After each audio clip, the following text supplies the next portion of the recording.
How about now? I know. I noticed the lack of sound. Here, would you like me to reenact the part where I'm just like, oh, the first time with my oh.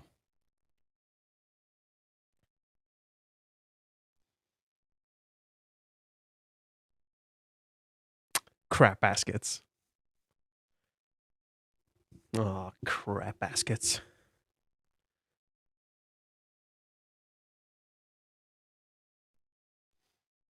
Oh dear God, Kazuya.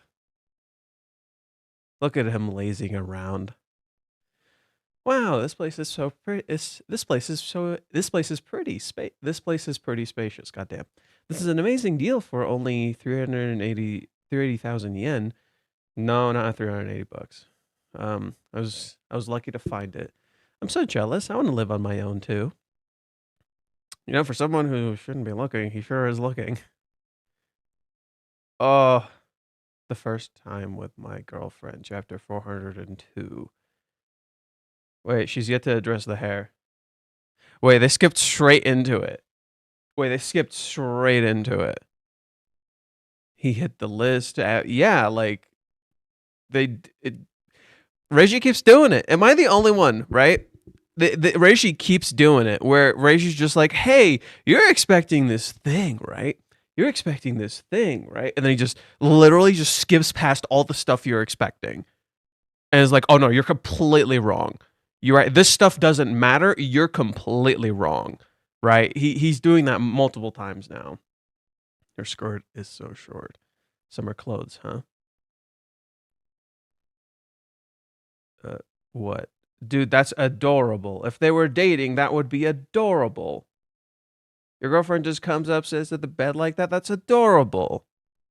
Dude, if they were actually dating, this would be cute as fuck. You're so cute. Ruka's learning. She's learning to compliment him so she gets compliments back. She's learning. This hurts more by the second. Oh, my hair. Is it I know you sent me pics, but it was my first time seeing it in person. Right? Ruka's just like, yep. Nice. Right? Ruka-chan. We've been texting often, but this is the first time we've met in about 5 days or so. Long time no see, Pro-kun. Woof. She hasn't asked me about Mizuhara lately, and she hasn't been acting nearly as jealous as before. It's kind of like she's a real wife. Oh no, Kazuya. She cleaned the sink as soon as she got here. We haven't had any other girls over, right? In this room. Little cats. Girls. No place like Tokyo. Oh yeah, Minnie. And she was all over you. No, you're the first. Obviously, I'm better off not telling her. I'm glad. Yay, yay. Oh my god, why is she so fucking cute? Letting her believe that isn't really a big deal. I mean, fair, that is kind of small. But, oh, the first time? Haha, double entendre. The first time. Get it? Because this is her first time in his place. We struggle to where to look. Oh, well, there it is. That's the teaser. Can't be it. That can't be just that. Right? Oh, yeah. Here's your birthday present. Uh-huh. Really? Thanks. What could it be? Kazuya, you're sweating a lot. Let's open it up. A card case with a fish. Because she got him because she helped him get a credit card. Because she helped him get a credit card. Ruka is so adorable. She's so tentative. She's so nice. And it's all built on a fucking lie. Wow, it's cute. I like it. I thought you could use it to help find work. Oh, but maybe I don't need this yet. Huh? Really? Remote work is common nowadays. I don't think I have any business cards to put it in yet. I see. I guess I messed up. Oh, no. No. Damn it. She's so cute. I can tell that she put a lot of thought into it. The innocent parts about her really add to her charm. But that doesn't mean I won't get any. From here onwards, I might need this sooner than later. Thanks. Yeah. Oh, so cute again. Notification. Crap, I forgot the online test for the company was due today. It slipped my mind. Online test? It's a first for me, too. It's kind of like an aptitude test done on the computer. They apparently use it for intern screening. There are 3 topics: language, non-language, or English. Wow, this is educational. I didn't know they had these. This is going to take about an hour. Do you mind? More or less. God, this is supposed to be a date. She's going to yell at me. You stupid dummy, this is your special time together. Sure, do your best. Look at him. He's so caught up. Right, the entirety of this chapter is just fucking with your expectations. Right? It's for business cards, not credit cards. I realized that midway through reading it. Yes, I realized that midway through reading it. I'm aware. This entire chapter is screwing with your expectations because you're like, something big is going to happen. Nothing big is happening. Nothing big is happening, right? This is important for your job hunt, right? She's fine with it. She's such an understanding girl. Thanks. Sorry about this. But Kazuya, you've been really active lately, huh? Huh? You're working hard to find a job, and you said you're getting your license. Did something happen that I'm unaware of? Oh, there it is. Oh, there it is. Right? My timing is impeccable. My timing is impeccable. Well, in my third year after... Well, I'm in my third year after all. Is that the only reason? And my dad's pushing me to get my license. I'm going to start the test soon. Ugh, it's so hard to act things out. I have to be on guard. Yeah, congrats. Now you're learning how Chizuru fucking feels. So that she doesn't get suspicious. I mean, this is actually pretty hard. Consider how the first 2 terms relate to each other and select the appropriate word to place in the parentheses. Politician. Law, criminal law, politician. So, would it, in relation to criminal law? Politician, would it be like the mayor? I feel like it'd be the mayor. Or, public prosecutor does not count as a politician, so it'd be the mayor. Law and criminal law, like, it's being more specific. Then what about politician? Is it mayor or election? Wait, there's election? Oh, fuck, there's an election. This has a time limit. I'm so nervous. Wow, so this is what it's like. Duh. Oh, sorry, Ruka-chan. It's kind of distracting. Would you mind staying over there? I'm bothering you? Sorry. Damn it, this is so I can find a job. I've got to hang in there. This test. Job hunting is where the river of life meets the sea. Interesting. You submit the answer to this conclusive test. Thank you. Oh, that was absolutely brutal. Finally over. Yeah, you kind of just chose not to do... Wait, I did everything I could, but I have no idea how it's gonna turn out. Huh? Where's Ruka-chan? The bathroom? It ended up taking me close to an hour. She stayed quiet in the corner for me the whole time. Uh-oh. Uh-oh. Is she gonna go get changed? That title was a misdirect, wasn't it? The I don't know where to look. That's a misdirect. I swear it's a misdirect. So she wouldn't bother me. Did she close the curtain? Oh, crap baskets. Oh, crap baskets. To get rid of the glare on my screen. Sure, it's a date in the room, but it's nothing serious. We're not dating anything flirty. Oh, crap baskets. Compared to before, she's been pretty laid back lately. She's been acting more like a cute, devoted girlfriend. It's just that Mizuhara is too amazing. Ruka-chan's already the kind of girl everyone would be jealous of. Ruka-chan, I'm all done. Sorry for making you wait. Oh, crap baskets. What are you doing? Ruka-chan, I'm sorry. It was too embarrassing to show up in my underwear. I mean it. Why are you wearing your clothes?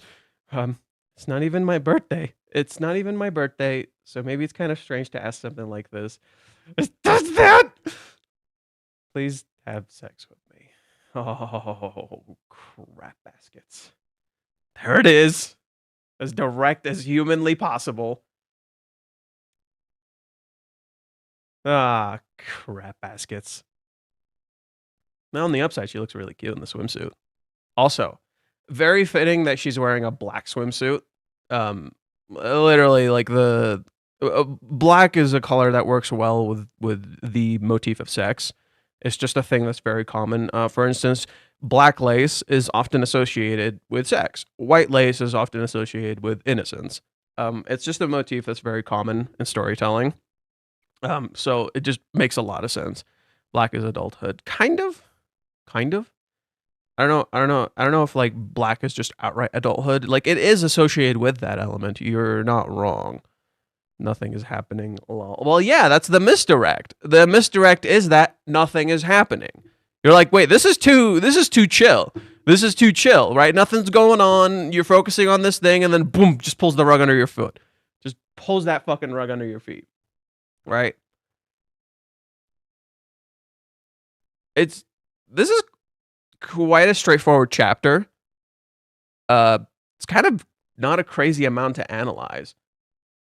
You know, turning off the lights, closing the curtain, like those were like dead giveaways, right?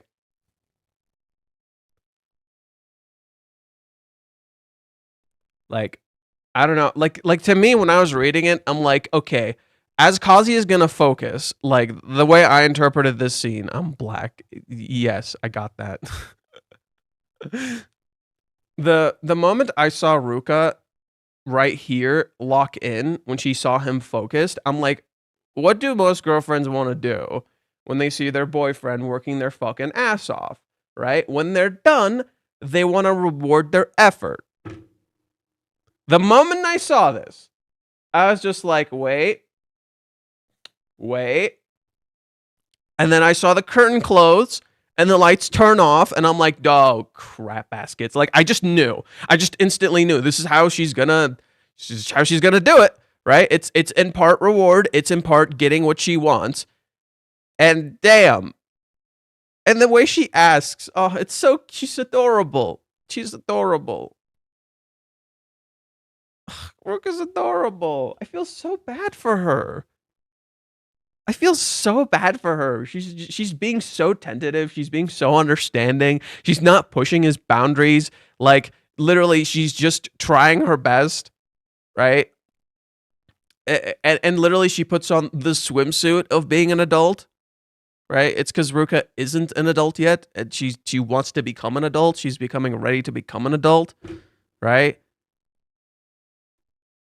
Yeah, and I bet. Oh my god, fucking Gyro. Literally, there's gonna be people who are like, "Oh, you should just do it. Come on, Kazuya, just do it." Right? And it's like, Kazuya. This is that. This is where you know it's like, okay, it has begun, right? It like literally you have hit that point where there's no like you turn this down. You kind of indicate to her, okay, you're not like well, no, okay, maybe if you're not ready, like, I can understand. It's like, there's layers to this, right? Kazuya could theoretically weasel his way out of this, while at the same time, if he does, this could impact the relationship. And it's like, well, why don't you want to have sex? Well, Kazuya could say, I'm just not ready yet. Okay, but you've been dating for a while now. Why aren't you ready? Do you see the issue? It's like, okay, you could say you could take it slow, for instance, but there's a lot of layers to this, you know? There's a lot of layers. Like, you could say, oh, Kazuya isn't ready. Well, okay, he hasn't been ready for multiple years now, right? It feels like their relationship is getting pretty serious, and it's not like they've never tried having sex before. So, do you see the problem? It's like, okay, but you've kind of been dating for a while now. You know, you can't just, like, never do it. You know, and that's the thing. It's like what makes sex interesting as a topic when it comes to relationships is that you can have romance and love without sex, but the series is also questioning, well, okay, is sex part of is sex part of love, right? Because if you think about it, it kind of is, right? Because and what do I mean by this? Well, love is about sharing experiences, you know, and some people don't want to, right? Like some people what is it?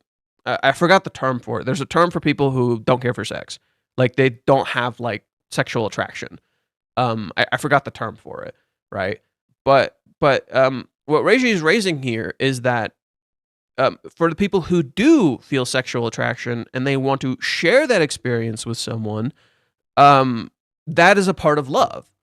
For some people who don't feel sexual attraction, and don't necessarily care about sharing that, then it's not necessarily a part of their love. But sex like can be a part of love. Do you see what I'm talking about? So the fact that Ruka wants to share this experience with him is a part of love. It is. And the fact that, you know, he's clearly not going to want to do it is more so an indicator that their relationship isn't drifting in the right direction. But then the question becomes, why doesn't Kazuya want to do it? Because Ruka knows he's horny as shit, right? So there are layers. There are a lot of layers to this, and I think the thing I like about this is how deeply respectful Ruka is being about this. Ruka is being really fucking respectful about this. She's asking permission. She says, please.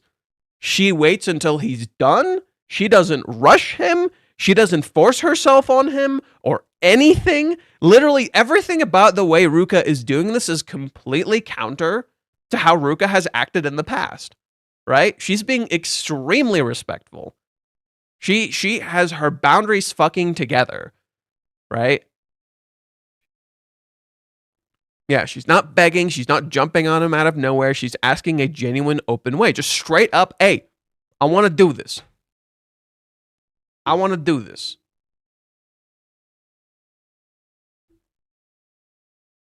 And you're getting banned for that. Stupid fucking comments. Chizuru wants to play hard to get. Get the fuck out. Chizuru wants to play hard to get. I'm sorry. Kazuya's playing hard to get. I'm surrounded by idiots. I'm surrounded by idiots.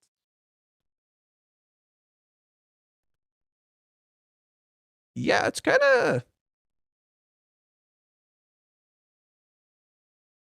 Look at the title is The First Time with My Girlfriend, not The First Time with My Girlfriend 1. Oh, yeah. There is no 1. You're correct. But wait, sometimes they do that. Oh, sometimes they don't. That's hard to gauge. It's kind of, I'm not sure. We can see how much Ruka has grown. I'm really proud of her. It's sad that in the end, Kazuya will probably reject her and that'll hurt a lot. We don't know what Kazuya is going to do. Where do you think the story is headed? Kazuya is not going to do it. But in not doing it, he has made a choice. And in not doing it, like, there's going to be a lot of questions being raised. Damn.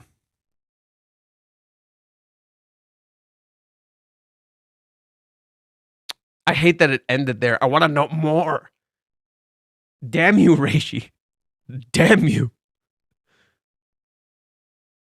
The title does not have temporary girlfriend in the Japanese. Every time Ruka's been in the chapter, it's always been the girlfriend. There's no temporary girlfriend. It's just the girlfriend. I can show you.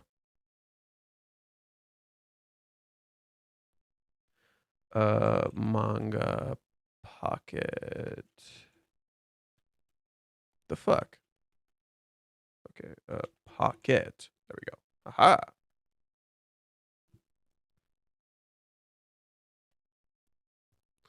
Okay. Last chapter was called the girlfriend. Right here. This just reads girlfriend. No temporary. This is first time. This reads girlfriend.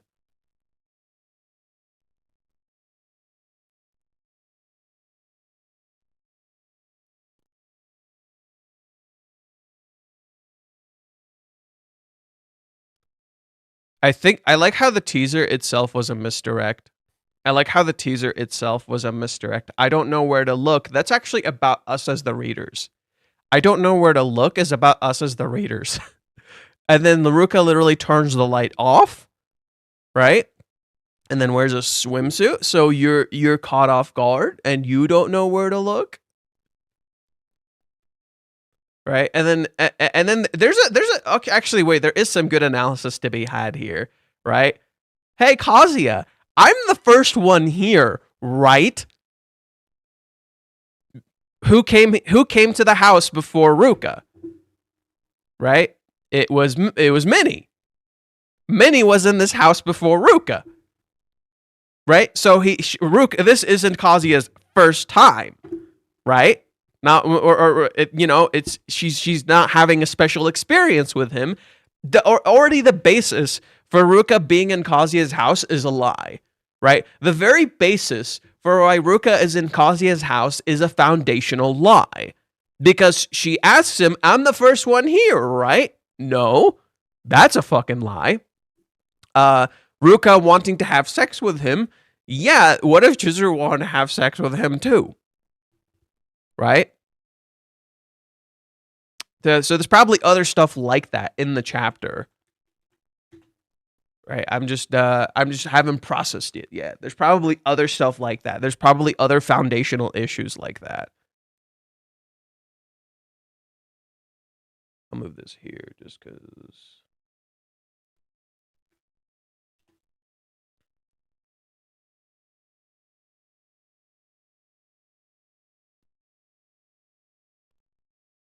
Oh, man. Oh, man. Oh, man.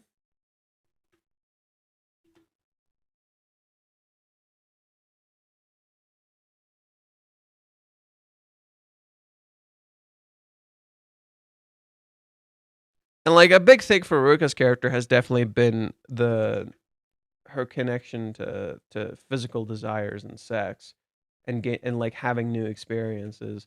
So it makes a lot of sense.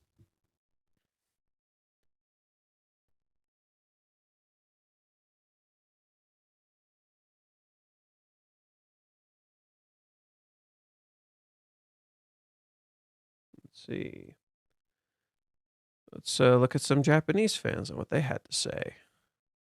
Ruka-chan came straight and asked for it, huh?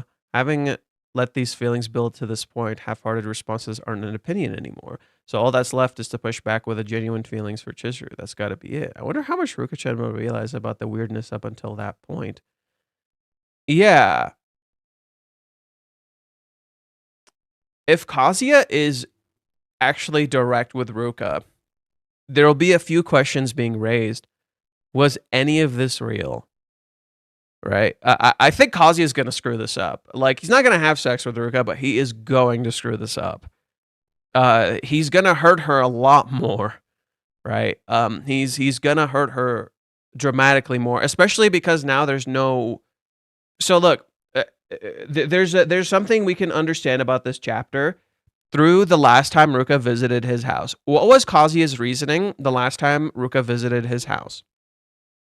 He tells her, look, sex is like something special. You should only do it with someone you love. Okay, Ruka's like pretty darn sure she loves him. What's Kazuya's reasoning? Because last time he told her, like, don't make me do something I'll regret. I don't want to do something inappropriate. Okay? I would like you to step away. So she knows he has physical desires. She knows he likes her physically. He said so. Right? Now Chizuru is gone. Literally, this is a situation where there is no wishy-washy situation here. You're kind of fucked. You know, I'm going to keep that. I'm going to keep that. I'm going to keep that one. Right? You're kind of screwed. Fuck, I did it again. Literally, Kazuya has a completely lose-lose situation. No matter how it plays out, he's screwed. Because the truth is, Ruka knows a lot already, right? Ruka knows that Kazuya feels physical desires. Ruka thinks Chizuru is gone. So what possible reasoning could Kazuya have to say no? Right? Why would he say no? Right? He should be okay with it. Unless he doesn't like her, but he already said he likes her physically, right? And you know, Ruka thinks Chizuru is gone. So, you know, where Kazuya essentially has no more excuses. He's kind of put into a proverbial corner, which is what we see in the very end of the chapter. Where is Kazuya at the very end of the chapter? Completely and utterly backed into a corner. Completely and utterly backed into a corner. There's literally no... the corner is so thin, there's nowhere to go. Utterly, totally screwed. And guess what? By the way, I'm sticking with these puns. I don't even care anymore. Guess what? A straight line being drawn. There's a light cutting straight from the curtain. Are you seeing the motif? Are you seeing the motif? Straight lines. There's a motif of straight lines. Again, this scene, ironically, is quite similar to the Umi interaction in the straight line motif, right? It's literally like, okay, lines have been drawn. Ruka is saying this super duper clearly, like as clearly as you could get. And she drew the line very, very clearly, right? Also, I love how many ribbons there are.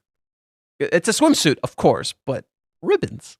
She doesn't have the ribbon on her hair. She literally took off this protection, if you will, right?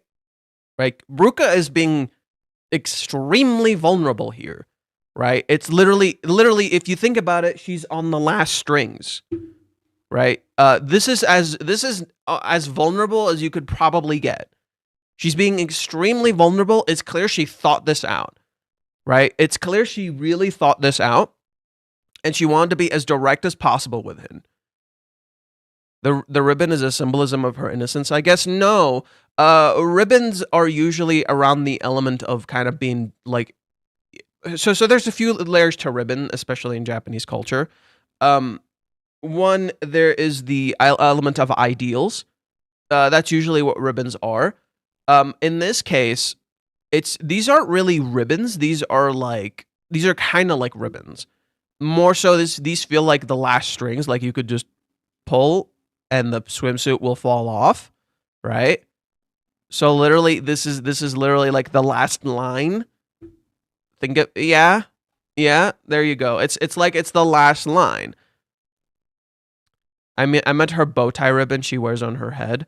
The bow tie ribbon. So ribbons don't necessarily mean innocence. There's a few layers to the ribbons. As for Ruka, the ribbons more so reflect like her younger side, her more immaturity, and more so makes her look more cute. It's a traditional form of cuteness, I would say, more so. And it's just like her thing. Like ribbons are just very much Ruka's thing. So yeah, like Kazuya is very much like on the last string, if you will. Literally, he's on the last string. I also think I want you to notice something really interesting. Look at how absolutely balanced Ruka is. Reiji draws her very, very balanced, and I think that shows that like she's not doing this lightly. She's fully aware of what she's doing, right? Ruka is not making this choice lightly at all. And you'll notice there's another motif that you hear. 1, 2, 3, 4. A perfect symmetry of 4. Now, of course, swimsuit, but the way Reiji depicts it is very intentional. The black swimsuit contrasted with the colors makes her look quite a lot more adult.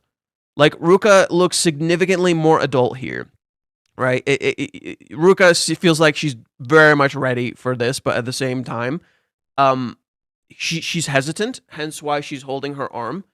Is Ruka still a minor? I don't think so by this point in the story. I think by this point she's actually an adult.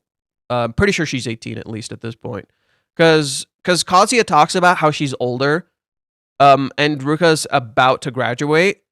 So I would argue she's probably actually 18 by this point. Is she 19? No, I think she's 18 at the very least. At the very least, Ruka is 18. Ruka is still very old-fashioned, very traditional. I wouldn't call this old-fashioned. No. So, yeah, the whole point to me is that Ruka has kind of reached that age where she's kind of interested in sex, and she's becoming to mature, and she's a lot more direct about what she wants, and that helps. This is important too for a very simple reason. Ruka and Kazuya have a direct parallel. See, there's one small issue that people kind of don't want to address with the Kazuya-Chizuru relationship. Chizuru doesn't know what Kazuya wants out of the relationship. A lot of people love to blame Chizuru for literally everything that transpired. Most of it is actually not Chizuru's fault. Why? Chizuru tells Kazuya exactly what the fuck she wants. And Kazuya never once says what he wants. This creates an amazing contrast to that. Because Ruka is being extremely direct with what she wants with something very, very intimate. Like extremely intimate. This acts as a contrast to him because it's like, okay, if a girl can get this vulnerable and be this direct about what she wants, why the fuck can't you? Right? Like, you, especially considering, like, you kind of set the scenery for this, right? This was there. All the signs were there, right? This comes back to the thing from the birthday. Last birthday, Kazuya's last birthday, guess what? All the signs were there that Ruka was feeling pressured and cornered and frustrated and didn't know what to do, right? She felt a lot of emotions. Here, it's the reverse. Whereas before it was a negative thing, now it's a positive thing, and the positive thing is a bad thing. What do I mean? Ruka has probably felt a little pent up. She's probably wanted to do something, right? She's probably wanted to take the relationship to the next level for a while. She's given Kazuya a lot of hints that she's possibly been interested in sex. There were a lot of clues. She kept physically touching him and interacting with him a lot, right? She touched his ass. She hugged him. She kissed him. She kept looking at him and calling him cute, right? And then she wanted to spend the birthday in his house, right? Just them in private. There's, all the clues were there. All of the clues were fucking there. Just as all of the clues for last time were also always there. He had to, be responsible to Ruka. Now Kazuya is going to actually have to be responsible to Ruka because there's no way out of this, right?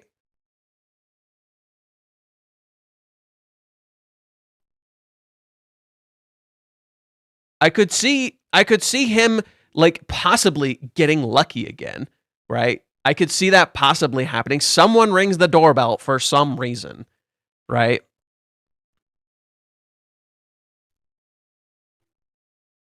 It could be, it's Minnie. Minnie's gonna ring the doorbell. Oh my god, Minnie's gonna ring the doorbell. That would make so much sense. Why? Oh my god, that would make a lot of sense. Why? Ruka asks him, has there been anyone here before? You didn't have any other girl over, right? And so maybe Ruka would hide, and then she would overhear Minnie saying she was here before. Okay, if Kazuya lied about that, what else did he lie about? Minnie comes back to haunt Kazuya. It's the simplest thing. Minnie comes back to haunt Kazuya. Minnie, the true savior, little cat. I don't know if I would call that a savior. Because now he's gonna hurt Ruka infinitely more. But that's not Mini being a savior. That's actually worse. Because if Kazuya sat down and actually talked to Ruka, that would be better. But Ruka finding it out secondhand, that's worse. Right? Right? Especially if Mini shows up and she acts all comfortable and stuff. And like, you know, she's like, oh, how are things going with Mizuhara or some shit? Right? Like, if anything, Kazuya hearing a doorbell, what's going on with the connection? Is the connection bad? Oh, wait, is the connection bad?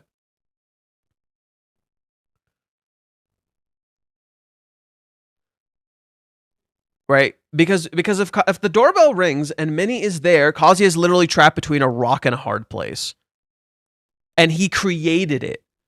He literally created it. Why? He let Mini into his house. He chose to do this. And then what happened? Ruka, he let Ruka into the house and then lied to her that she was the first one there. Just as he lied to her about, like, what is it? About Chizuru. Except now it's Mini. Right? Mini was the first one here, not Ruka. And then Ruka would think, oh, wait, why is she in your house? Why does she look like that? Were you about to cheat? Right? Kazuya, what the fuck? And guess what? This becomes even more interesting. Why? This becomes even more interesting. Why?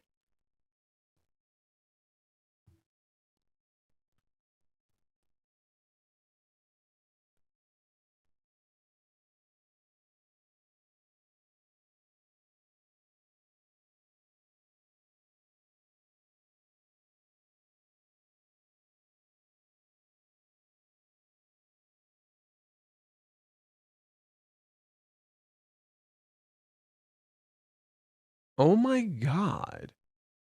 Reiji, you son of a bitch.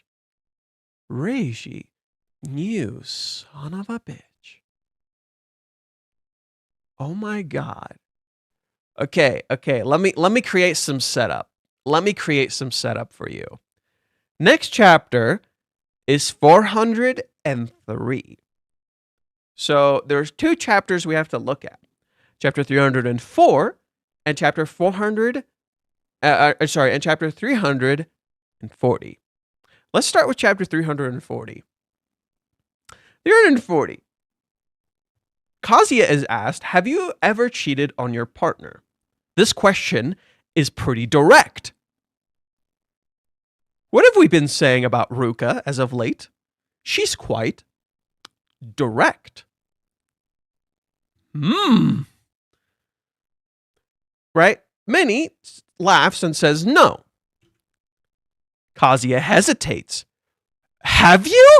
You're the worst, right? Assumes the worst in him. No, I haven't. Then why would you mind pressing the button already? Right? Does that count as cheating? Huh. No, Ruka-chan forced herself on me. Besides, it's not like Mizuhara and I are together, so it's fine. Right? You're taking too long. It's suspicious. When is it considered cheating? Huh. I mean, Ruka-chan's technically my trial girlfriend, so isn't it more like I'm cheating with Mizuhara? I don't know anymore. Huh. Hey, don't freak me out. I'm not judging you. I will, however, post it on my socials. I haven't, okay? Kind of too late to plead your case, you know? I swear to God I haven't. I'm so glad that happened now and not on the date. Still, Mizuhara's got an answer to these on the date, right? All of these are interesting questions. No matter what the result is, that alone is a good way to research. Do you value your lover more than your friend? This is also going to be relevant. Why? If my theory comes true, and Mini doesn't fact ring the doorbell, and Kazuya chooses to answer, does he not value his friend more than his lover?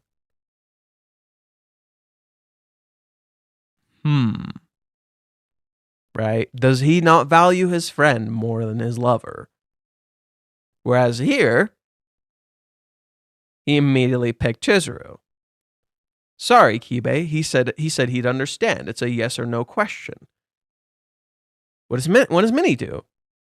Minnie covers Kazuya's eyes, and she says, would you mind looking away for a second? Why? Just look away. What? What does she mean she's going to pick yes? Interesting. And then Minnie sees the 90 compatibility rate, and it's almost like what Minnie wants is secretly getting confirmed. And what if that, again, presents itself with the Ruka situation? This becomes interesting. Why? Why does this become interesting? Well, you see, if we go back to the very early chapters of the series, when Ruka and Minnie first meet, something interesting happens.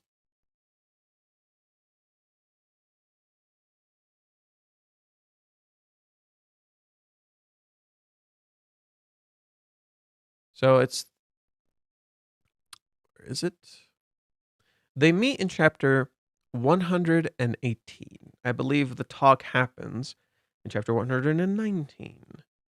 So let's go to chapter 119. Everybody's having a stare-off, and Ruka looks at Kazuya. What is the meaning of this? Please explain what's going on. Nothing happened. Something happened again when I wasn't around. Huh. What? Wait, calm down. You said you wanted to discuss something about the movie, so I came and found this. And who is that woman? A new woman. That girl is just my neighbor, and this is meaning to do something about the movie. Why is someone who is just your neighbor inside your room then? And don't you think it's strange that she even knows about the movie? There were some circumstances. Rest assured, Miss Girlfriend, there's nothing going on between Master and me. Master? Master? Huh? What's the meaning of this? Wasn't she supposed to be just your neighbor? She started calling me that by herself. That's right. There's nothing going on here. I'm just worshiping his way of life. Isn't that the same as liking him a lot? Wait a minute. Why is the girl from room 202 here? Actually, she overheard the issue we had with Ruka-chan last time. Isn't that bad? I'm his girlfriend. I won't forgive you if you get any closer to him than this. I got no objections there. What did Minnie do? What did Minnie do?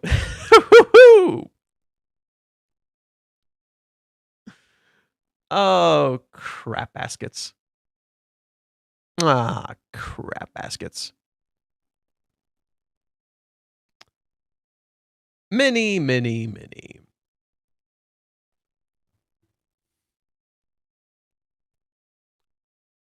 Hey, Kazuya. Why are you holding on to another girl in your room in private? Why is she literally all up on your shit?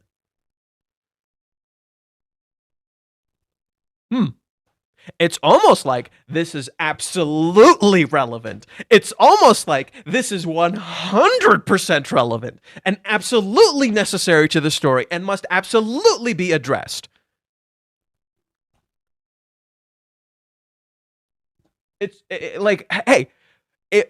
And look, if this is gonna hurt Ruka, right? Imagine how it would make Chizuru feel. And this is how the slap would happen. Oh, my slap theory is getting fucking ironed out, bro. My slap theory is getting ironed the fuck out. Okay, yeah, this is how he gets slapped. Totally. Bro. He's all... I was saying Ruka's gonna slap him. Because Kazuya, pretty much, one, he lied to her. Two, this is essentially cheating. right? He's essentially cheating. Right? He didn't have sex with Minnie or anything, but he told Ruka, "You're the first one here." Then Ruka tries to initiate physical intimacy with him, when not only is Ruka not the first one here, he actually already had physical intimacy with Minnie. This is physical intimacy. I don't care the reasoning. You're fucking touching her. She's all over your business, dude. Like, I get it. You think it's platonic. That doesn't mean shit. Like, dude, they make a joke about boobs. Kazuya's like, also, I could feel your boobs a little. That'll cost you 5,700 yen. That's the rental fee. And Minnie refers to herself as a rental girlfriend. Except rental girlfriends draw a fucking line. They don't just do that shit. You never seen Sumi do that shit. Right? You never seen Sumi fucking do that shit. You never seen Chizuru just get up on Kazuya's back while they were doing rental. That never fucking happened. The closest they had was a hug. And even then, that hug was very different. Right? That hug was actually a big fucking deal. Right? So, no, this is totally fucking relevant. Because Minnie got mentioned, because this particular scene got brought up to you. Hey, remember this scene? Remember what Kazuya was fucking doing in that shit? Yeah, that's unacceptable. If Ruka slaps Kazuya because of Minnie instead of Chizuru, I think Ruka will be barking the wrong tree, lol. Well, no, she's not. If anything, that highlights a bigger issue. If that is how Ruka felt in relation to Minnie, how would Chizuru have felt when she lived with Minnie and Kazuya the whole fucking time? And Kazuya kept telling her, hey, I was hanging out with Minnie, going to this place with her. Hey, I was telling Minnie everything. I told Minnie everything you wanted to know. Instead of talking to you, I opened up to her. I touched her. Do you see the fucking problem? It's almost like Minnie was an issue from the fucking start. It's almost like Minnie was literally in between them the whole goddamn time, and Kazuya chose not to see it. And in his over-reliance on Minnie, he hurt the women that loved him, that wanted to get closer to him. He doesn't see, hey, look, Minnie might have been a fucking problem. Mostly because of what you chose to do with Minnie. You chose to tell her everything. You chose to do this. Have you considered that for a fucking second? No, there's a real question here, though. Is Minnie actually the villain? Or is she the villain by proxy? And what I mean by that is that Kazuya is the real villain. And I say this wholeheartedly because, yeah, Minnie is doing this, but Kazuya is the one choosing to use her. Minnie is just, hey, look, I'm available. Right? Okay, if a girl shows up and says, hey, I'm available, but you're already dating someone, or you're already interested in someone else, do you just go with her? Right? Do you just go with her? Or do you actually process what's going on instead of just doing shit? Right? How did this all start? How did the whole Minnie start? The 3 months. It all comes back to the 3 months. It was there from the fucking start. It always all comes back to the 3 months. Why? What happened in the 3 months? Kazuya chose to use Minnie. What happened in chapter 390? Kazuya chose to use Minnie. And what happened in chapter 390? Minnie, let's go to 390 real quick. Right, Kazuya chose to use Minnie. She was an available tool, and he chose to use her. And what do we see on Minnie's shirt? D-mail. AKA Steins Gate. Kazuya chose to use D-mail. In choosing to use D-mail, what did he do? He created a time loop. He went back to the 3 months. He looped back into the 3 months. He chose to do this. He chose to fucking loop. Right? He chose to loop all the way back from the very beginning. Right? He chose to use Minnie. Right? He let Minnie decide his future for him. Right? Minnie is the one who went and confronted Chizuru instead of Kazuya talking to her. And in so doing, Kazuya's future was decided for him. right? Kazuya chose to use Mini. It was a choice. It's an act of choice. Johan, I thank you for helping me trying to catch up after the rejection, but I'm still lost on the whole scenario. I don't know. I don't know where to even start with that. After 3 days of ghosting from Kazuya, hearing news from Mini would really hurt Chizuru. Yeah. Right? Like, why the fuck is Mini talking to her? Right? Why the fuck is Mini talking to Chizuru and not Kazuya? I think the difference between Chizuru and Ruka is that Chizuru kind of knows Kazuya is shitty sometimes and she doesn't care. But she's going to call out his shitty behavior. And I think that's the difference between Ruka and Chizuru, is that, like, I think Chizuru fully sees Kazuya's shittiness and she's okay with it. And I think that's why when she tells Umi, like, I'm not capable of picking a great guy, it's to Chizuru, it's like, well, yeah, Kazuya kind of fucking sucks sometimes. And they just admit it, fellas. Like, we love Kazuya because a part of him does suck, right? Ruka is such a good girlfriend until the last page. Even in the last page, she's being a fantastic girlfriend. Literally, Ruka was the ideal girlfriend that entire chapter. She's being a fantastic girlfriend, even to the very last page. She's literally, you can't hate Ruka in this chapter. You cannot hate Ruka in this chapter. She's being a fantastic girlfriend.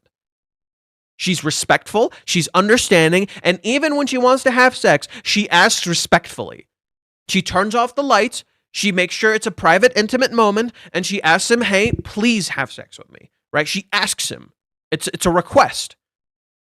Right? She asked for consent. Right? That was total consent. It's the complete opposite of before. Before, she would just be all over him. No fucking consent. Now, nope, just consent. Just straight up consent. No. Unacceptable. Right? Do not force yourself on him. However, in some ways, Ruka's bad actions in the past are in some ways coming back to haunt her. I think that's thematically fitting. Hey, before you didn't ask for consent, right? And then now you're suddenly asking for consent.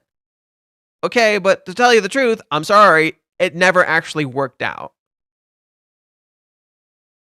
If I didn't have Mizuhara, I would have folded. Hey, at least you're admitting to yourself. I wouldn't have. Personally, I'd be like, oh, shit. Right? Uh-oh. Well, personally, I might have had a talk a long time ago, but I say that. I don't know how I would actually be in Kazuya's situation, to be frank. Everybody is raised in different circumstances. Right? A lot of people love to ignore that your environment shapes you. And I think a lot of characters are often presented in a really like, oh, hey, here's the perfect environment for them to be able to perfectly solve all the fucking solutions ever. And that's unfortunately one of the reasons like a lot of romance anime have just not clicked for me recently. Because all of them conform to that, you know? That's kind of the best way I can put it. A lot of romance and manga anime, to me, conform regardless of what demographic they fall under. And there are a few that just kind of don't, you know? And when I say demographic, I mean shonen, seinen, shoujo, josei. Those are not genres. I will clarify this as many times as I need to. Those are not genres. Those are demographics, okay? For example, Rent-a-Girlfriend is a shonen.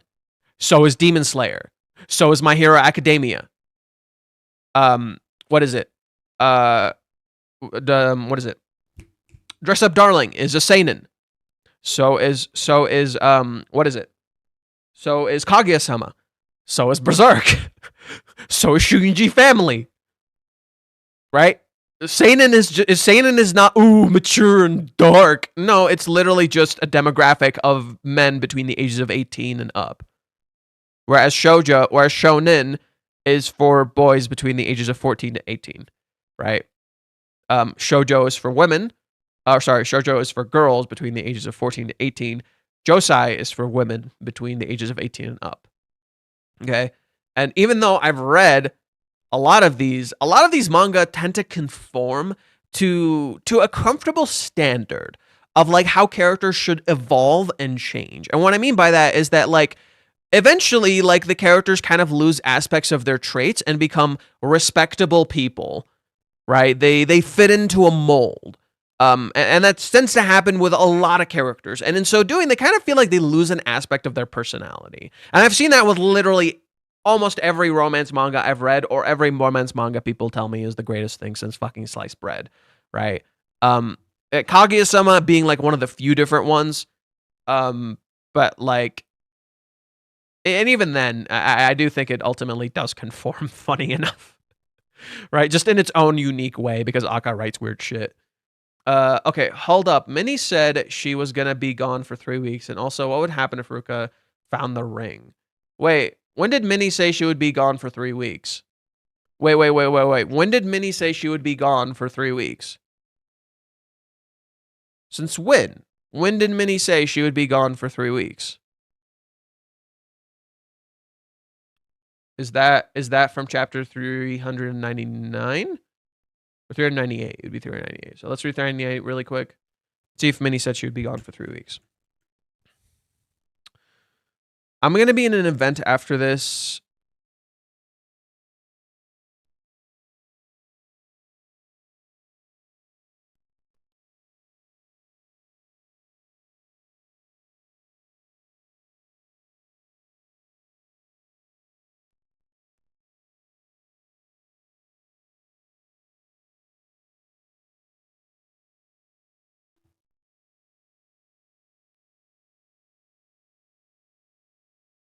No. Okay.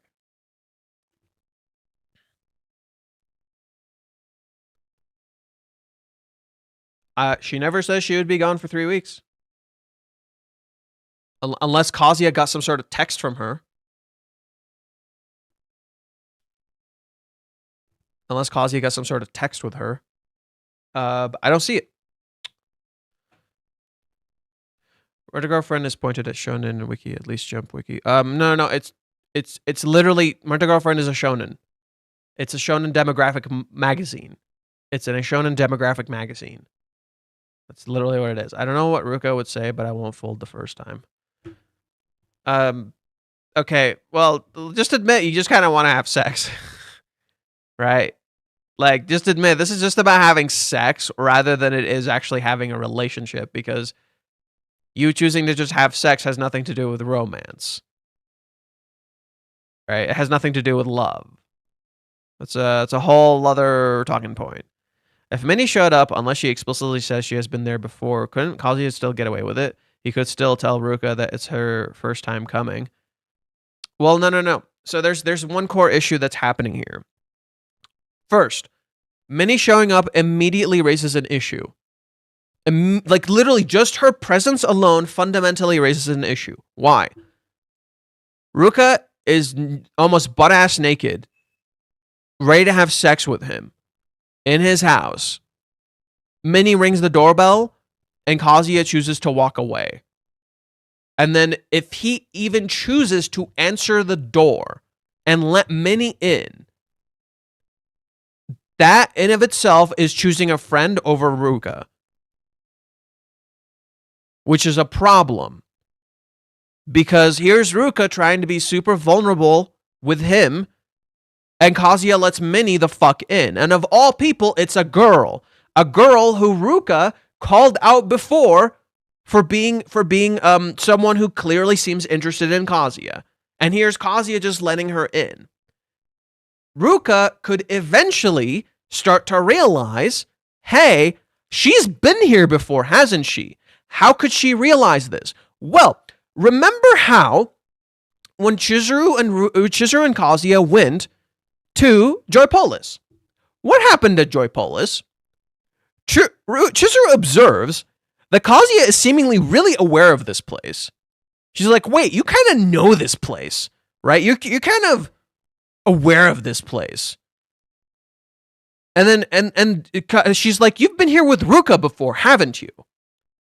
Plot twist, he wasn't here with Ruka, he was here with Minnie. And we're fine with it because Minnie is a friend. But then if you actually watch the Joypolis scouting, what the fuck was happening? That felt a little bit more than just friends. Just a little bit, right? Minnie eventually frames it as we're just homies. But God, it sure got a little weird. I sure got a little morally fucking gray. Same thing here. Wait, Chizuru said sex isn't cheating. You're falling into a trap. Careful there, buddy. Careful there. You're making a very big mistake. What did she say sex wasn't cheating?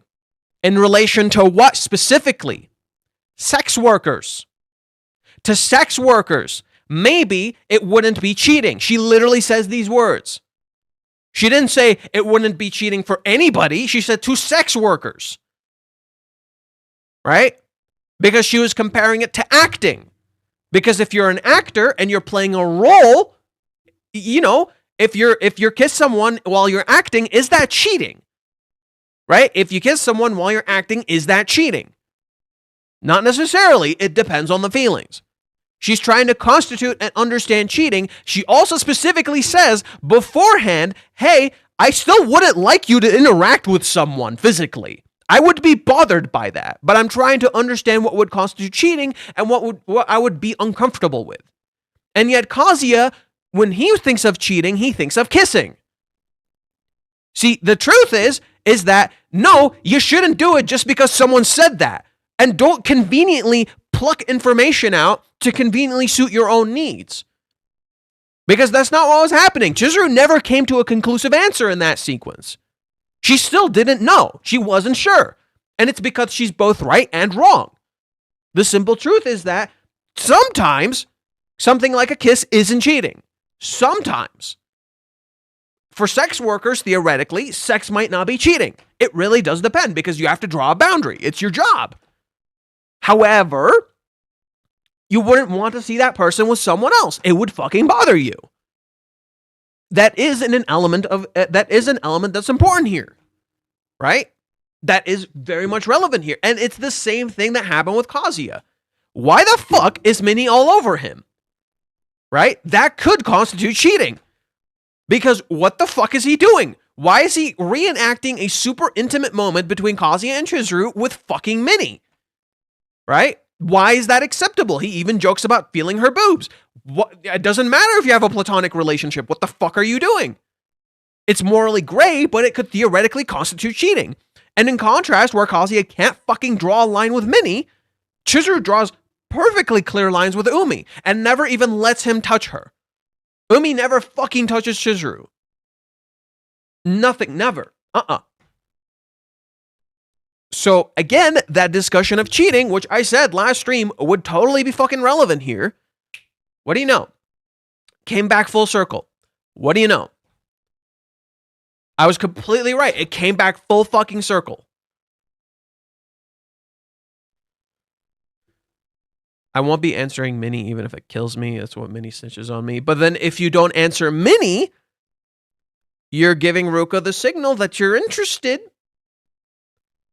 It's almost like the moment Minnie shows up or any external force shows up, Kazuya is stuck between a rock and a hard place. He's screwed. And I'm going to keep sticking with this joke. It's funny. Chizuru, she said something like emotions behind the actions make it cheating. I paraphrased a bit. Let's just pull it up. Everybody's going to keep fucking saying shit. But let's just fucking pull it up.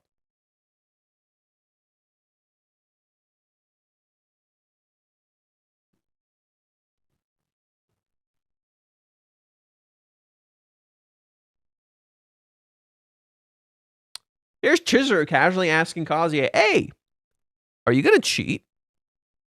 Right? Kazuya's like, no. Okay, you're not going to cheat, but what constitutes cheating? Right? I don't really know. I wouldn't like the person I love to kiss someone else. Okay? Already, hey, do not kiss. I wouldn't want the person I love to kiss someone else. Okay? Well, Ruka kissed Kazuya. Does that constitute cheating? No. No, that doesn't. Ruka's the one who kissed him. Kazuya never kissed back. So, no, it doesn't really constitute cheating. Right? No, I get Kazuya's confusion, but no, that doesn't constitute cheating. Ruka's the one who kissed him. He did not kiss her. That didn't happen. However, Kazuya is kind of keeping Ruka around. That is kind of happening. Okay? What if it's two actors who play a couple? The kissing scene wouldn't count as cheating, would it? Huh. Well, I guess not. That's supposed to be work, right? In that case, the action itself isn't really the problem. And the same can probably be said, keyword, probably be said for sex workers. Not even sex would count in that case. So, what would be cheating? Boundaries.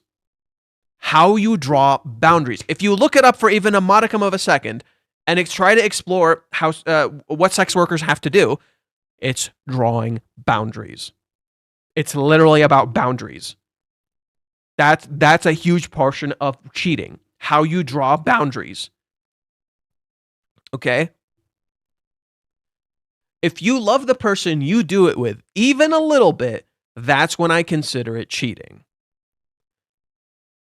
I would argue Kazuya likes Ruka a little bit. It feels like he likes her a little bit. Okay, Kazuya seems to like Minnie a little bit, right? He seems to have some modicum of care for Minnie a little bit, right? So did Kazuya not technically cheat?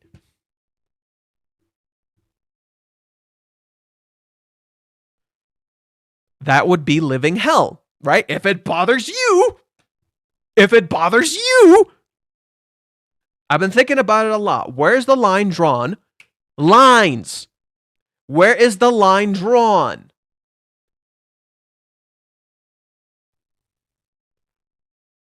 Where is the line drawn? Why do I keep telling you there's a fucking line motif with this? Why do you think I keep telling you Reiji's intentionally drawing line motifs? Intentionally so.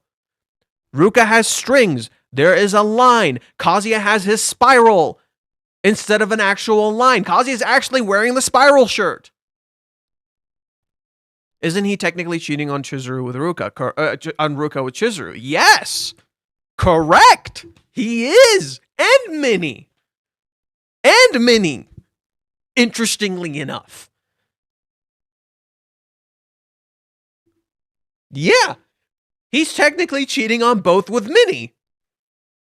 If you think about it, he's technically cheating on both with Minnie. Right? That's pretty much what he's fucking doing. And he doesn't realize it. And then for Ruka, he's cheating on her with Chizuru, and with Chizuru, he's technically cheating on her with Ruka. But with Chizuru, it's like with Chizuru, at least she knows. Right? At least Chizuru knows about Ruka. Hey, I'm still dating her, but I don't like her. It's a job. Right? Chizuru understands Ruka is a job. Minnie, though. It's almost like Chizuru has actually felt quite jealous of Minnie for a while, but she felt like she couldn't say anything, right? Chizuru felt like she would be childish to say anything about Minnie. She's just a friend. You should know better, right? Isn't this what abusers do? Isn't this what a toxic relationship is like? Where, you know, you can feel something is wrong. You can feel something is wrong in this relationship, and you want to point it out to your partner, but you feel like a bad person. You're like, okay, maybe, no, I'm being stupid. This is childish, right? I'm being dumb. This is childish. I should know better, right? And then when you bring it up to your partner, it's like, no, they're just a friend. And you start getting reinforced that you're being childish. Only for you to be, no, actually, I'm not. Right? And that's pretty much what Ruka's going to do. Ruka's going to highlight, I think what Reiji's doing. I think people misunderstand what Reiji's cooking here. Every single female character that's coming back is highlighting core important aspects of what's going on that's wrong. Mami highlights how Kazuya can't read signals for shit. Ruka highlights Kazuya's cheating issue with Minnie. Right? Because Ruka wants something very real with Kazuya. Chizuru also clearly wanted something very real with Kazuya. It was so fucking obvious, right? Everybody and their mother who read the arcs could tell Chizuru wanted something real with Kazuya. The problem was they couldn't draw a line. Why couldn't they draw a line? Well, there's a few layers, one of them being Minnie, right? Minnie is an important aspect of this, of why Kazuya can't fucking draw a line, right? Kazuya has a weird relationship with Minnie that is kind of in the middle of his relationship with Chizuru. So Ruka coming back, wanting to draw a very real line with Kazuya, and then now the thing that's in the back, the thing that's being hidden in the background, being Minnie, is gonna fucking come back, right? And in Minnie coming back, Kazuya will realize this time, okay, first he had the issues. First he realized with Mommy, he can't read the signs, right? Then with Ruka, it's gonna be about cheating, right? And then next, whatever next character is going to be introduced is also going to introduce that element, where I think Umi will introduce to Kazuya how he's being wishy-washy as fuck, right? How Kazuya hasn't actually been fucking serious about Chizuru. These are all layers of why the rejection happened in the first place. The rejection was not a single thing, it was multiple different layers of things that ultimately culminated in the rejection, and you think is Chizuru's fault. It's fucking not. It literally is Kazuya's fault. And it's because he's not addressing all these issues. And each one of them will be reintroduced to him via these characters in various ways. And in so doing, Kazuya will have to face himself and address these aspects. That, to me, is what Reiji is doing right now. It's not about any character getting closure. It's about realizing the lack of closure in your life. The lack of control in your life. And it's not like Kazuya is going to magically change or become a good person either. I don't think so. I think an aspect of what Reiji is cooking is like Kazuya just kind of slowly realizing he's a shitty person and starting to just kind of more embrace that rather than deny it. Because that's the thing. Kazuya shouldn't conform. He shouldn't become a good person. Don't try to become a good person, right? Just be yourself, and in turn, you'll be a good person, right? Because everybody does shitty things. But Fate, we as readers ourselves don't believe Minnie was anything more than platonic until the end of the practice date. So why would Chizuru or Ruka think otherwise? Because we, the readers, are Minnie. Minnie is us. And we're fucking wrong. Look, you can think whatever the fuck you want. You're wrong. Like, it doesn't, we the readers can believe whatever the hell we want, but we're wrong. Because how would that make the girls feel? Hey, so I was casually like letting this friend of mine get all over me. It's totally platonic though. Nothing serious. Was it for a job? No. Did you need to act out something? Not really. So why is she all over you? I was trying to figure out a girl's feelings. So you let another girl get on top of you to figure out your feelings for a different girl. So you cheated with another girl to figure out your feelings for another girl. Am I getting that right? Do you see the problem? In context, it seems fine. In context, it looks like it's fine. It's not. I'm sorry to tell you, in context, it looks like it's fine because we're under the impression Kazuya and Minnie are just plain platonic relationships. It doesn't change the fact that Minnie is literally all up in Kazuya's business, and he doesn't need to do this. He's not getting paid. He's not doing any of this for any other reason than for himself and what he wants. But we know Kazuya had no actual desires or sexual intentions with Minnie. It doesn't change the fact that he fucking grabbed her. Dude. Hey, I don't have sexual desires with this girl, but I touch her all over the place. I don't fucking care. Like, I'm not okay with that.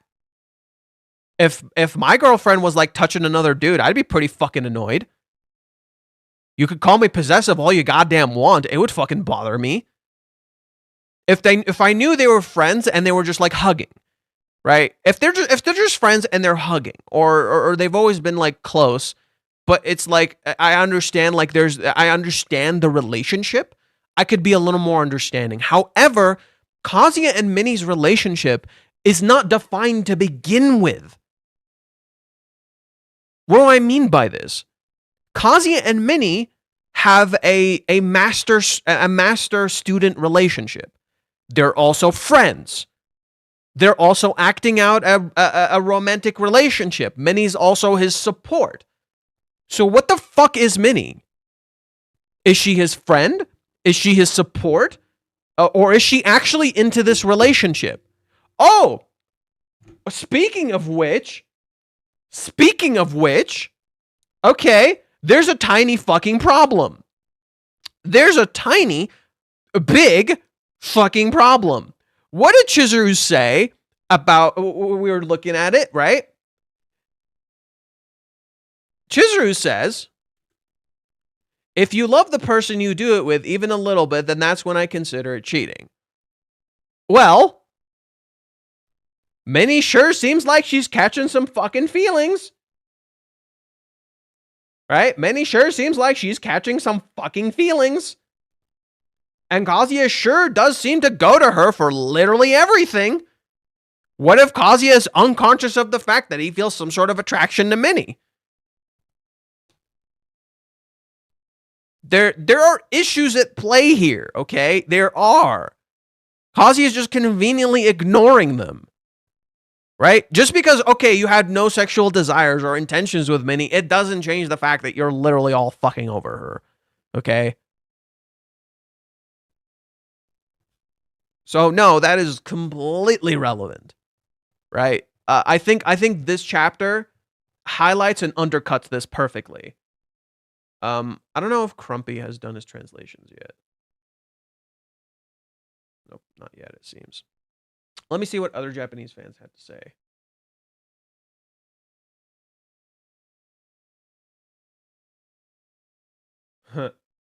Oh dear. Okay, this one's got me chuckling. He just says, "Oh dear, face palm." Ah, crap baskets. Ah, crap baskets.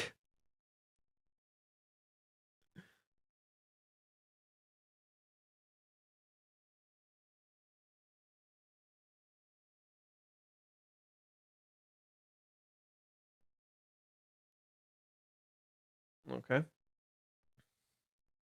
I think the second time Ruka-chan begs for sex, it won't end with Kazuya brushing it off like before. Last time, it was an excuse of, I can't because it's not love. But now that Ruka-chan thinks Mizuhara is gone, the excuse feels painful. For real, what is Kazuya gonna do?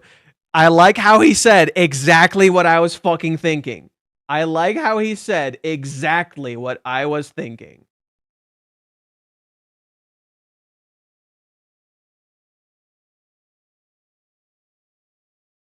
Okay. There's a lot of horny shit on my timeline. Jesus Christ. Okay.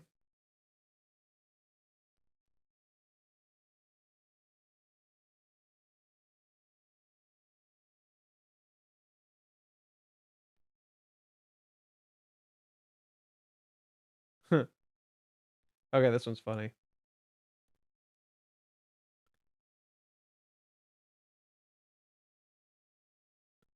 I'm telling you, this hairstyle looks better on you. It does. He looks so much better. I miss Kazuya. Bro, I miss Kazuya. Give me back my boy. Bring him back.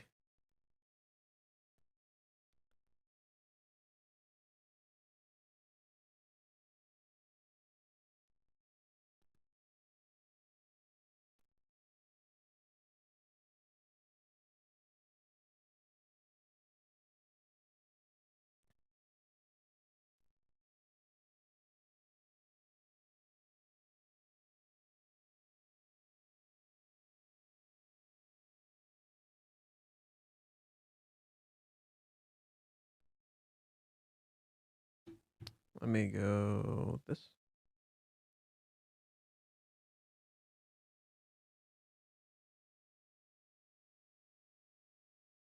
So wait, what's going on with the internet? Someone says like something about Cloudflare, like shitting the bed or something.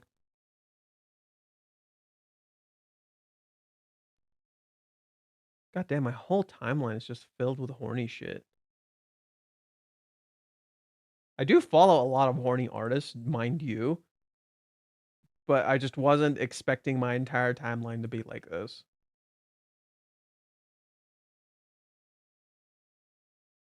Luckily, it's all like blurred, so you can't like actually see it.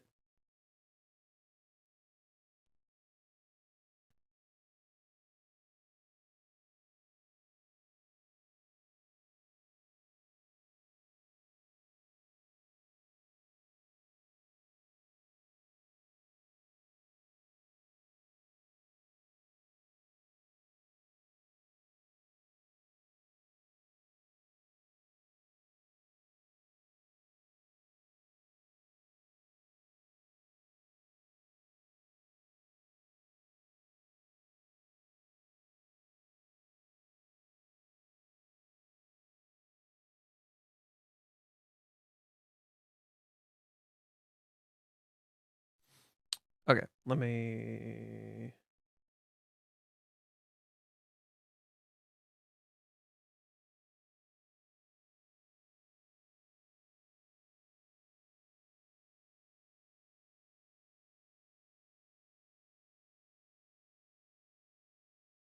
Okay.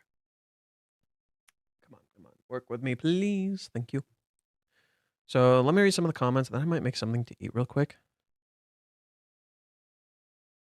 Cloudflare is down, so Canva and ChatGPT are too. Good.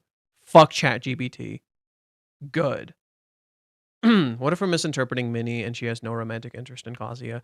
Well, that's the thing. Minnie doesn't technically have romantic interest in Kazuya, but she also kind of technically does.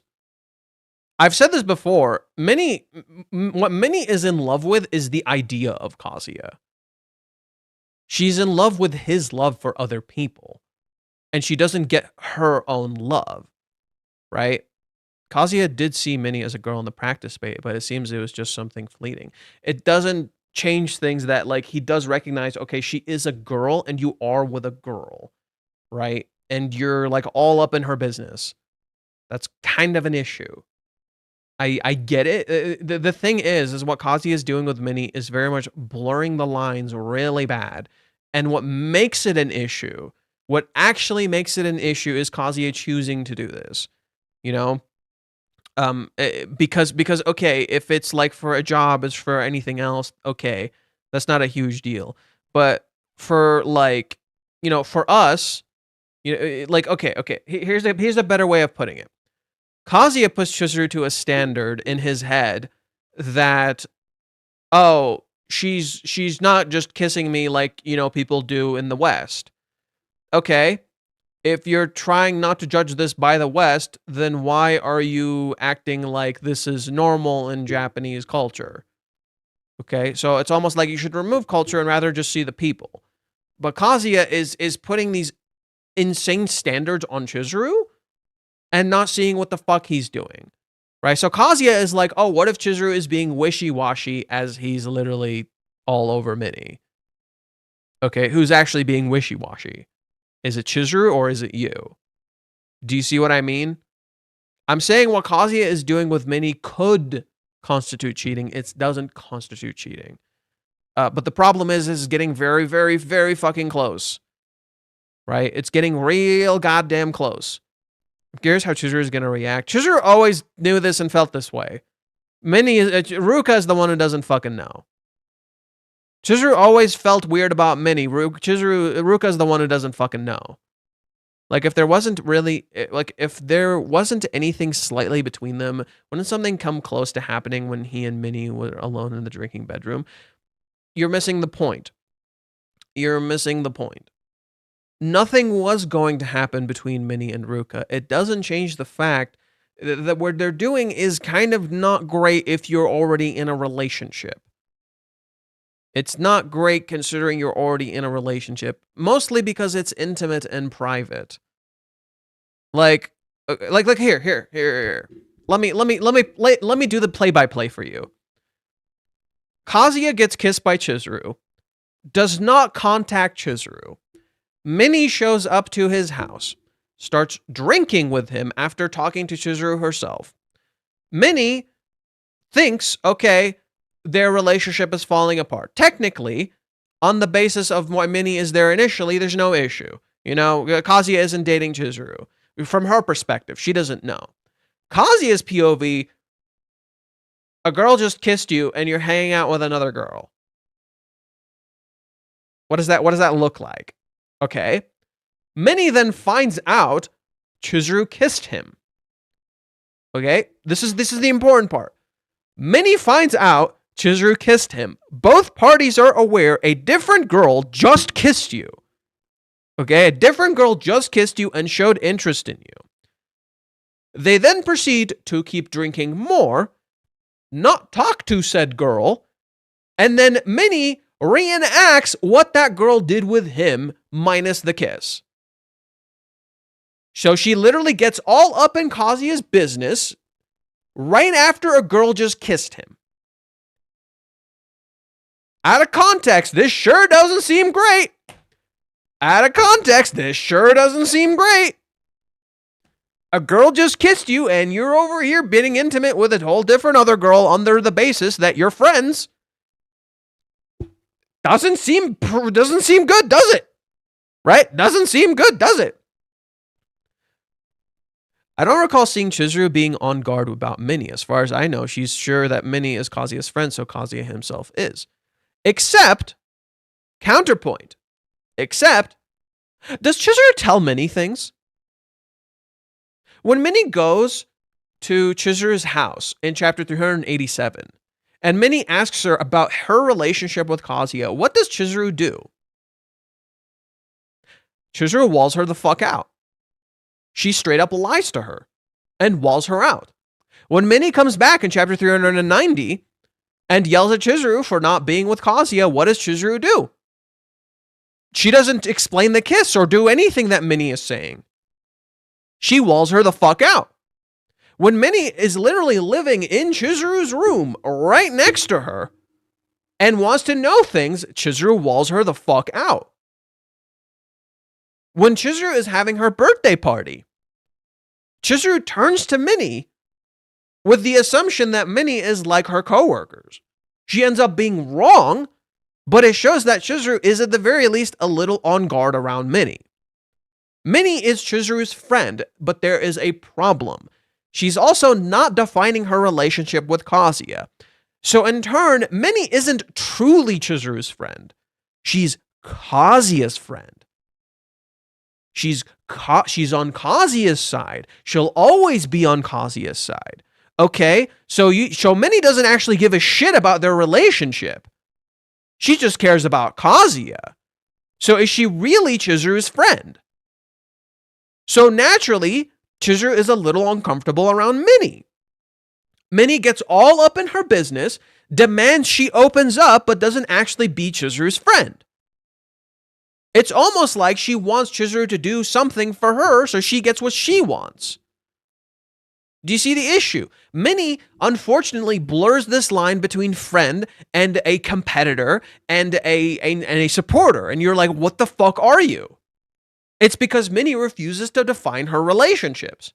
She never sits down and thinks about it. And it's kind of sad that we're talking so much about Minnie when this is a Ruka chapter, but I think that's wildly fitting. Considering what's going on with Ruka in this chapter, I think that's wildly fitting. But we can analyze the chapter a little more. Kazuya out here subconsciously playing in all of the girls' faces, not paying attention and leading them all on, mostly ends bad even in real life. Reishi's setup is genius, lol. I literally, if anything is to go by, look at Steins Gate. If there's anything to go by, look at Steins Gate. Okay. So Kazuya seemingly prepared for everything. This is how the chapter starts. The chapter starts with Kazuya seemingly prepared for every single outcome. He took down the papers.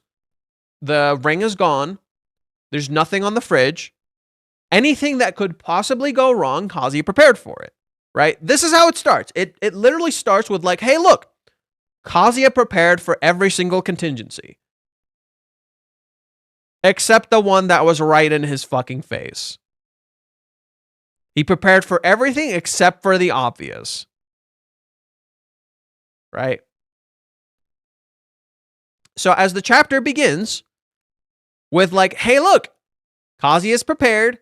Your place is spacious. It's nice and bright, right? The chapter starts being bright, and it starts with Kazuya literally looking at Ruka's legs. And how does it end, right? It ends with a single piece of light peeking through, much like the light contrasts the black strings on Ruka, right? There isn't, whereas you don't see anything because of the curtain, Ruka in contrast is completely visible. It flips the opening of the chapter. The opening of the chapter is that Ruka is barely visible. Ruka's legs, right, are hiding in her panties, right?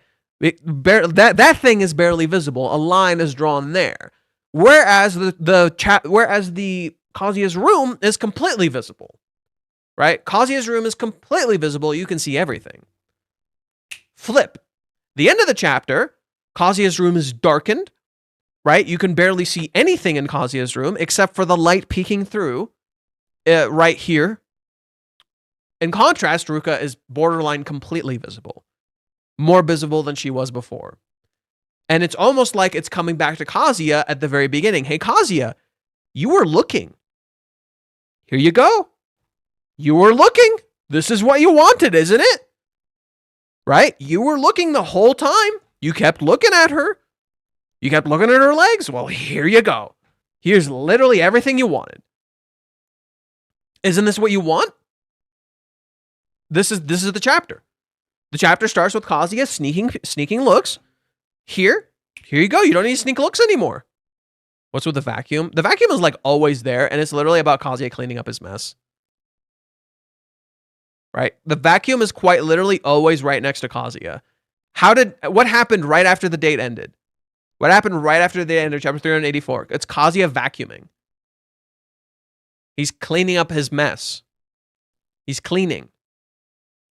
Right? This is his mess coming back. The vacuum is right there because this is Kazuya's mess that he's not fucking cleaning up. Look at his room.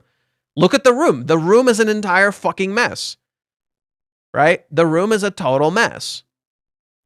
It's not clean. So what Reiji did is his classic technique of bookending, right?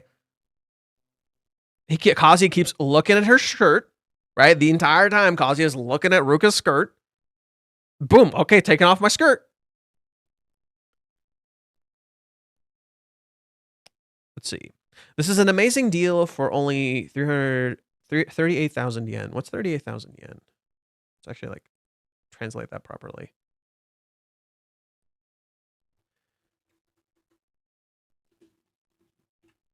Shit, I'm getting a little hungry. $244.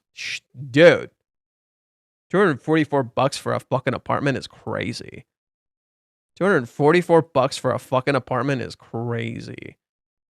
That's, to be fair, in Japanese standards, this would technically be more. Right? But still. $244 for a fucking apartment is kind of crazy. I was lucky to find it. I'm so jealous, I want to live on my own too. This is foreshadowing for Ruka's character. Ruka is almost an adult. Ruka is almost an adult. So she's literally reaching that point where she's ready to live on her own. Her eyes are closed here as she's doing something. Is she cleaning? I think she's cleaning. Yeah, she's cleaning. It looks like Ruka's like cleaning. She's being very, very, very wifey. Right? She's being very wifey. So she's cleaning his house as she says she wants to live on her own. It seems like what Reiji is doing is talking about that element of autonomy. Right? Okay. Ruka, last chapter, is in her parents' house. Right? She's almost an adult and she's almost ready to live on her own. Right? She's almost at that point.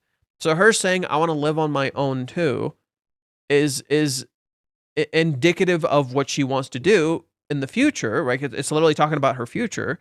At the same time, it's also relevant to what Ruka chooses to do at the end of this chapter, which is take autonomy over herself. So that is definitely relevant here. This is about autonomy. Winter. I find the choice for this to start with winter absolutely fascinating.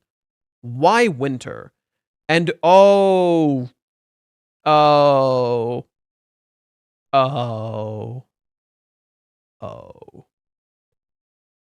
power lines. The power lines are back. AKA connection. Yep. The power lines are back. Back with the element of connection, are we? And then Ruka hugging him. Kazuya's eyes are open, her eyes are closed. It's literally already telling you what was going to happen. Right? It's literally already telling you what was going to happen. Connections. Here's Ruka holding him. Oh my god, she put her hand in his pocket. She holds him here and then she puts her hand in his pocket. You see it right here. Her hand is in his pocket. That's cute. It's literally her trying to be more intimate with him and share the thing he has. She put her hand in his actual pocket. She's trying to share the warmth with him. Get it? It's cold out and she's sharing her warmth with him. Sex. Okay. Ruka comes and sits down in front of him. You were looking at her the whole time. You were looking at her skirt, so now she's looking at him. Right? Ruka looks at him directly. Kazuya sneaks peeks at her. You're so cute. Oh, my hair. I knew you sent me pics, but it was my first time seeing it in person. And she's so cool with it, right? Everyone's like, ooh, Ruka's going to be like icky about Kazuya's hair. We thought Kazuya's hair is going to be a big deal. Nope, he already sent her pictures. Right? Nope, we already sent her pictures. She was thinking of the other Kazuya, but I think that's more thematic. I think that's more thematic that, like, the Kazuya she's envisioning is not the Kazuya here. And that's even more present right here in this image, right? The Kazuya that's present here is not the Kazuya that's present here. This is a different person. He just looks the same. She looks like she sees him, right? She looks like she sees him, but her eyes are closed. In reality, I think Ruka doesn't actually see him. I know you sent me pictures, but it was the first time seeing it in person. First time. Oh my god. You have 3 different first times in this chapter. First time seeing his hair in person. First time being in his house. First time seeing him be this serious about this thing. And then, the first time was the sex thing. But I wonder if the first time about him being serious is different. We'll see. But no, first time seeing his hair. First time being in his house. First time with him in private. Or like sex, sorry. It's all about this chapter is literally all about first times. And Ruka isn't seeing the actual first times, right? The first time she saw the hair, right, was through a picture. It wasn't in person. And she sees it now the first time, right? Then you have the first time with her being in the house. So her first time seeing Kazuya's hair was a lie, right? It was off screen. The first time Ruka saw Kazuya's hair was a lie. It was off screen. It wasn't, we didn't see the moment happen, right?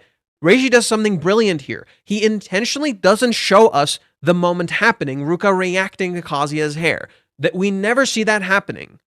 We see that afterwards. We're intentionally robbed of Ruka's reaction to Kazuya's hair.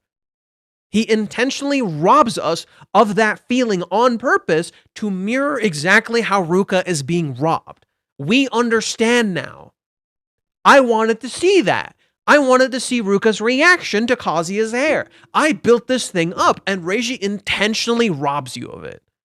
This reminds me so much of what Final Fantasy VII Rebirth did, where Final Fantasy VII Rebirth, spoilers, if you don't want to listen to this, spoilers, get the fuck out. Final Fantasy VII Rebirth, a huge portion of it is literally about grief, and so when someone dies, you feel robbed.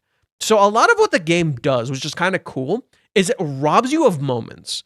And it's like it gives you the thing you want and then it robs you of it, and it does it that way on purpose to fucking hurt you. And some people don't like these things. Some things are not executed super well. Granted, I completely get it. Like there's a scene with like Barrett and his friend. And on one hand it's like done well, on the other hand it's like how it's structured isn't that good. And then there's like a stupid boss fight with like Tekken music right after, and it feels like it robbed the ever living shit out of you of that moment. It's just utter complete whiplash. And I feel like a part of that was intentional. It's like it's meant to rob you of the feeling that you're supposed to be having in this scene. So to me, that reminds me of that. That hella reminds me of that. I'm just like, okay, you were robbed of your first time seeing this, just as Ruka was robbed, right? So let's continue. Ruka-chan, we've been texting often, but this is the first time we've met in about 5 days or so. Okay. Summer Clothes Edition. Long time no see, Proken. Woof. That's kind of cute. She's talking to the fish. I don't think we've ever seen her talk to... Oh my god. She talks to the lungfish, which has the shape of a penis. God damn it. I think that's the joke Reiji is going for. Also, I like how Ruka is bleeding out of the panels here. That's a really cute touch. It literally feels like she's bleeding out of the panels, or she's like extending past the boundaries of the panels, which is very fitting for her character. She hasn't asked me about Mizuhara lately, and she hasn't been acting nearly as jealous as before. It's kind of like she's a real wife. She cleaned the sink as soon as she got here. Right. So Reiji intentionally highlights, hey, she was cleaning the sink. In contrast, what is Kazuya doing? Kazuya wasn't cleaning, right? Ruka is trying to clean up her mess, make things clear, visible. Kazuya isn't cleaning his mess, right? She's trying to be supportive. She's trying to be there for him. Right as Kazuya thinks, she cleaned the sink as soon as she got here. You remember Minnie. When Minnie was in Kazuya's house, what happened? Right? When Minnie was in Kazuya's house, what do you guys remember me saying about that chapter? Right? Let me pull it up to you. Let me pull up that chapter for you. What did Minnie fucking do? Right? When Minnie was in Kazuya's house, what did she do? This is Kazuya's room. After Minnie came into his house, she absolutely wrecked his fucking house on his first day. Literally day one. Day one, Minnie wrecked his fucking house. Day one, she absolutely wrecked his fucking house. And didn't even help him clean. She probably just fucking left. Or if she did help him clean, we never saw it happen.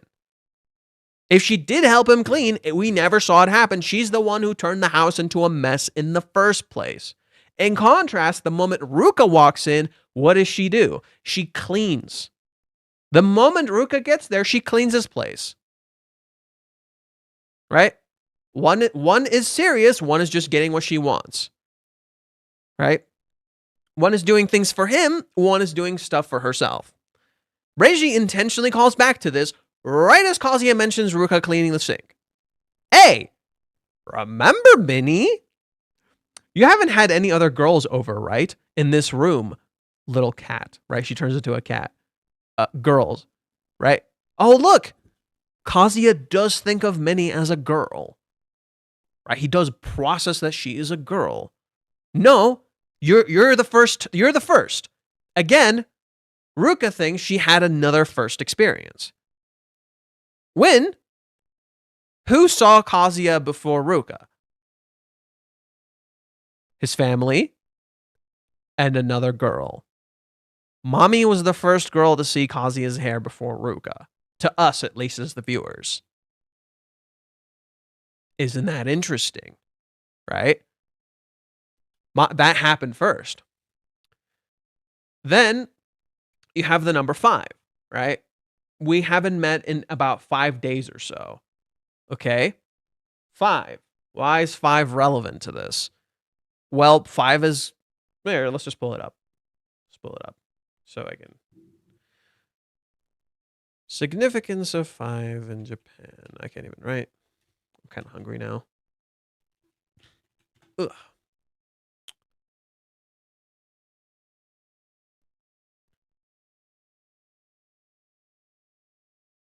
Wait, what the fuck?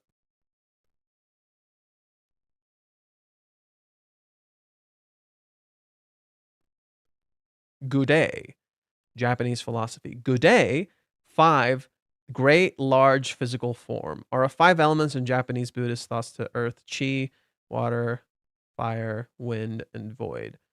Its origins are from the Indian Buddhist concept of Mahabhata, most Chinese traditions before the observed the Japanese Buddhist concept of Gyogyo, which stems from Chinese distinguish blah blah blah blah blah blah.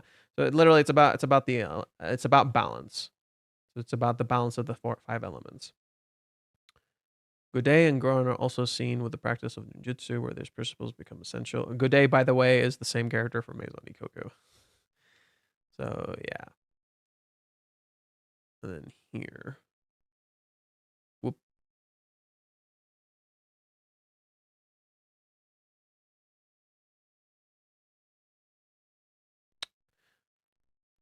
This may be case to case, but restaurants like Observe Buddhism inspire 5 days. Their applications of the number 5 in the Japanese cuisine is a number that reflects the complete set of things. When you observe its use, you may also pay respect the complete set of things.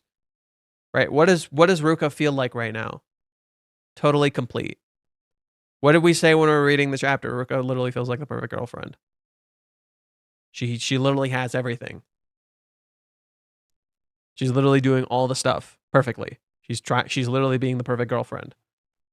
Right? So literally the idea of something being complete, 5 reflecting that completeness of the 5 elements and all that shit, right? All that. Taste and smell the dishes are not okay. So this is in reference to like food. The Japanese specifically have profound fondness for the number 5. A little backgroundery on the figure's place in this culture will go a long way. Blah blah blah. One of the more straightforward applications of this belief is food preparations. You'll notice that there are unspoken ways the number 5 is used during ingredients. Okay, that's just one way. I don't want to know if there's others.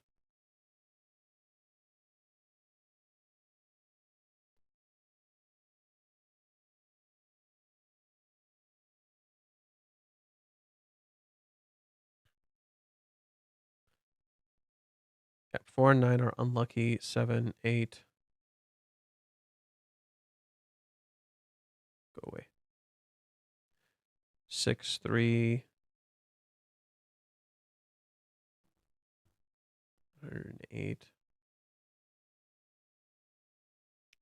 8. Yeah, we're talking about 8. Where's 5? Seems like every number is a lucky number. No.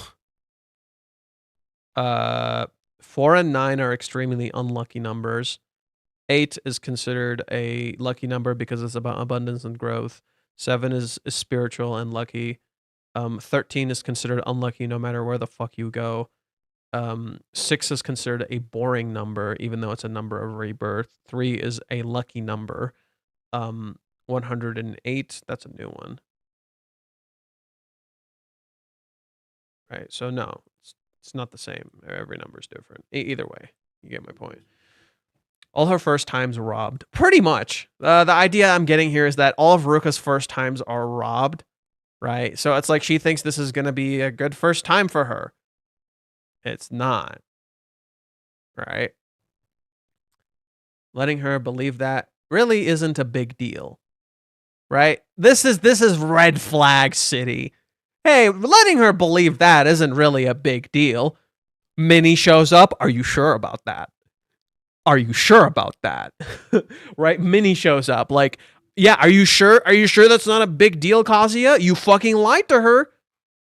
And that could come back to bite you in the ass. And I think that's literally Reiji setting up. That's gonna come back to bite you in the ass, Kazuya, not her. She's okay, right? And the way she fucking rocks herself here like a little kid. Yay, I'm glad.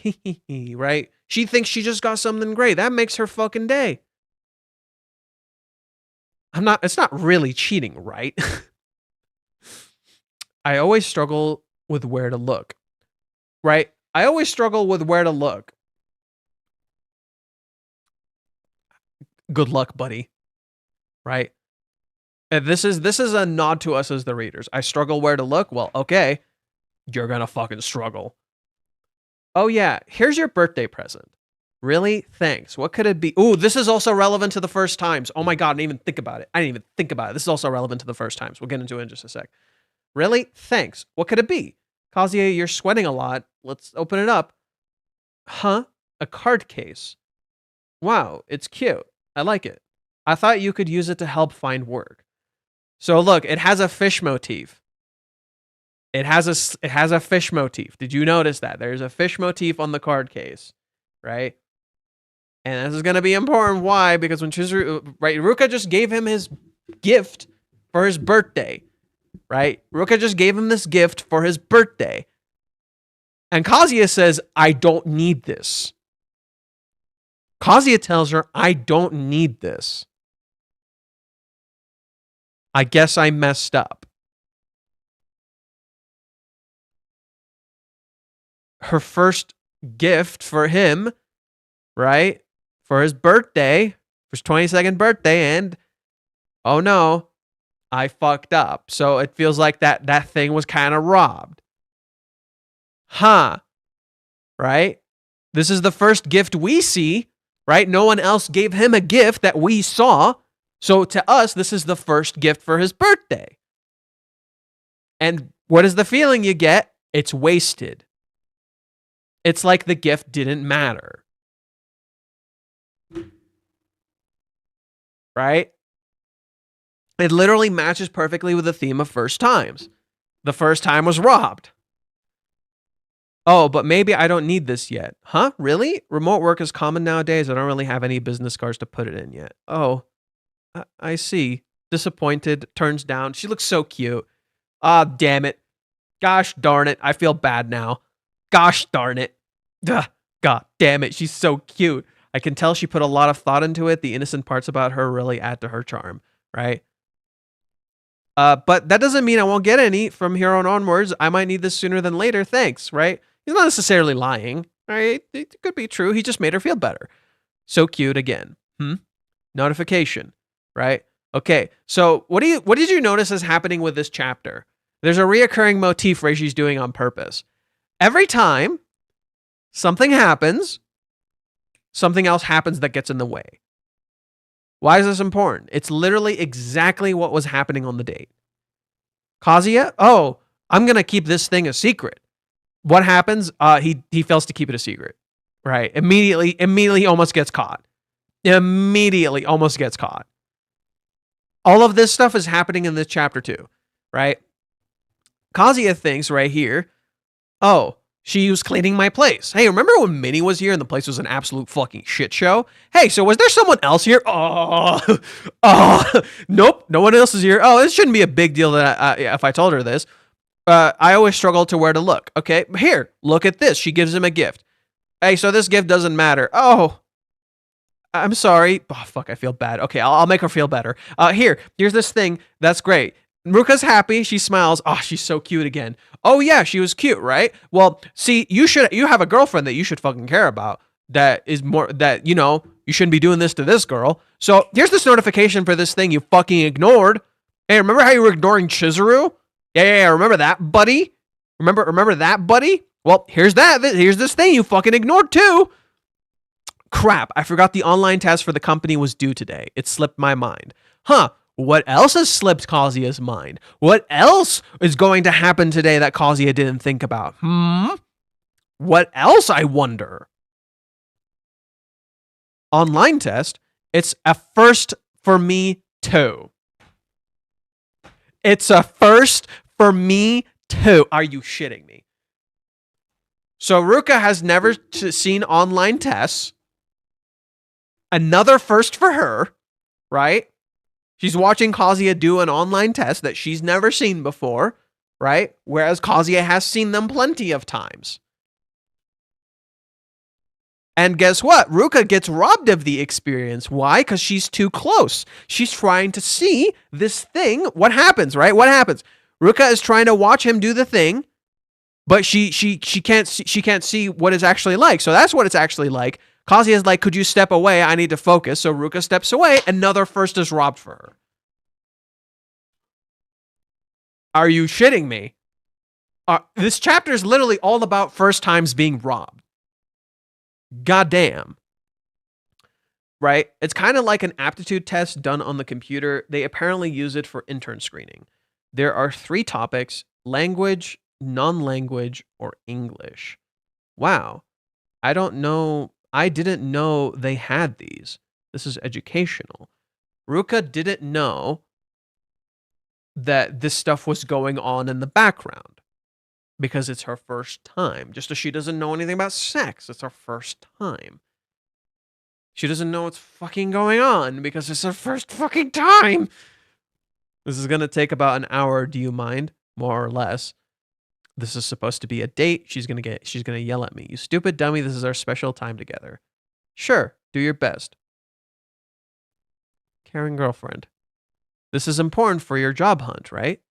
Because it's important to you, it's important to me. Hey, Kazuya, is she important to you? Are you fucking valuing Ruka? Hey, Kazuya, are you actually valuing Ruka? She sure seems to fucking value you. She's fine with it. She's such an understanding girl. Huh. She's being really understanding and she's fine with it. Right? That matches with the element of sex too. It's like, oh yeah, she knows it could be rough, it could be painful, but she's fine with it because it's him. Sorry about this, thanks. But Kazuya, you've been really active lately. Huh? Uh-huh. You're working hard to find a job, and you said you're getting your license. Did something happen that I'm unaware of? Ruka didn't know about this. She's unaware of this thing. And then here again, she's noticing that she's unaware of things. Yet again, another first time she was robbed of. She doesn't know why Kazuya is motivated. Right? She doesn't actually know the real reasoning for why Kazuya is motivated. Yet again, another fucking first time that she's robbed of. I can't tell her it's for Mizuhara even if it kills me. Well, it very well might. Well, it very well might. I'm in my 3rd year after all, and my dad's pushing me to get my license. I'm going to start the test now. Is that the only reason? She can tell. Hey, this isn't adding up. It's hard to act things out. I have to be on guard, right? So that she doesn't get suspicious. She's already suspicious, right? She's already fucking suspicious, right? What's there more to do? I mean, this is actually pretty hard. Law and criminal law, like it's being more specific. Then what about politician? Is it mayor or election? Huh? This has a time limit. I'm so nervous. Huh. His test has a time limit. Just as Ruka has a time limit. Just as right now, what is going on with Chizuru? There's a fucking time limit. Huh. Right? What is Kazuya's struggle with the month and a half? He has to do everything that he's planning to do within that time limit. It's almost like he understands exactly how Chizuru felt in the movie. Because she was under a time limit. Because her fucking grandma was gonna die. Here, Kazuya has a time limit with Ruka. Kazuya has a time limit with the month and a half. He has to somehow do all of that within the time limit. Hey, this seems kind of interesting. I wonder what was... Oh, that's right. Kazuya lived with Chizuru for a month and wasted his fucking time. And he was under a time limit to get his shit correctly with Chizuru. It's almost like Chizuru felt like she was under a time limit too and didn't want to waste his time. It's like he's learning how she fucking feels. Wow, this is what it's like, right? Ruka's observing what a real work is like. She's learning what a real relationship is like, if you will. Oh, this is what sex is actually like. She's getting a new experience. It's her first time. She's observing a real first experience.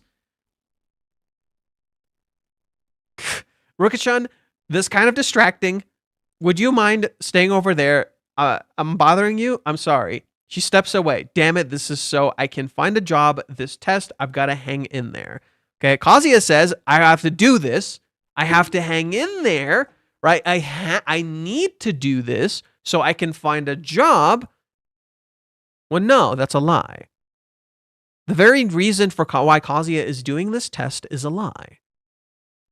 He says he needs to do this to find a job. Does he? Right? That's actually a lie. Because he put himself under this time limit. And that mirrors his relationship with Ruka. He says, I have to do this, right? I need to make these choices with Ruka because I'm under a time limit. Right? I gotta hold on. This is what I have to do. Job hunting is where the river of life meets the sea. The river of life meets the sea. So it's like when you go out into the actual ocean and you have to traverse it. Something, a motif I've talked about in the past with Reiji, especially fitting coming from a fucking fish, where it's like, okay, you have to actually go out into the open ocean and traverse it, right? And also the river of life meets the sea. Get it? It's a sex joke.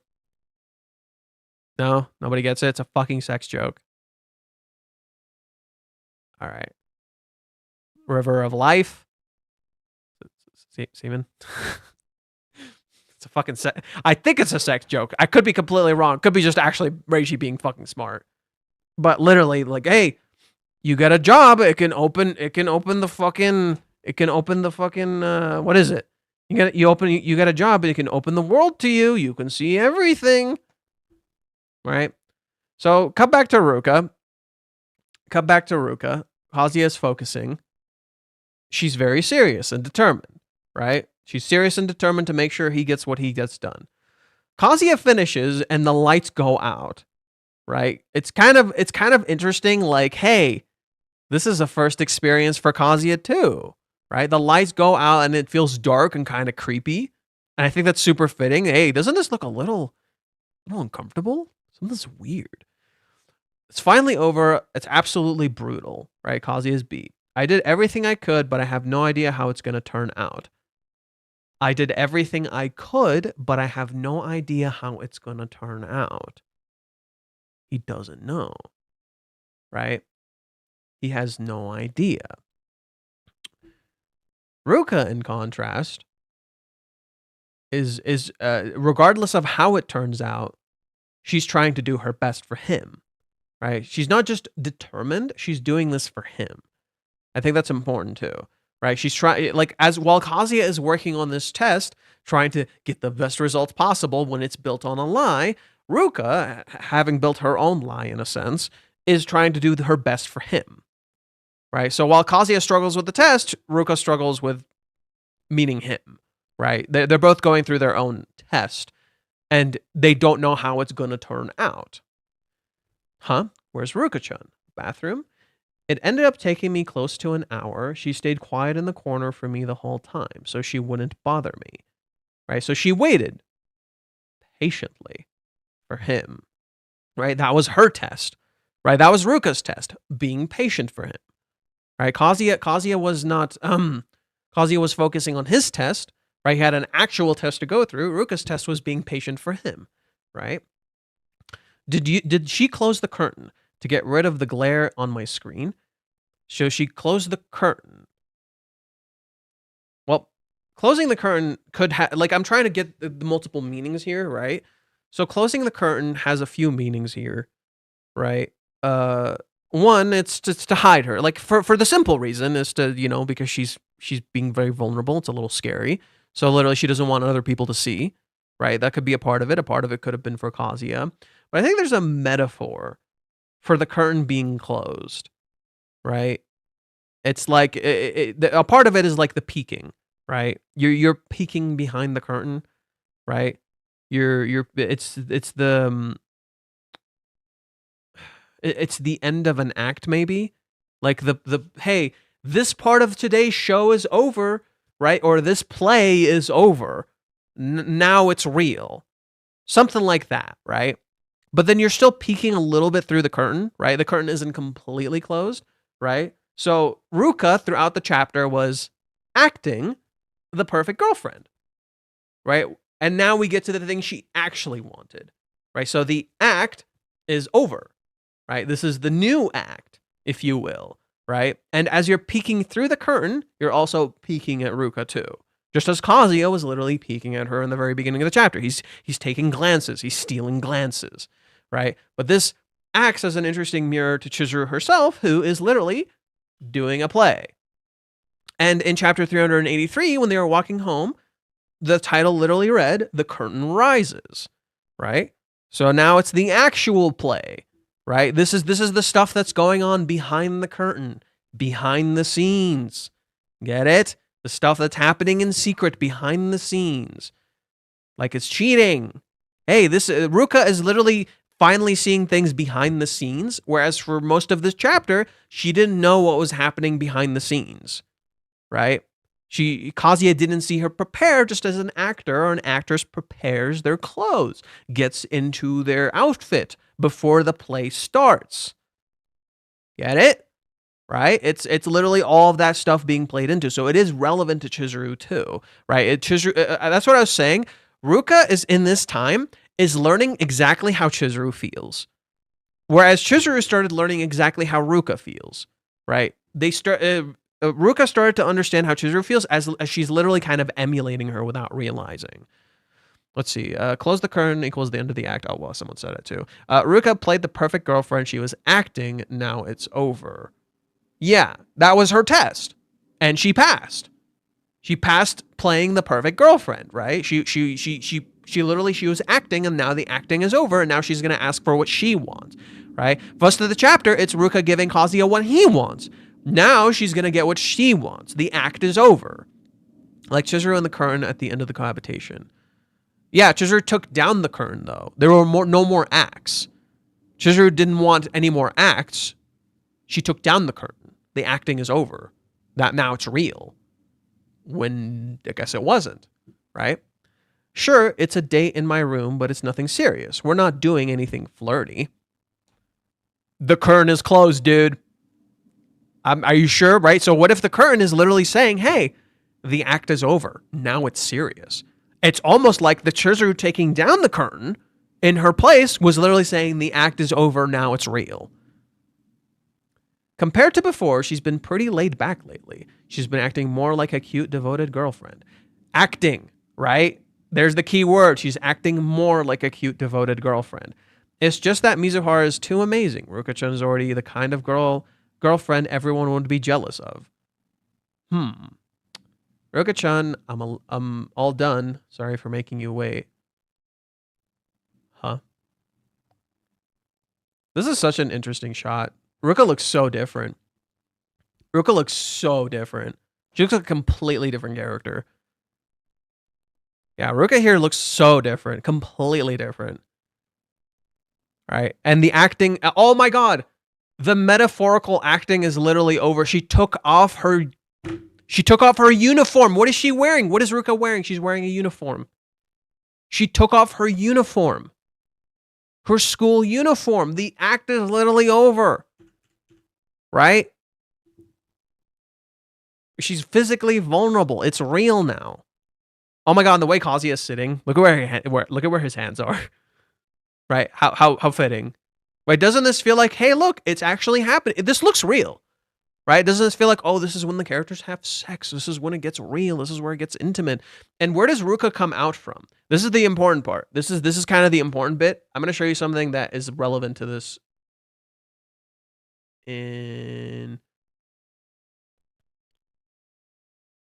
Where does Ruka come from? This back area. Literally from the shadows. It's literally the same exact thing Kazuya was dreaming about. It's literally the same exact thing Kazuya was dreaming about. Straight up. It's the same spot and everything. And now it's becoming real. Right? And guess what? What do you see here? A line peeking through. Right? A light peeking through. Just as right here, you see a light peeking through. Again, the motif of a line and a light peeking through. Kazuya freaks. What? What are you doing? Ruka-chan freaks out. Right? Kazuya starts backing up. Right? You'll notice Kazuya slowly start backing up. This should seem familiar to you. Why? Well, Kazuya has been in this exact position before. Kazuya has been in this exact position before.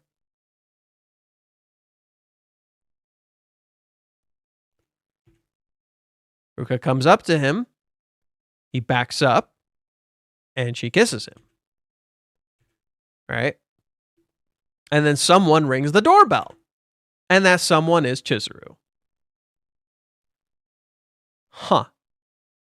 Same exact position. So Kazuya backs up.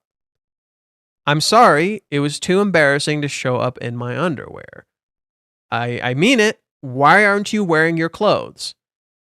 It's not even my birthday, so maybe it's kind of strange to ask something like this. So she knows this is her getting what she wants. She knows this is not necessary. Like, she knows this is for her and not for Kazuya. Right? She knows this is for her and not for Kazuya. Right? I love that she's seemingly aware. She comes and sits down.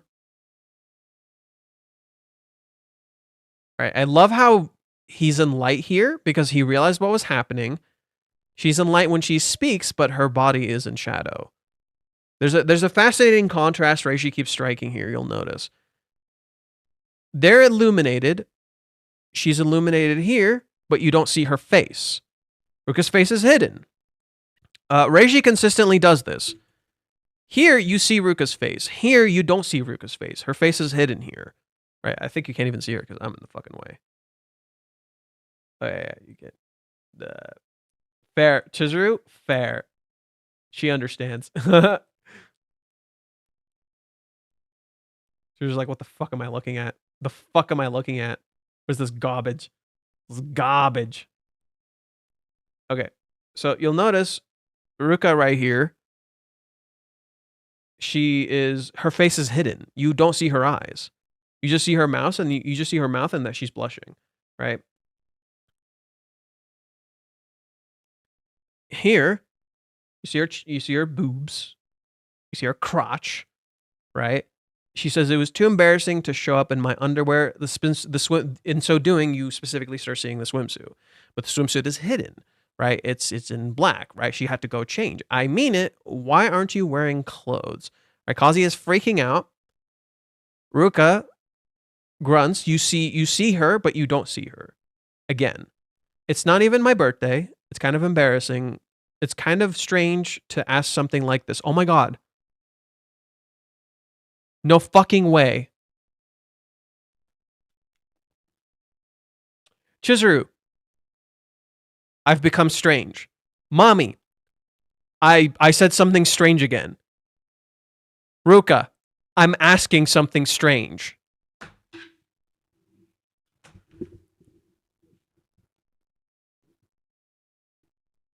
Every single character said the same fucking thing. Acting strange, saying strange things, asking strange things. What the fuck? What the fuck? What the fuck? I wasn't... What? She's asking something strange to ask something... It's kind of strange to ask something like this.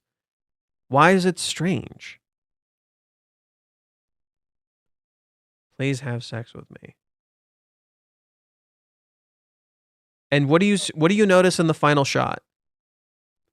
A repeating motif. This is the only time you see Ruka's face. You don't see her face here. You don't see her face here. And you only see her back here. You don't see Ruka. In this entire scene, you don't see Ruka. She closed the curtains so you wouldn't see. The lights are, you only peek a little bit. You're not actually seeing Ruka. You're only getting a peek. Right? You're only getting a peek of Ruka here. You're not actually seeing her, hence the light. That's, I think, what the curtain actually means. She closed the curtains so you don't actually see. This is all about seeing. She wants to have sex, but Kazuya doesn't actually see her, and what happens in this entire sequence, Kazuya doesn't understand. And she says, let's have sex, but she doesn't realize having sex is about being seen. There's a fascinating contradiction here, where Ruka said she was too embarrassed to show up in her underwear, right? So there's a slight contradiction. It makes sense. But everything about this chapter is about seeing, right? You're literally peeking behind the curtain. That's why. That's what it means. The curtain is closed and you're peeking behind the curtain. You're seeing what's there. That less so the act and more so you peeking behind the curtain, right? So is Kazuya going to choose to open the curtain? Thematically speaking, would Kazuya choose to open the curtain? Right? He essentially has two choices here, right? Visually see Ruka or open the curtain. Those are his two choices, and he's stuck between the two, right? The curtain is behind him. Ruka is in front of him. Kazuya could open the curtain, right, and end this entire thing, or he could literally open Ruka's strings, if you will. Carding called? What does that mean? I think I've heard that before. I think she kind of forces him to face her by closing the curtain. Kazuya can't see anything but her. Yeah, in a sense that you could maybe see that, right? You could maybe theoretically see that, but then now he's being presented with a choice. It's like, do you open the curtain, right? Do you see everything around you, or do you keep looking at Ruka? Reishi's hiding something from us. Yeah, literally, you're peeking behind the curtain. You're not seeing everything clearly. I said this last chapter too when we were looking at Ruka. I don't think Ruka like fully understands what she wants out of sex, right? I don't think she's actually seeing things clearly. I was talking about that last time too. There's a motif of seeing in the last chapter where let me show you what I'm talking about. Last chapter begins with this cover page. You're seeing something from a very particular angle. You're seeing something from a very particular angle, and there's this thing cutting in the way, like a line or a railing being drawn. Okay? So you're seeing Mommy and Kazuya's past from a very particular angle. They look happy. But that relationship wasn't like this, right? You're seeing it from a glass window. You're seeing it from a very particular angle. It looks a certain way to you now because of how you're looking at it, right? So seeing is very relevant to this chapter. How you see and interpret things is very relevant. Mommy's conversation with Kazuya ends with her saying, your hair, she compliments his hair, right? And what do you see? It's Mommy looking at him. How does the chapter end? Ruka's looking down. She remembers a moment and she tries to get that feeling back. She freaks out. She turns away. She turns on some pornography and she freaks and closes her eyes. She then falls over, puts her hand between her legs, and thinks of Kazuya. And what are you seeing? She's looking at you, but her hand is blurred. Right? She's looking at you, and because of the angle that it's drawn, her hand is blurred. That she can't actually hold or see this thing. Right? That her vision is unclear. And what this does is that it creates a contrast, right? Why is this important? Let me show you. There's a visual contrast being struck with the opening page.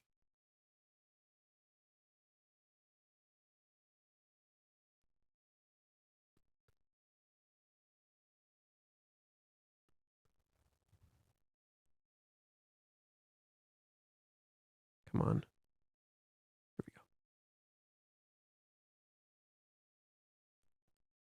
When Ruka looks from this angle, is her hand not in the way?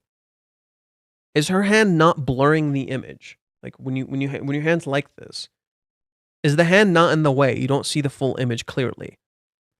When you look at the cover page, isn't there a railing in the way? So you're not seeing the image clearly. Right? This feels like a bad shot, if you will. But it's an intentionally bad shot. Because your view is blurred. You're not seeing things clearly. This chapter leans into this. Sight and how you see things is not clear.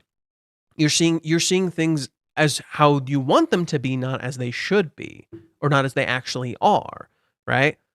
Kazuya and Ruka here are not at the center of the page, right? Kazuya and Ruka here are not at the center of the page, they're to the side of the page. Rather, doesn't it feel like more so that the background is the focus? All these layers and moving pieces and all the snow and all the stuff that's piled up. Like there's a lot in the background. There's a lot of things happening in the background that you're not seeing. And now you're peeking behind the curtain to see what's in the background. This cover is full of light. It is literally everything is illuminated, and yet everything is also covered in snow. Like you can't see it. Everything is being covered, hidden. What is the end of the chapter like? Completely hidden, and you're peeking behind the curtain. You're having a little bit of a peek behind the darkness. There's just a little bit of light. And you're seeing how much there is that's actually hidden. How much was in front of you the whole time, and you chose not to see it. The end of an illusion. Choosing to see. That's what the curtain represents. The illusion. The act ending. You choosing to actually see things. To peek behind the curtain. To remove the curtain so you can see. Kazuya mentioning the hair first made me believe Ruka didn't really like it, and she just goes along with it. I wonder, does Ruka not actually care for the hair? We haven't actually heard her real thoughts about it. Perhaps she discovered something Kazuya was hiding, felt more pressured, and is now acting this way, just like when she kissed Kazuya at the family house. No, it's not that. This is something that's been building for a while. It's not that Ruka discovered anything. The whole point is that Ruka doesn't know anything. The whole point is that Ruka doesn't know anything. That's the point. She knows she doesn't know anything. A part of her is aware there are lies present, right? That's the point of the curtain. There is a lie here. There's something being hidden. The curtain closing is hiding something. That's the point. You're hiding something. It makes sense to you, like, okay, this seems like a reasonable thing to not want other people to see, but at the same time, there's a double meaning to it, that there are other things being hidden. Just as the snow, while bright and you can see it, is actually hiding things in plain view, right? This is what the cover is. Things being hidden in plain view. What do you see Ruka doing? She puts her hand in his pocket. It's cute, but now one of her hands is hidden. She has not revealed her hand. Huh? Right? What do you see in the background? Right? You're seeing the poles and the things sticking out, but there are a lot of things being hidden. The footsteps, the snow, the railings. There's so much going on in the background, and you don't actually properly see it, right? So much of the background feels industrialized in contrast to the snow, which is alive, but the snow is hiding things. Just like Kazuya in the cover is not the real him, right? The Kazuya you see in the cover is not the Kazuya you see in the chapter. Those are two different people, right? And these two here look like a perfect pair, right? This is their first time together, right? Maybe this was when Ruka first put her hand in his pocket, right? A first experience. And yet that first experience is a lie, isn't it? Everything you're seeing is a lie. All just one big illusion. That's to me what this all feels like. Just a big illusion of first times, when this isn't the first for anything. Man, is because of the end of the illusion, since the number 4 is associated with, since we are in 400, could it still be the death of Kazuya, the death of Ruka's illusion? Oh yeah, no, everybody's illusions are like breaking. And I think this Kazuya is gonna screw this up somehow. And not in a good way. Please understand. Like, Kazuya's not gonna cheat or anything, but something's gonna go wrong. You know? Once the hair marinates, Kazuya is going to be unstoppable. The hair sucks. Sorry to tell you, the hair fucking sucks. Cause not like, I think mommy is like the one who likes it, but the hair isn't the real him. It's a fucking lie. Would he come clean once the curtains are open, or could he just continue to hide behind it? Well, the curtain hides. So look.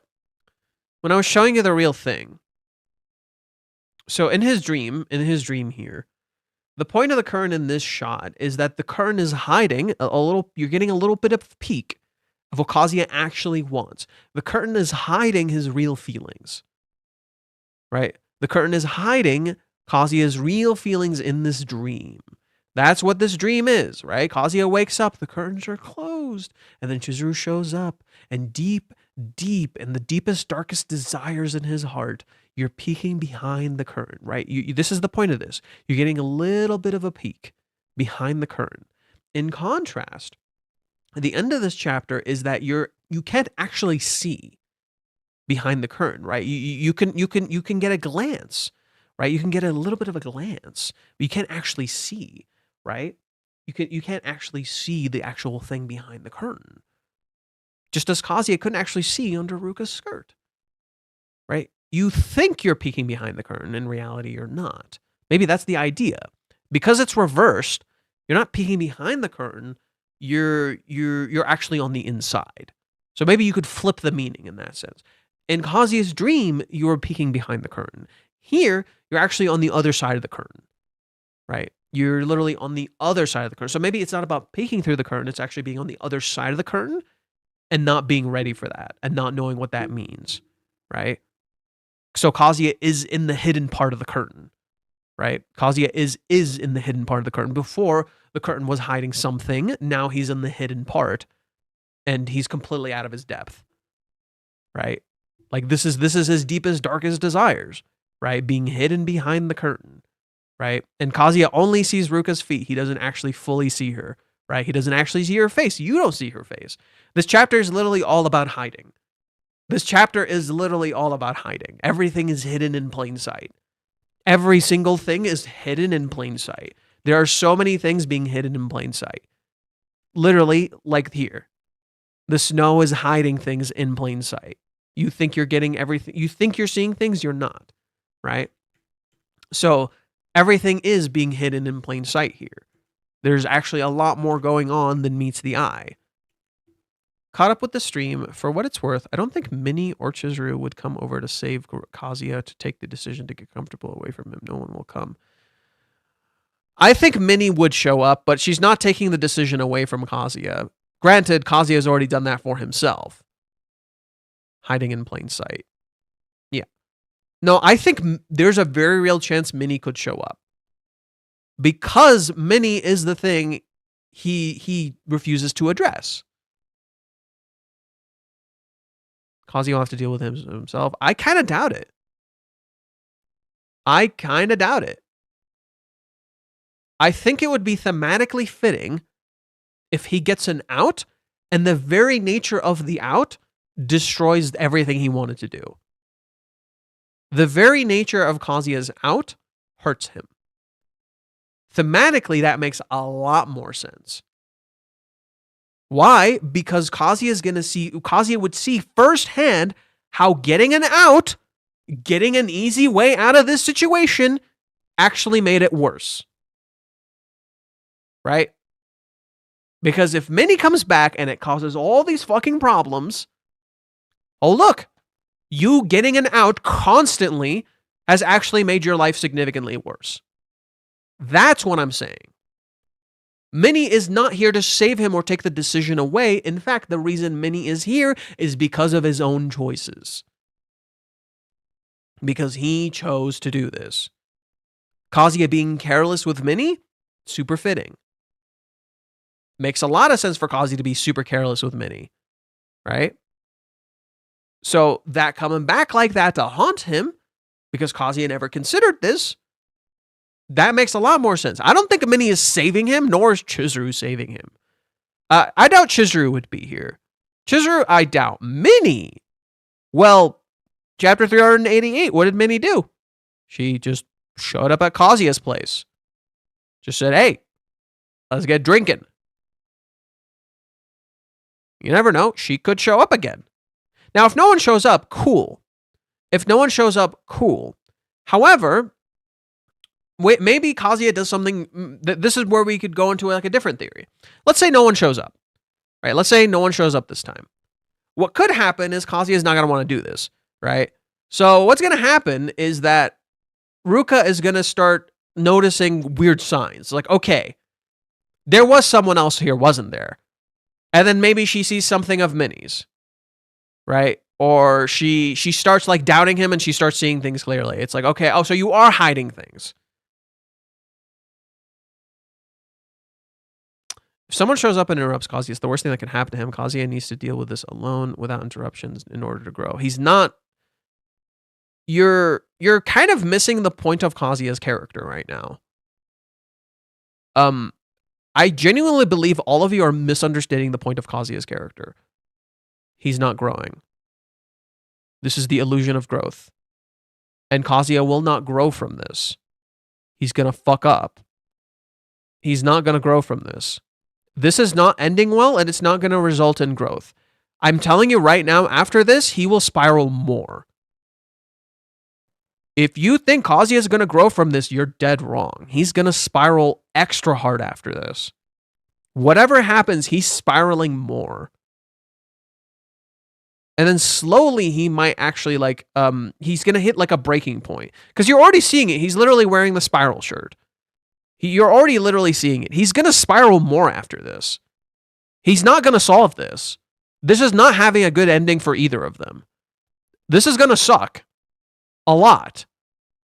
And not in a sexual way. Portions of words. No, this is not going to be good. This is not ending well. And it's not going to be about growth. You are significantly misunderstanding Kazuya's character if you think this is about growth. You are dead wrong.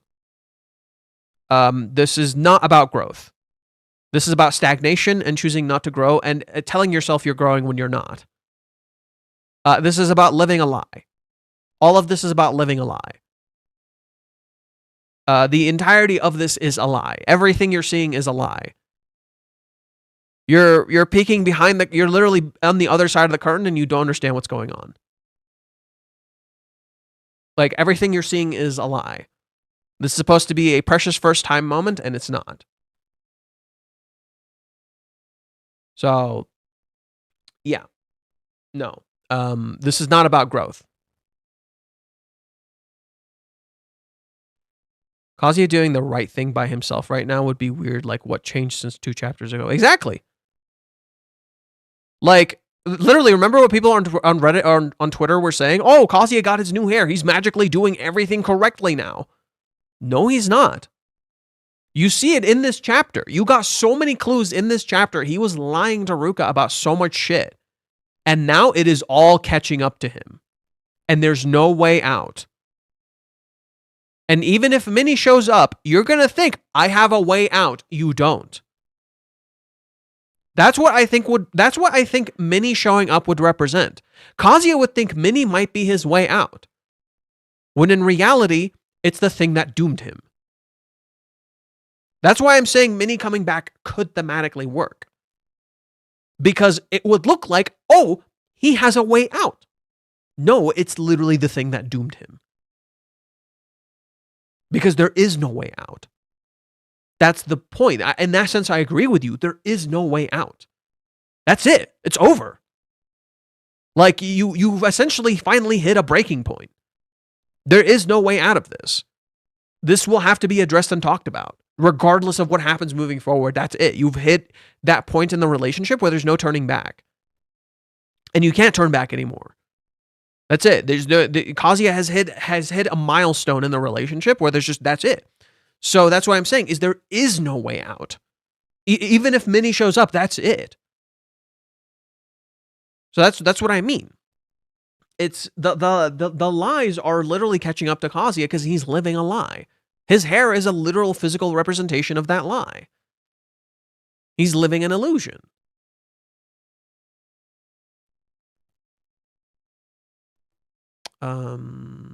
Let's see if Japanese fans have put. It's the end of the road. Literally, his back is to the wall. Right? It's the end of the road. You have to face the curtain. Right? Kazuya is literally at the edge. He has no more room. He has been completely and utterly cornered. He has no more room. He is in his house. He is in his room, in his own place of comfort, and he is completely and utterly cornered. There's literally nowhere to run. He has absolutely nowhere to run. He is in his room, back to an absolute corner. There's nowhere else to go. That's to me what I'm seeing here, right? Look, you're at the very end of your road. Kazuya for a while always could retreat to his room, right? Kazuya could always comfortably retreat to his room. He can't even retreat in his own room now. Where's he going to go after this? Nowhere. I haven't explained myself well. What I meant is that Kazuya's future well-being, even if this goes badly now, he needs to face that alone. I'm not saying it will happen, but I think the situation would be best for Kazuya. You're wrong. I disagree with you. For a very simple reason, you don't face the future alone. You choose to face the future with other people. That's the only choice you make alone. The only choice you make alone is the one to decide to be with other people. That's the only thing. Kazuya has to make a choice for himself. It's not about choosing to face this alone. You can't face it alone. That's wrong. You can't face things alone. That's not how life works. He can't face this alone, but he has to choose to face it. That's the difference. The only thing you do alone is the choice that you make. You don't have to do the actual work alone. Which is where I disagree. This is why I don't like that idea of doing it alone. No, there's no dealing with this alone. That's silly. You need other people. You can't do things alone. That's not how life works. Like you need other people. There's things you should do. You have to make a choice on your own. Or you have to make a choice on your own, but you're not alone. So that's kind of why I'm disagreeing with your point, is like so much of it is about Kazuya doing it alone when it's not. It's just about making a choice. And that choice is to choose to not be alone. Because Kazuya has chosen this loneliness. Someone getting hurt no matter what he does, and be that person getting hurt, Kazuya will be hurt a lot. Yeah, like Kazuya finally hurting someone and realizing he's the one hurting people, I think would be a big deal. I could see Kazuya trying to fix this somehow. I could totally see Kazuya like fucking up here and trying to fix this somehow, and he literally can't. There's no way. There's no fixing this. That's what I'm saying. Is like I literally think Kazuya is gonna try to fix this somehow, and there is no fixing this. Well, we know he's going to turn her down. That much is certain. Are we as certain that Kazuya will turn Ruka down as we are that Chizuru would accept a relationship with Kazuya? See, I just don't get that. It's like, what will Kazuya do here?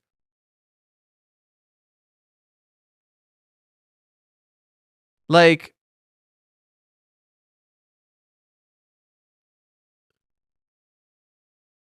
I just don't see Kazuya having sex with Ruka. I just don't see it. That just doesn't make sense. I do think Kazuya is gonna screw up somehow, but it's literally everything catching up to him, and it's like, okay, what are you gonna do? You're flat on your ass, on the ground. What are you gonna do?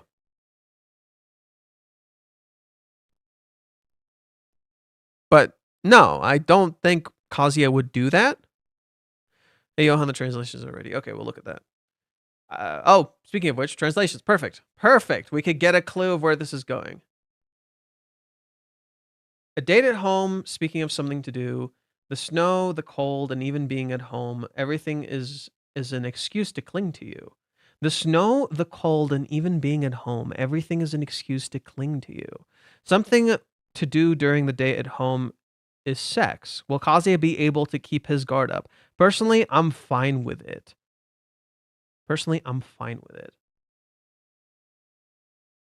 Whoa. Would Ruka tell Kazuya, I'm fine with having sex even if you don't love me? Bruh.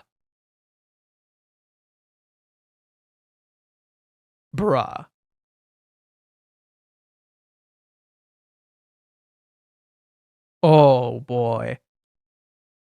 That would be a shot in the leg. Hey, Kazuya, your excuse means jack shit now. Hey, Kazuya, your excuse means jack shit now. That's literally what I said. I said it was Ruka.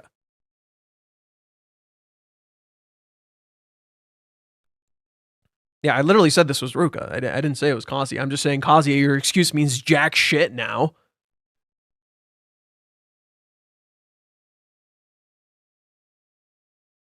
Isn't that literally what I said? I said Ruka would tell him, I'm fine with it.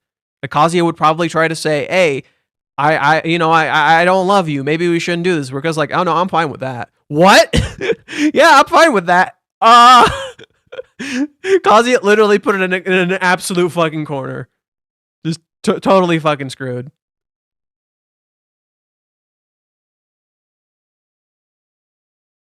Is there more implications in the personally I'm fine with it thing?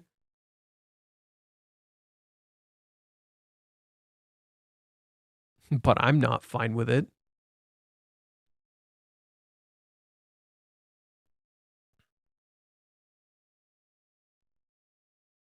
Something to do at home during a date at home is sex. Will Kazuya be able to keep his guard up? Yeah, so I like the one I like is the cover one. The excuses.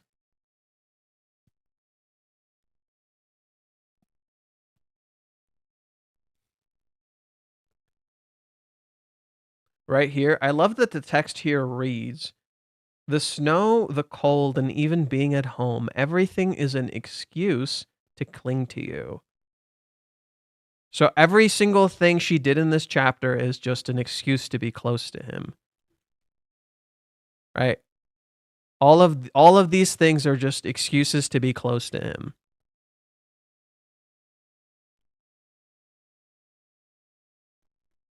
And I think it's super fitting that Kazuya tells her to go away while he's trying to work. And Ruka is literally told, hey, sit over there. Don't come close to me. And I think that's pretty symbolic considering why is Kazuya doing this? He's doing this for Chizuru. Hey, Ruka, don't get in my way while I try to do this thing for Chizuru. And Ruka chooses to wait patiently before she inevitably shows herself. Oh boy. Yep, I could totally see Ruka being fine with it. Like, no matter what excuse Kazuya gives, Ruka's like, nope, I'm cool with that. And Kazuya can't fucking do anything.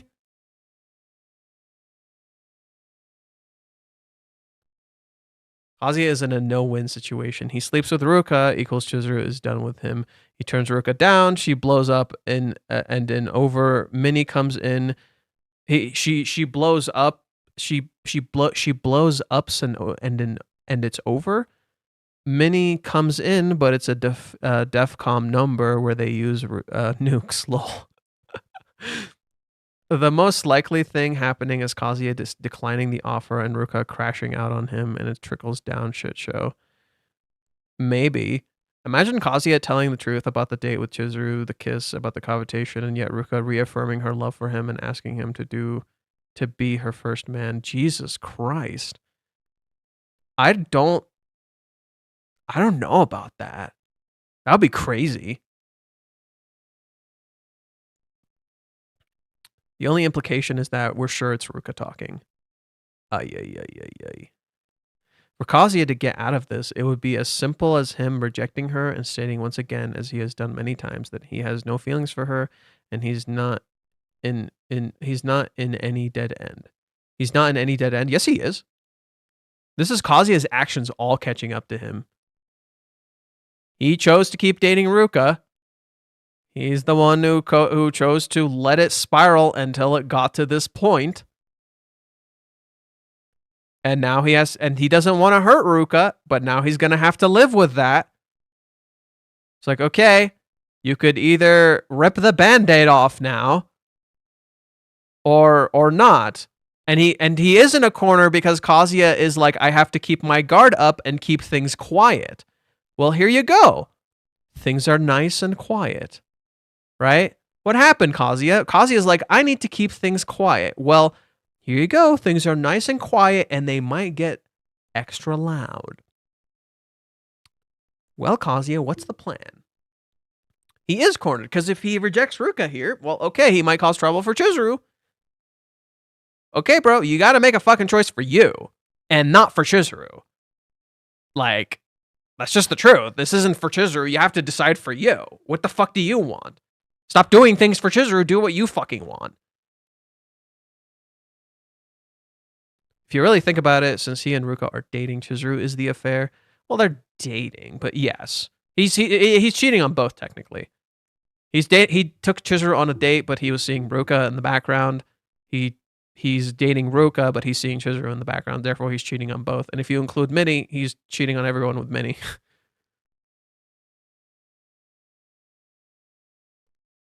It's time to get busy, Johan, for them at least. Are you saying they should have sex? Give me a second.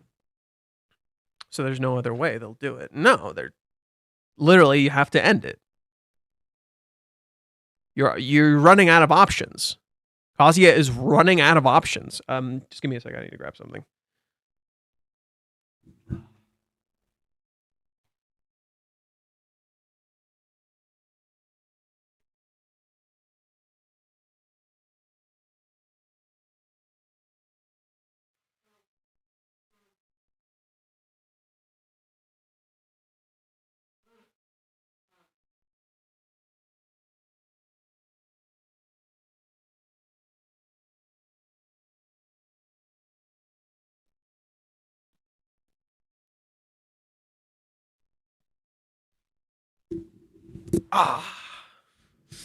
There's no more running. There's nowhere to run.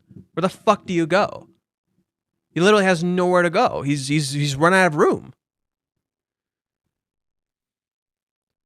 If Kazuya sleeps with Ruka, will it destroy his character? Yes. Totally. How the fuck are you gonna have a relationship with Chizuru? He slept with another girl. That's it. Yes, it would totally ruin his character. Now, Kazuya considering sleeping with Ruka, I don't think would totally ruin his character, but it would get pretty close. That's why I don't think Reiji will have Kazuya like actually try to sleep with Ruka. I don't think so.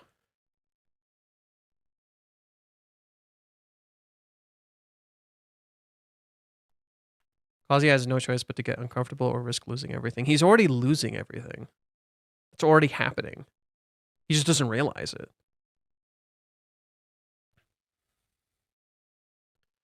I mean that is the problem has a solution. It's not something that wherever he says will turn out badly for him.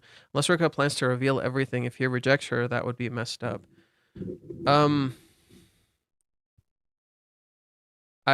The simple truth is that there are no more solutions, because no matter what you pick, someone's getting hurt.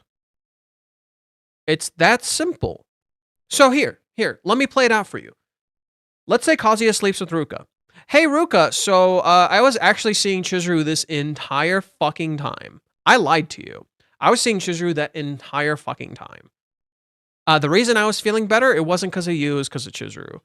I had sex with you because not necessarily because I loved you, but because I just felt good for me. You know? How would that make you feel? Pretty fucking shitty, huh? Right? Now let's say Ruka doesn't care if they have sex if he doesn't like her. Right? She just wants to have sex with him because she thinks he's the one. Right? Well, Ruka's younger. She doesn't fucking know. Ruka is getting to the point of being an adult. She's not an adult yet. She's getting there. She's becoming a lot more mature, but she's still young. And this could very well be a mistake. And you don't know that. Okay? So Kazuya sleeps with Ruka. Ruka and Chizuru get hurt. Kazuya doesn't sleep with Ruka. Well, Ruka's going to get hurt regardless. And Chizuru may get hurt because Ruka might go after her. Okay? The simple truth is, regardless of what he does, he has to make a choice. Regardless of what happens, Kazuya has to make a choice. It's that simple. And if he doesn't make a choice will be made for him. What is that choice that would be made for him? Many. And how have many choices always turned out? Terribly. That's why I'm saying Kazuya may not make a choice. Minnie shows up, makes the choice for him. And again, it blows up in his fucking face. Do you see what I mean? That's why I'm saying Minnie could very well show up here and make the choice for him. It would be interesting if Kazuya just tries to stall, and in the process, Ruka discovers the chocolate, thinks it's for her, implores her not to eat it. Ruka would probably connect the dots. At that point, it's interesting that Reiji dedicated the panel to it. But Kazuya tries to delay the inevitable for as long as possible. The choice is to hurt Ruka right now or definitely hurt everyone later on and lose everything. He must make the right choice right now, and he won't. And he won't. Do you know why? I genuinely know he won't. He won't make the right choice right now. Why? Because during his last birthday, he actually tried to make the right choice. During his last birthday, he actually tried to make the right choice. But Kazuya right now, Kazuya is not making the right choices. In fact, he doesn't want to make any choices at all. He just wants to do what's best for him. Right? His best for him is Chizuru. So everyone else just kind of gets screwed over. Right? He'll toss everyone under the fucking bus. So it just feels like what's going to happen is he's not going to make a choice. He's going to try to stall this, and a choice will be made for him. Because that is Kazuya right now. That is his character. He's not making a choice. You saw it with Mommy earlier. Did Kazuya make a choice? No. Mommy decided for him. When Chizuru kissed him, what did Kazuya do? He didn't make a choice, and it was decided for him. Kazuya here again will not make a choice, and it will be decided for him. And I bet it's going to be Minnie. The Ruka situation has become the ignored spider bite, and now the necrotic venom has spread to the point where Kazuya is going to have to, metaphorically, amputate. It's going to get ugly and painful. And he's not. He's going to let the venoms keep spreading. And spreading and spreading and spreading until it consumes him.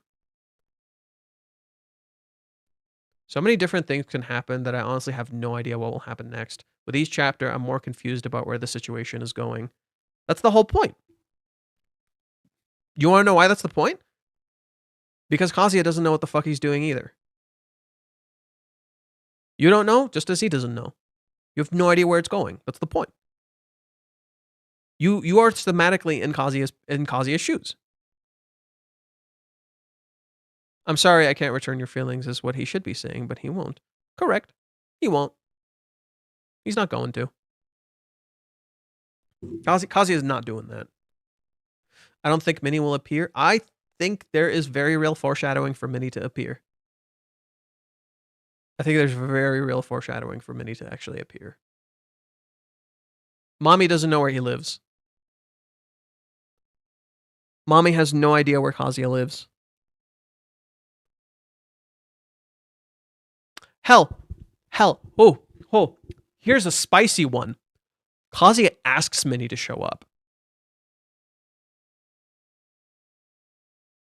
Now, that'd be weird. He goes on his phone while the girl's talking to him. That would be weird. But it could happen.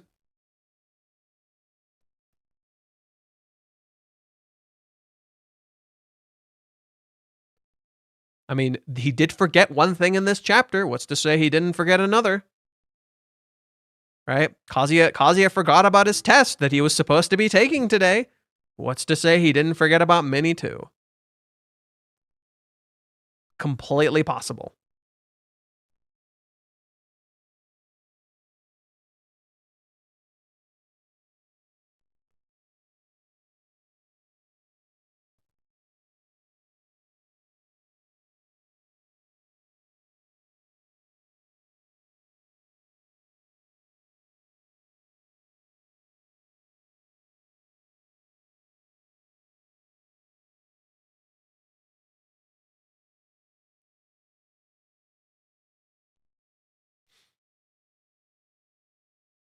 Don't look for anyone to make choices for Kazuya. There's no one who can make the choice but Kazuya. Only Ruka can give him an out, and she might. You think Ruka would give him an out?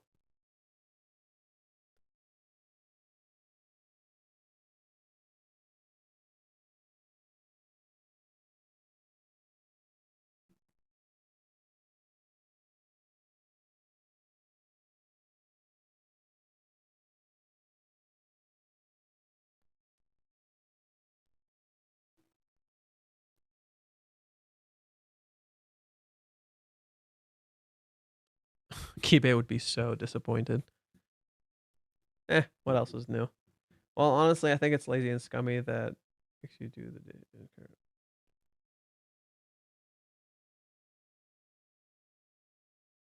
Yeah, not that they mention it. Right? Kazuya lets Ruka clean up his sink. Ruka shows up and cleans the sink, and Kazuya lets her. Right? Kazuya lets her do these things for him. He lets her be involved with him. And that's shitty. That is shitty. He lets her do these things, and knowing full well this relationship is not going to work out. He lies to her, telling her this is she's the first one here. He tries to make her feel better and do all these things for her, but he's just leading her on. That's just the sad truth. If Ruka notices that Kazuya is uncomfortable, she might not go through with her own wishes. That would show so much growth for her. And I kind of agree with that. I just think something bad is going to happen. So here, let me pitch you a scenario. Let's say Ruka doesn't go through with it. Let's say you're correct. I doubt that Reiji would just let it end there. Right? I doubt he would give Kazuya such a free pass. I doubt it. You want to know why? Because he's been lying to her the whole time, but now there's no more protection or safety. So I genuinely think, like, let's say Kazuya gets out of this somehow. He gets lucky. Ruka lets him off the hook. Ruka is just like, oh, you're clearly uncomfortable by this. We don't have to do it. Ruka lets him off the hook.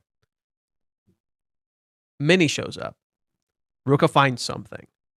Some sort of karmic justice happens. Why? Because Ruka feels like she's the bad person. Right? Ruka's like, I'm pushing something onto you and I'm making you feel uncomfortable. I'm sorry. Then, as just a bit of karmic justice, hey, so you know how you felt like you were the bad person? Plot twist, he was the bad person and he just made you feel like shit. You weren't the bad person at all. Right? No, what you wanted was completely reasonable.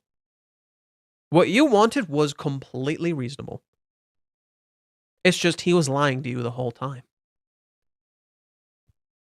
Wouldn't that hurt so much more?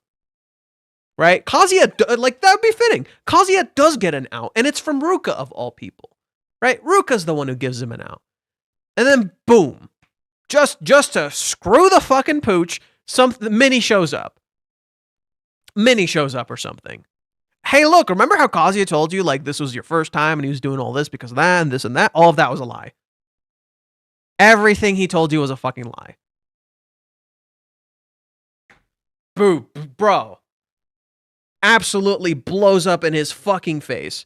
And you're kind of correct. You're kind of correct. There is a possibility you're correct, Varicus, on Ruka backing off. I even agreed with you last stream. And it's specifically because of this scene right here. When Kazuya asks her to step back, she does. When Kazuya asks her, hey, step back, she does. She actually backs up. Oh, you're right. I'm going to give you some space. What if Ruka gets a heart attack? That would be kind of interesting. If Ruka has some sort of heart condition, right? She gets too stimulated. So her heart like weakens and Kazuya needs to take her to the hospital or something. That would be kind of interesting as a callback to the beginning of the series, as well as the birthday. Because the last birthday, what happened? Right? What do you remember what happened last birthday? Ruka what is it? Grandma Sayuri was hospitalized. What if this time Ruka ends up in the hospital? Because she got too excited and her heart condition like comes back. Now, she doesn't die or anything, but she ends up in the hospital. And Kazuya knows it's all his fault. That would be interesting. Heart attack seems a bit much. I don't think it'd be a heart attack, just like her heart condition coming back. And then Kazuya finds out about the heart condition. Because Kazuya still doesn't know. So it'd be really interesting if Kazuya finds out about the heart condition. And he's like, what the fuck have I been doing? The no from Kazuya is so strong that it affects her heart, a broken heart, if you will. Oh.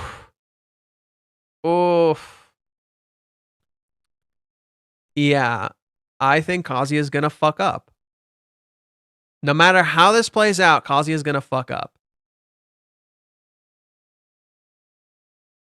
That could very well happen. I kind of see that happening too, right? Ruka ends up in the hospital. That would be a callback to the last birthday. After she kissed him, right? Kazuya was going to end things, and then they get a call, and it's Sayuri at the hospital. And then they find out Sayuri's fucking dying. Now, I don't think Ruka's gonna die. But next chapter is gonna be important for Kazuya's character. It's gonna be very important for Kazuya's character because it's chapter 403. It's chapter 403. Which, by the way, let's look at chapter 304. We've yet to look at that. I was going to, but I never got a chance.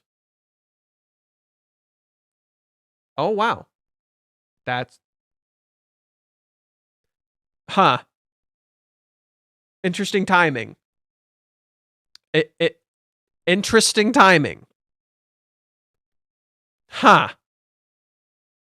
Interesting timing. What the fuck? Right? What the fuck? What timing? What timing? Oh my god, how does the oh my god. Oh my Lord in heaven. This is how the chapter starts. Oh my god, this is how the chapter starts. He moves the curtain. Oh my god.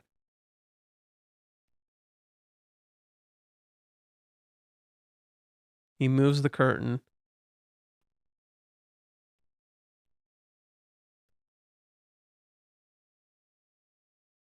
Wow. No, I doubt Ruka's on her period. I doubt it.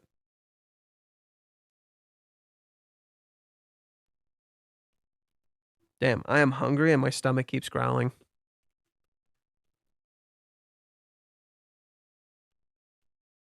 But oh my god, what is Ruka doing in this chapter? She's trying to take care of him. She's trying to pay him back. So Chizuru tells him the truth. Oh boy. Oh, that's gonna come back. That's so coming back. This is so relevant. Chapter 340, chapter 340, and chapter 304 are so relevant to this. Come on. They are. What the fuck? What the actual fuck? No matter what I say, my words always come back to haunt me. Did you state the teaser? The teaser is personally, I'm fine with it. And it's Ruka. Ruka's saying this.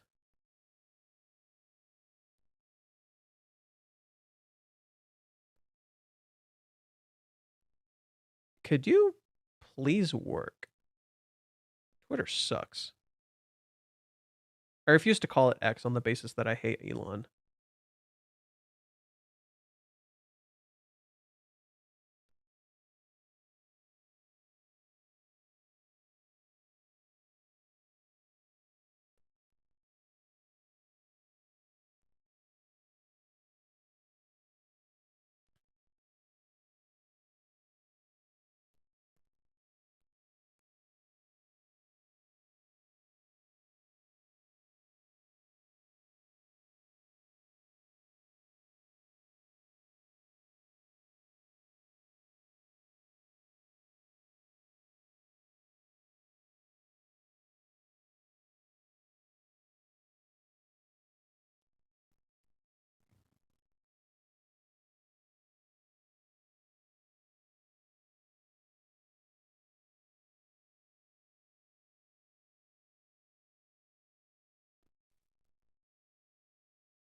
Wow. It will not stop growling. Can you guys even hear that? I'm curious.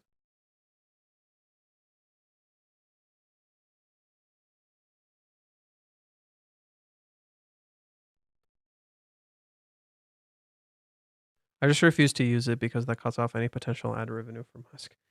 I use it because there's a lot of things on here that are nice. Like the people I follow and stuff. Japanese fans seem really chill with like paying for Twitter though, which kind of blows, including Reishi. I think Reishi has like the subscription thing, which you do need to pay for.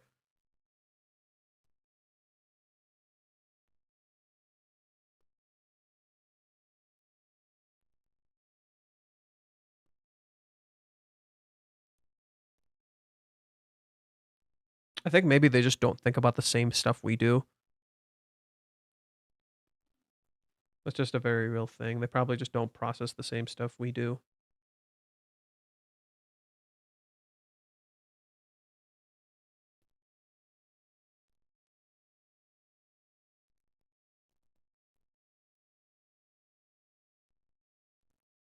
I'm not seeing a whole lot, which is weird. Maybe I can go to Reddit.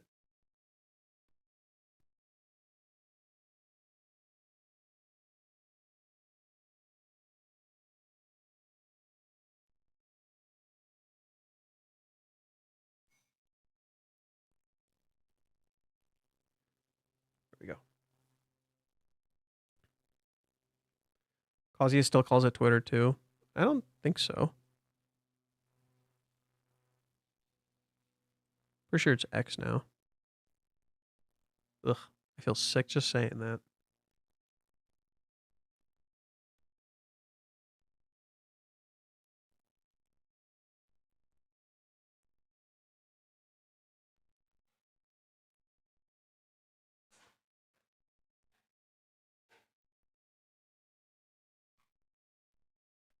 Oh, sweet. Japanese fan wrote their. My God, just work. It's not that hard. If anyone's going to die, it will be Kazuya. In the season 3 ending, all the girls are together without him. Okay, that's just dark. I don't think so. I don't think so. Nah, Kazuya will be fine.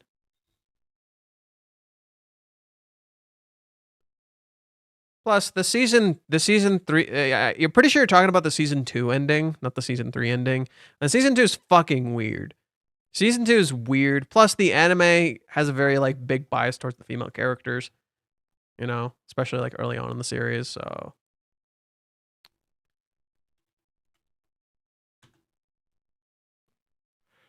what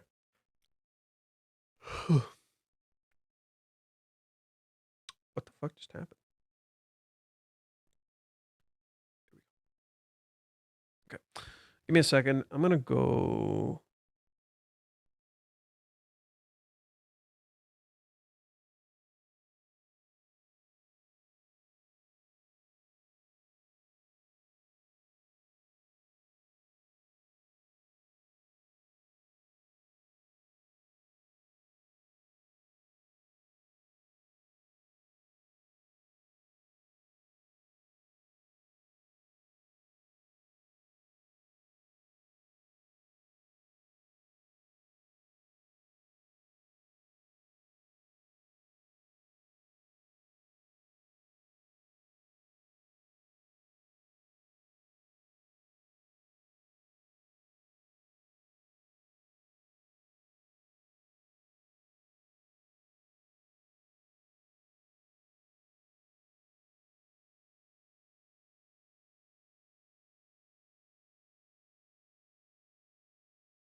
Okay, sorry about that.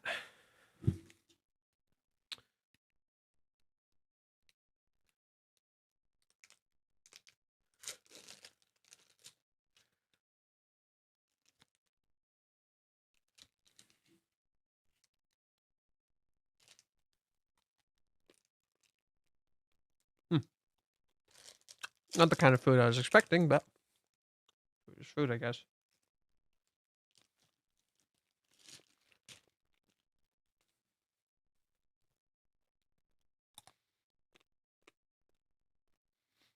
Okay. Let's read this, I guess. Visit, front space, a winter moment. See, the winter is interesting too, because what winter would this have been? It couldn't have been last winter because that was during the 3-month time skip. So that doesn't make sense. So, yeah. The other thing too I noticed while I was downstairs is that time flies again. Did you notice that? We go from the room being lit and nice to the room suddenly being dark, and you didn't even notice it happening. It just like that happened. And it's all a pretense, you know? It's set up. It was all just set up for you. You didn't even expect it.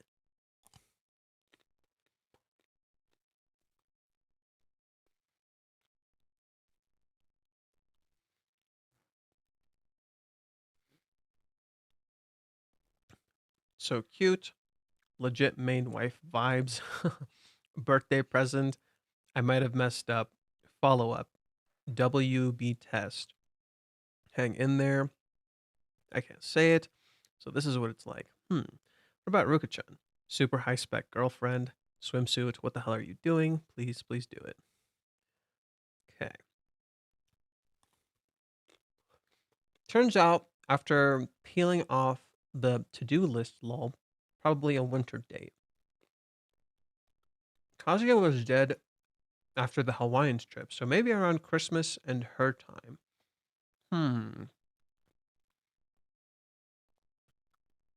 I wonder when that could have taken place. Like, I don't know. Where could that have taken place? Ruka-chan also likes the black hair. She's probably praised anything. No, I don't think she's actually... Did Ruka-chan actually comment on the black hair that much? She just said, I saw it in pictures. I think Ruka's just happy that she saw it for the first time. That she just shared it with him. We don't know if she actually likes it. She says you're super cute, but she did that before too. She's literally doing what he should be doing, right? The whole point of this scene is that she's literally doing what he should be doing. He is the one who should praise her and be like, "You look cute," right? He doesn't do that. She does that, and for her, it's more so just Kazuya himself rather than the hair. I think she just finds him cute, not necessarily the hair, right? Because she doesn't really comment too much on it. She's just happy that she saw it and she's a part of it. That's all. That he sent her pictures and she got to see it for the first time. That's mostly it, right? I don't think Ruka actually we don't know how she actually feels about the hair.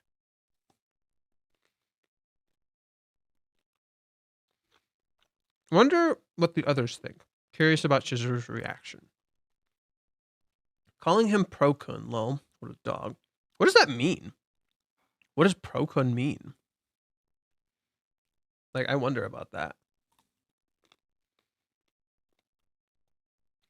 Feels more like the main wife. Tokyo after all. So cute and changeable. A practical gift. Choosing something for Kazuya's sake instead of forcing her love is nice. It even has a fish embroidery. Right? It's so different for Ruka. She just genuinely cares about him.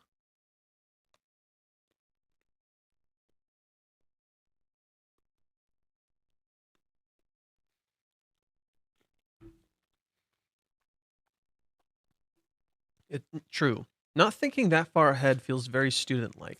Ruka-chan likes Kazuya even more because he follows through like this. Hey, don't forget, this is where Ruka-chan shows respect. She's definitely changed her feelings. High difficulty level, good job, Kazuya. Trying to set the mood low. Right? She's setting the mood. That's kind of what it feels like. It's a swimsuit, huh? A simple swimsuit is actually refreshing. So this is what she's using. Well, it's not exactly a first-time commemorative item since it's already been opened, though. What are they talking about? Weird.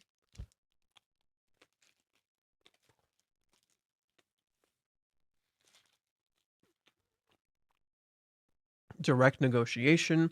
The fact that she's asking him directly rather than trying to lure him in gives off this inexperienced vibe, like she's never done this before. It's her first time. Right? She's not luring him in. She's dead serious, but she's completely new to this. Kazuya was expecting high defenses, but he probably didn't see this kind of attack coming. I don't think Kazuya is the type to just go with the flow here, so I imagine he'll try to shake her off somehow, but we'll see. Preview title, sure, I'm fine with it. And is this a response to a question like, is it okay with me? Or is that okay with you, Ruka-chan?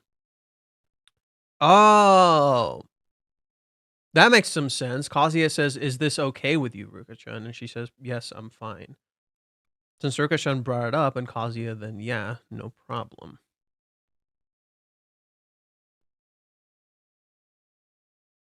So Ruka-chan visits. So wait. Is this a response to a question like, is it okay with me, or is that okay with you, Ruka-chan? So Ruka-chan visits the new place. She was relaxing while getting her birthday present, but then remembers the web test. Ruka-chan had been quite quiet until the test ended, but now she's making suspicious preparations. She confronts him directly in her swimsuit. How will Kazuya respond to this? Can he protect his first time? Oh my god! It's both Kazuya and Ruka's first time. Can Kazuya protect this precious first time, while in contrast to, as well as protect Ruka's precious first time? When in the entire chapter, what are you seeing? Kazuya is literally robbing Ruka of first times, and he has experience where she doesn't, even though they're both completely inexperienced when it comes to this. Huh? That's actually kind of interesting, right? Can Kazuya protect his first time and her first time this time? Whereas before he didn't. He didn't protect any of the other first times, right? He didn't let her have any of the other first times. Damn. Reiji putting some like subtle stuff in there. That's kind of cool.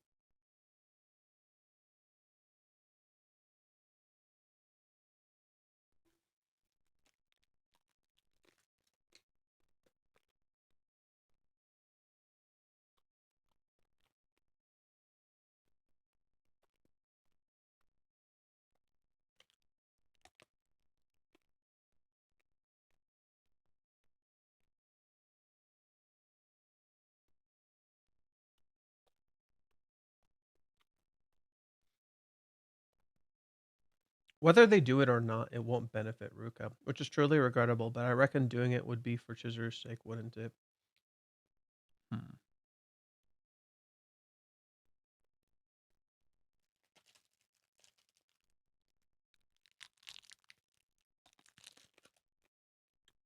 Oh my god. I just realized. Mr. Fish fucking barks. He barks like a dog. And he's in the shape of a goddamn penis. Dude. You dog.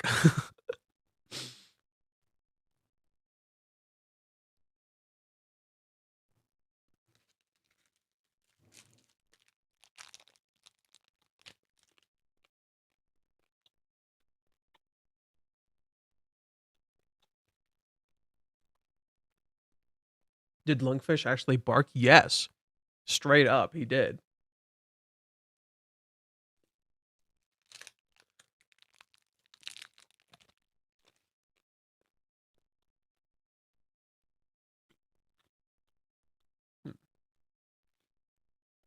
If things don't play out like this, I think Chizuru will keep giving Kazuya and Ruka those half asleep responses forever. She'll probably figure out there's no way it'll turn into this kind of thing with Ruka anyway, or she won't ever had the notion that it bothered her to be taken. So Chizuru stays stuck with the act forever.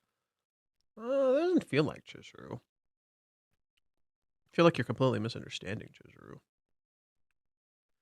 From Chizuru's perspective, I absolutely think that it'd be better off panicking for real about this side of things. But since Kazuya would completely turn into the world, would Mr. Mijime really do something like this? Ends up winning out, huh? No, I don't think so. I do think Kazuya's gonna screw up, but I don't think so.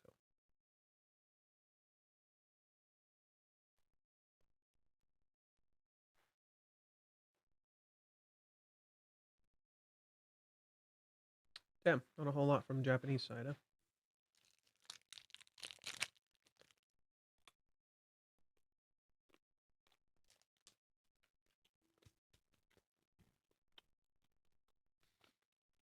Oh. So Ruka calls Mr. Fish Pro-kun because he's Kazuya's profile picture. Oh. Let me show that here. Right, so Pro-kun, because the fish is Kazuya's profile picture. Pro is an abbreviation for profile. Cool. Cool. Nice catch.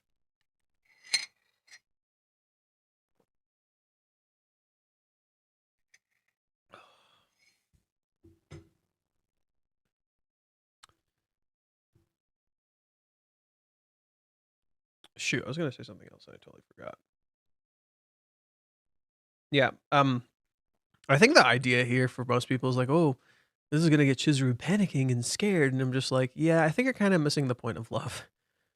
If the point of love is that it stems from fear and panic like that, then like that's not really love, is it?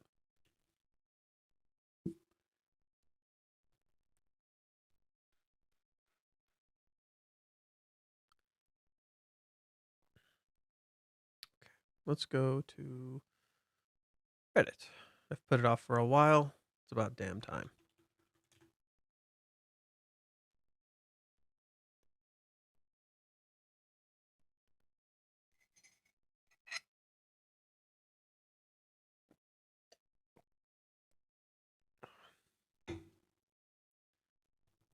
Johan, what's the next time? The next time is, personally, I'm fine with it.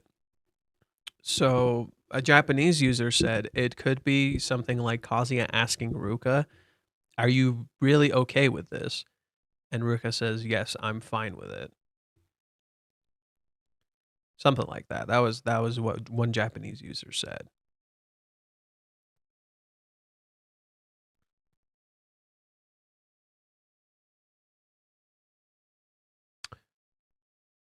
Let's get the Kobari real quick.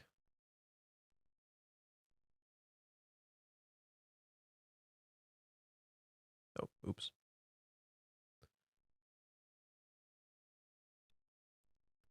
Ruka, what are you doing?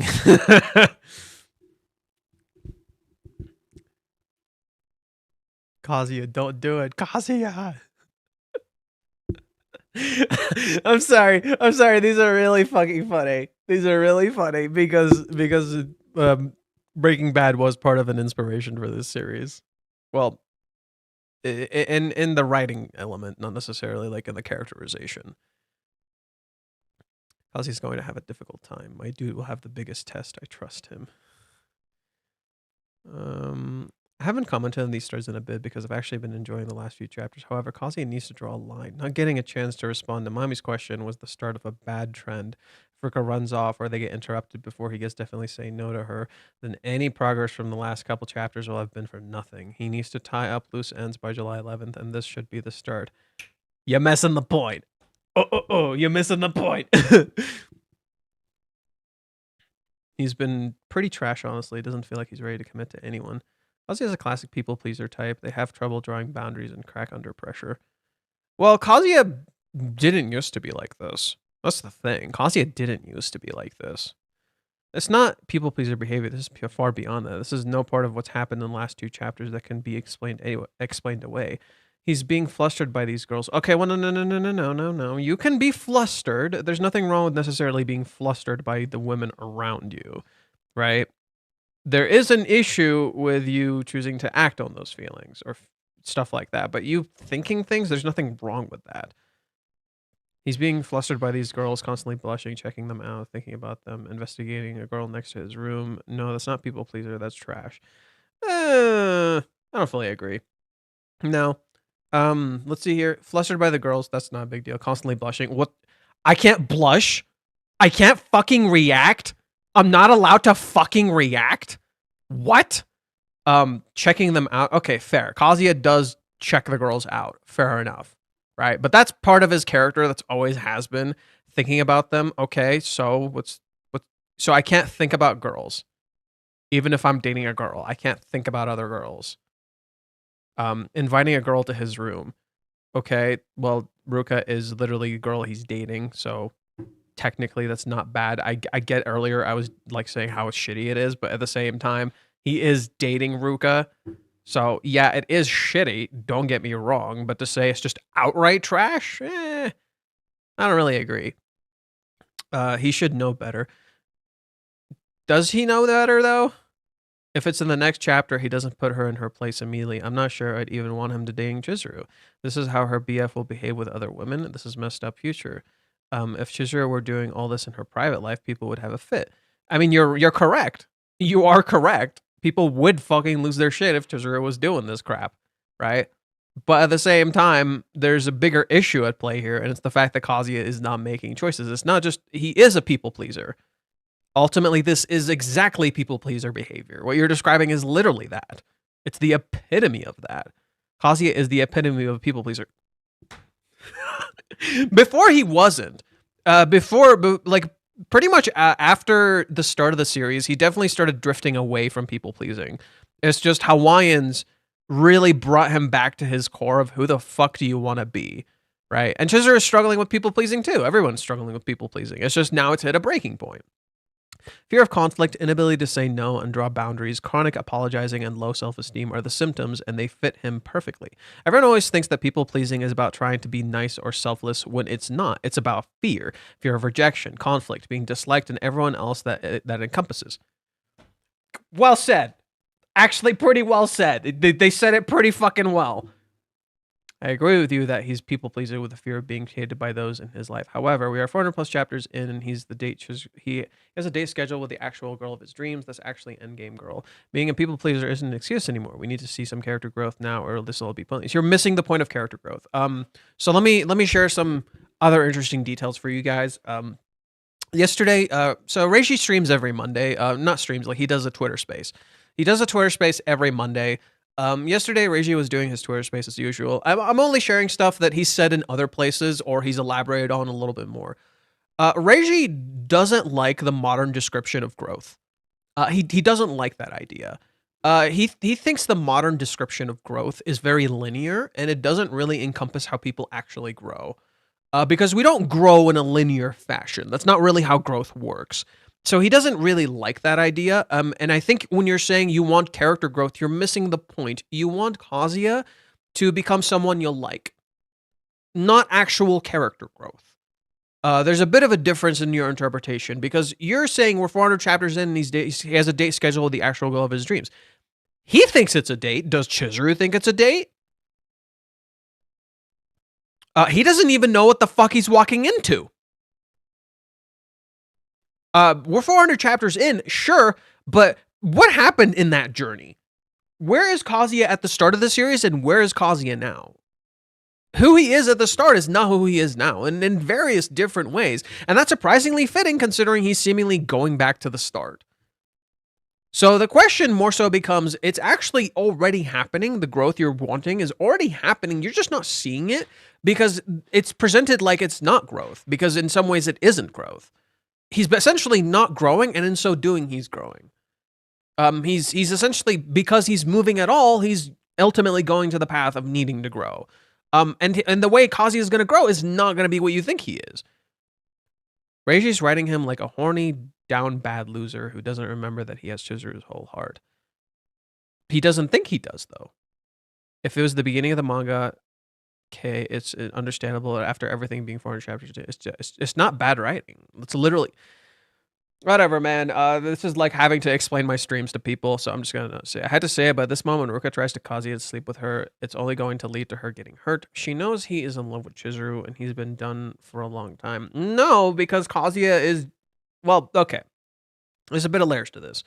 On one hand, Ruka knows Kazuya likes Chizuru. On the other hand, Chizuru's been gone for a while, and Kazuya seemingly never mentioned her or brought her up.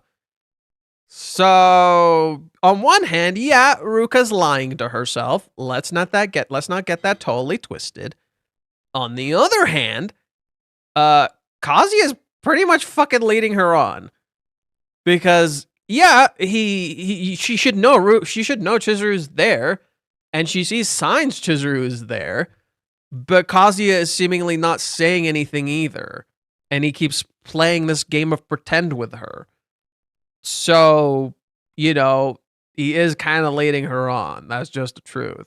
She knows he is in love with Chizuru and he has been done for a long time. No matter what she has done at this point, he has never fallen for her. She doesn't know that. She doesn't know that. Because he's still with her and Chizuru is seemingly not around, so he must like her, right? Do you see the issue? He has not noticed her for sure, but nothing more, and this moment will not change that. Personally, I still think this is on Kazuya. He had plenty of chances to break up with her. Yes, he tried chapter 80 right before the Paradise arc, but he had many chances since then to end things. One of the clearest was the little date about a week before his official date with Chizuru. He should have ended it then.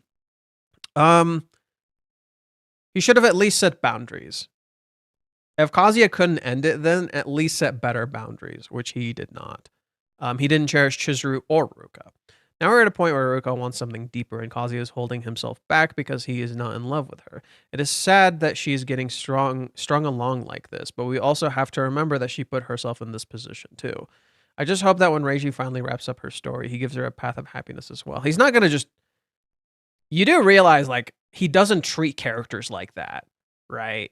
Reiji doesn't write characters like that, where, oh, I'm going to just end their story and, you know, happy, gooby, looby dooby, all that bullshit. Reiji doesn't write like that. Reiji is just like, no, I'm going to keep exploring their stories.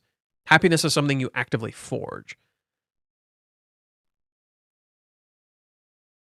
How many dudes could hold out for their true love with Ruka literally begging for it? If you can't, I don't want to date you. I don't care if you're a guy or a girl. If you don't hold on to the thing you genuinely care about just because some attractive person begged you for sex, fuck off. I don't want a relationship with you. That's just pathetic and weak. You have no balls. Stop thinking with your dick or pussy. On a similar front, how many dudes would put up with Chizuru for this long in the first place? Obviously, we know that Kazuya's commitment and obsession paid out, but most real people don't have the power of plot on the other side. And yet you conveniently ignore, Chizuru sure is putting up with a lot of his bullshit. Right? Most of you would have given up on Kazuya at the very start of the series. In fact, a lot of you fucking did. And then now suddenly, Kazuya is your favorite character. Isn't that ironic that you would say this, considering that's how most people treated Kazuya at the start of the series? Why the fuck is Chizuru putting up with him? Why does Chizuru even give him a chance? And then here we are, oh, look how the table turns, right? Oh, look how the table turns. Oh, suddenly, why does Kazuya put up with Chizuru in the first place? It's not like Chizuru has put, like, literally all of her effort in trying to figure her shit out, and Kazuya isn't actually trying. It's not like Chizuru like went out of her way to figure this shit out, actively apologized, literally kissed him, and he chose to do nothing. So I'm sorry, can we stop just blaming Chizuru for all of this? That's just absolutely silly and stupid. No, the reason their relationship isn't working is because one person is trying and the other person fucking isn't. At least in America, having intimacy with your girlfriend on many months and years, I'm not sure how long I've dated now, isn't unusual. Someone in this thread said more frowned upon in Japanese culture, though, so maybe the chapter is looking bad in Japan. The fuck?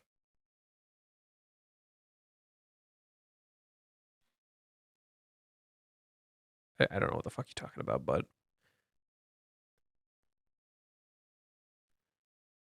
Kazuya must steal himself for this one. Let's address the elephant in the room. Have you seen any other girls say hi to Fishcone before, or is Ruka the first one? You know, finally someone who said something interesting. First impressions, the card case is actually super cute. Kazuya has cleaned up the stuff that would raise suspicion. Ruka let him do the test, even though this is supposed to be a date. But hey, Kazuya, you were not prepared for the request, were you? Now I'm curious, if Kazuya will actually refuse Ruka, he'll absolutely should. because he would play with Ruka's feelings as well as cheat on Chizuru if he didn't. But as I said before, Kazuya is incredibly bad at saying no and is setting boundaries. He'll probably say that he can't initially, and then he won't know what excuse to bring why he can't do it. He should have thought about this before. He should have seen this coming. This was not surprising at all. Teaser for next time. Are you fine? I'm fine with it. This will be Ruka because Watashi is used. Kazuya would use Ore.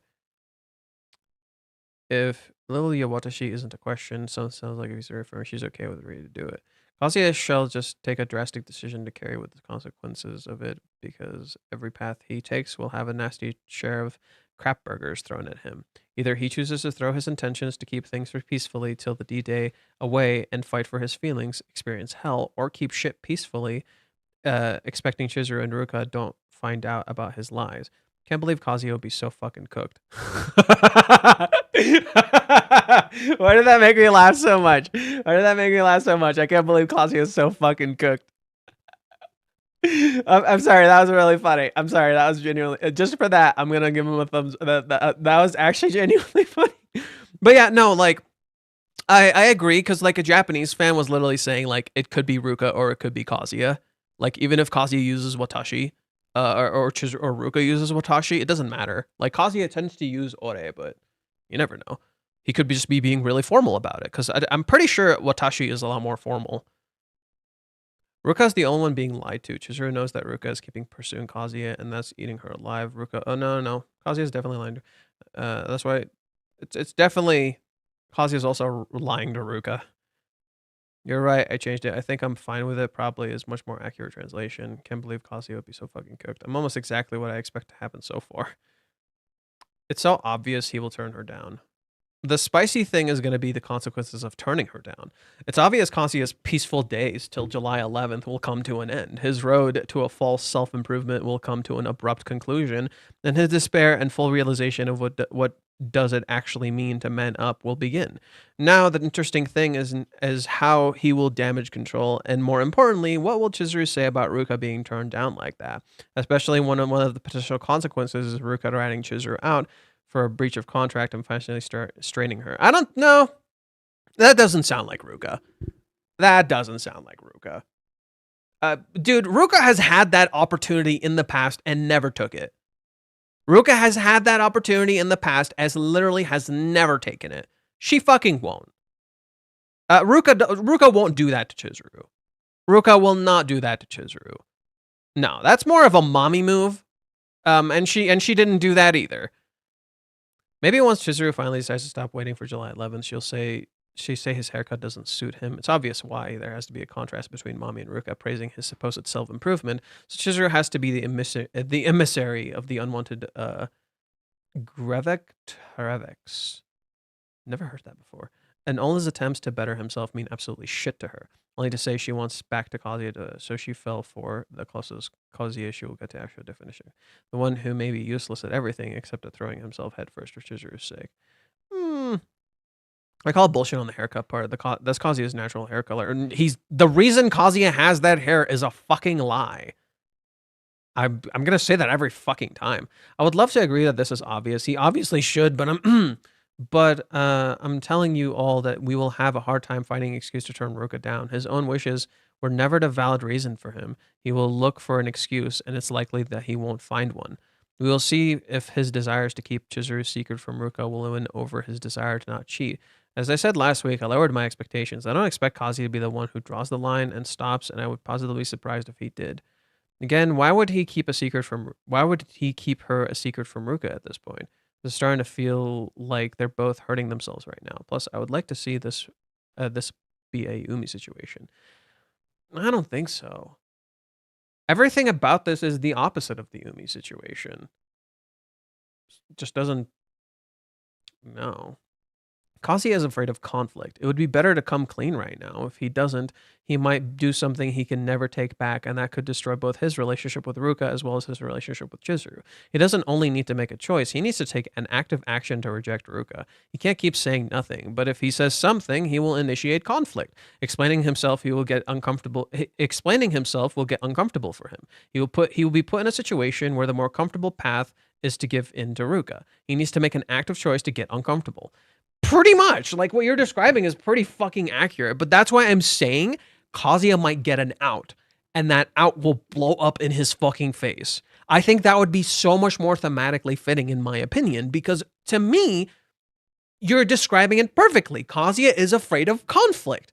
So he won't initiate conflict. So he'll just try to avoid this. And he'll keep avoiding it until the decision is made for him for the third fucking time. How many times has this happened now? Right? How many times? Who are we kidding? The rejection was a decision that was made for him. The date was a decision that was, it was something he decided, but most of the date was someone deciding something for him. The kiss was in some ways something he decided kind of for himself because he chose to actually talk to Chizuru and she kissed him in turn. But then after the kiss is not something he decided for himself, right? Heck, when he's leaving in the cab car, right? Chizuru says, "You can go now," and he just leaves.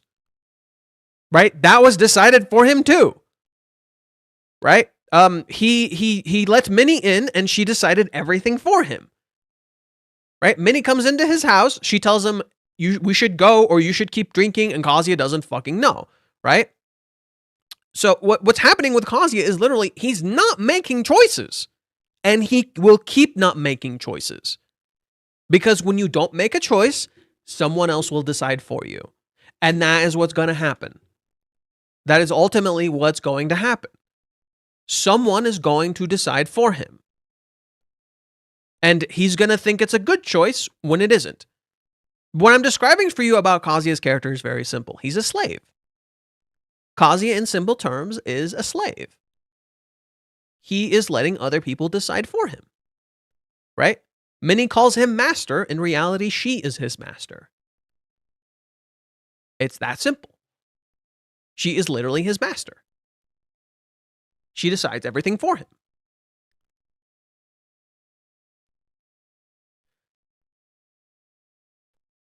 If Kazuya tries to avoid conflict now, he could lose everything later on. No, he can't. Not necessarily. No.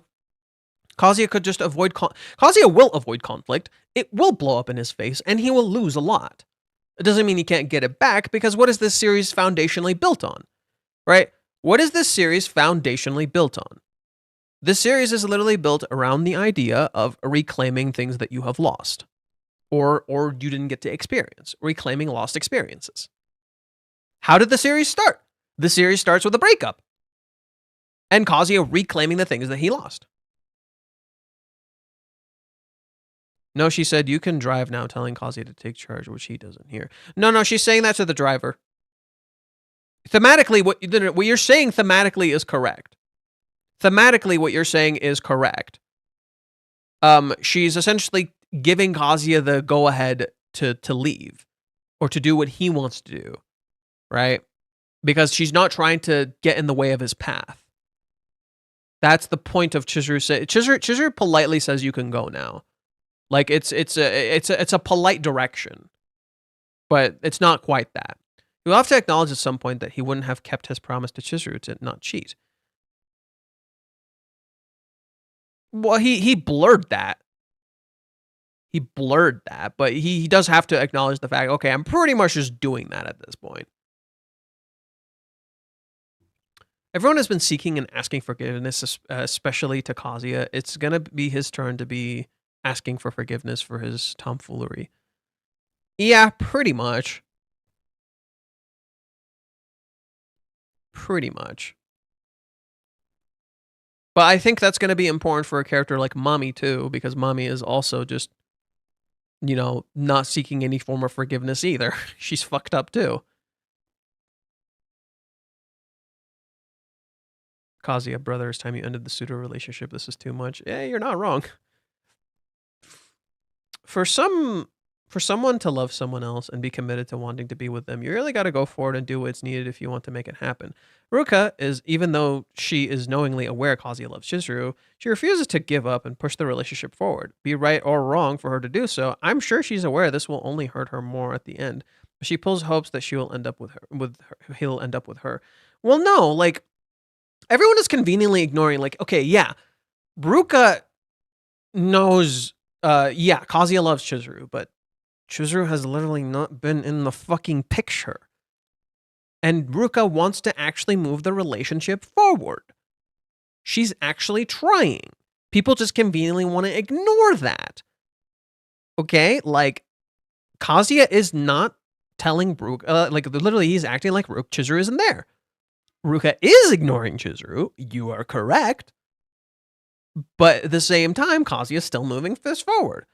Chizuru, though, rejecting Kazuya, feels like there's still more to overcome if they were to be together, and she feels and I feel she worked up to it all, but slowly but at least she gets to the point of example drawing the line with Umi.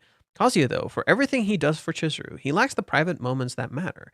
Last chapter with Mami and not telling her no, and now with Ruka and not being more strict with boundaries. He'll never be able to be with Chizuru as long as Ruka is with him this way.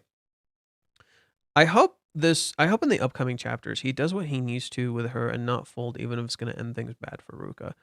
Ruka's getting really bold. I mean, alone at your place and she wants to have sex now. Oh, Kazuya. Yeah, and it's not like this didn't happen before. There's 2 instances where you can call back to this, right? You can call back to the last time she stayed at Kazuya's place, and then you can call back to the birthday.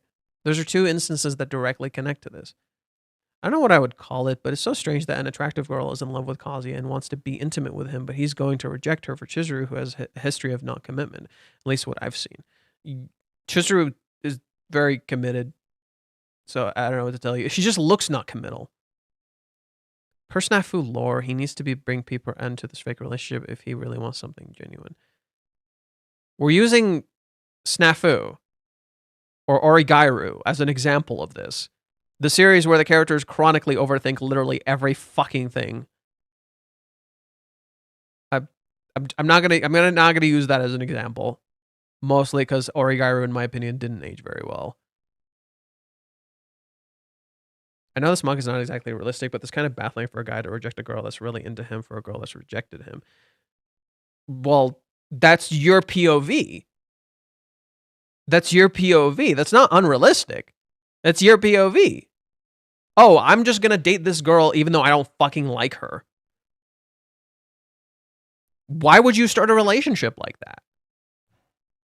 Why would you just date a girl if you don't fucking like her? Like, why would you pick her over the girl you do actually like? And Chizuru wasn't even like Chizuru was, the only reason Chizuru is struggling with commitment is because of Kazuya. Chizuru never actually outright struggled with commitment. Not completely, no. She looks like she's non-committal. Like, here, I have a perfect example for you. Here. I set these up recently, so I'm going to show you one. This is an art piece Reiji made a while ago, where every character is doing, like, either a retweet or a heart.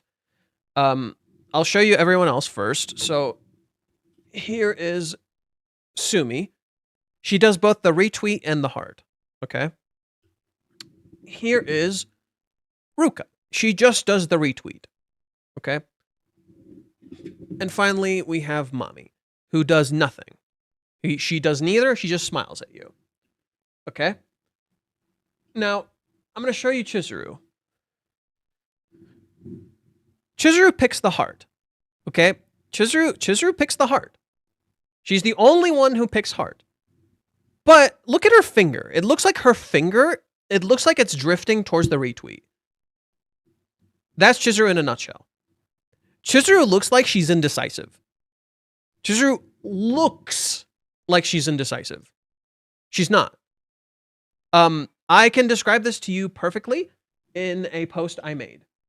I'll read you a post I made where I describe this perfectly, since a lot of people seem to be missing this. So I'll probably try to make this a video later. Not premium profile.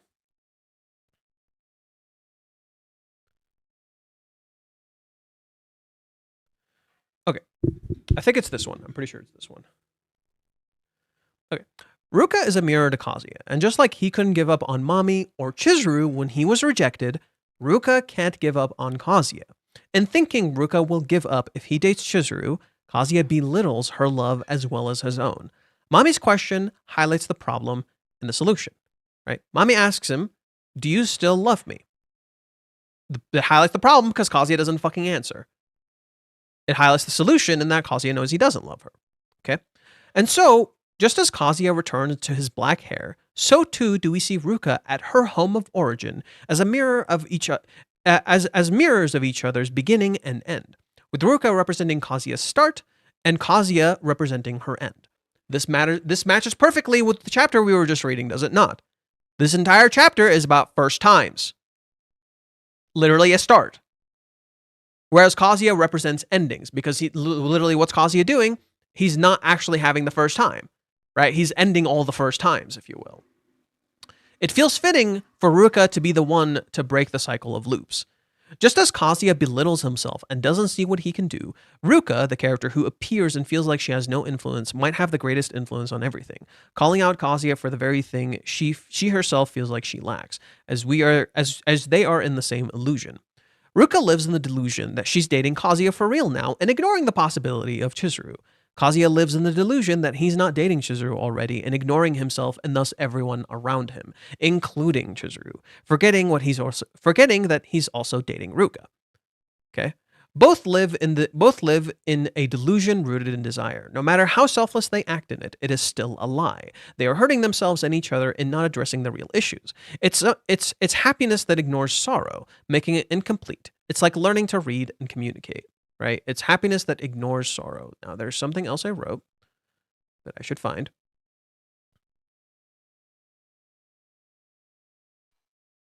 Where's the one where I talk about being able to read the signs? I think it's this one.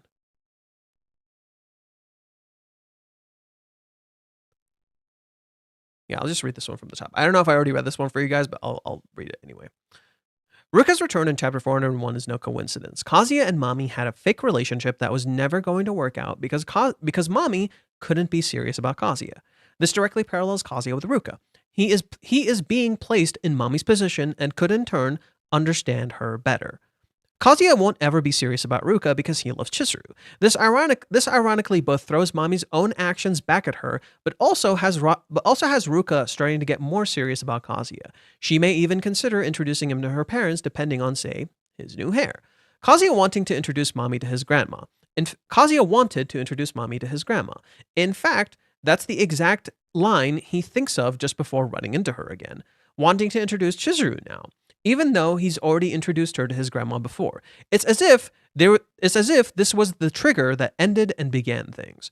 We do not know why Mami broke up with Kazuya, but we do know Kazuya kept trying to introduce her to his grandma, and she turned him down. And interestingly, the narrative Kazuya was given about the breakup is starting to break. He sees Mami and Hakuba, who is connected to the breakup, and Kazuya is clearly curious about Mami's dating life as he is curious to see why she broke up with him. His illusion is breaking.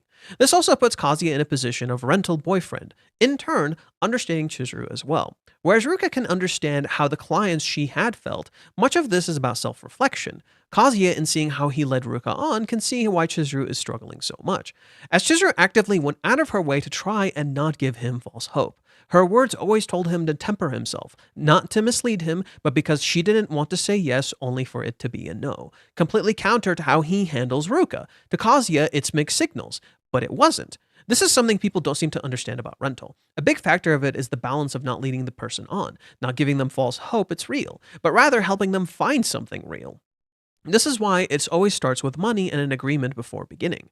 Chizuru understands this really well. It's why whenever she does something private with him, she makes sure it's off the clock. So a line is drawn, only for the lines to blur, with Chizuru seeking a real thing but struggling to break their relationship free from fiction. Drawing lines is a big motif. 400 and 401 show us as Kazuya struggles with drawing lines of understanding and relationships, unable to do so with Mami and Ruka, even Minnie in chapter 388 and 389.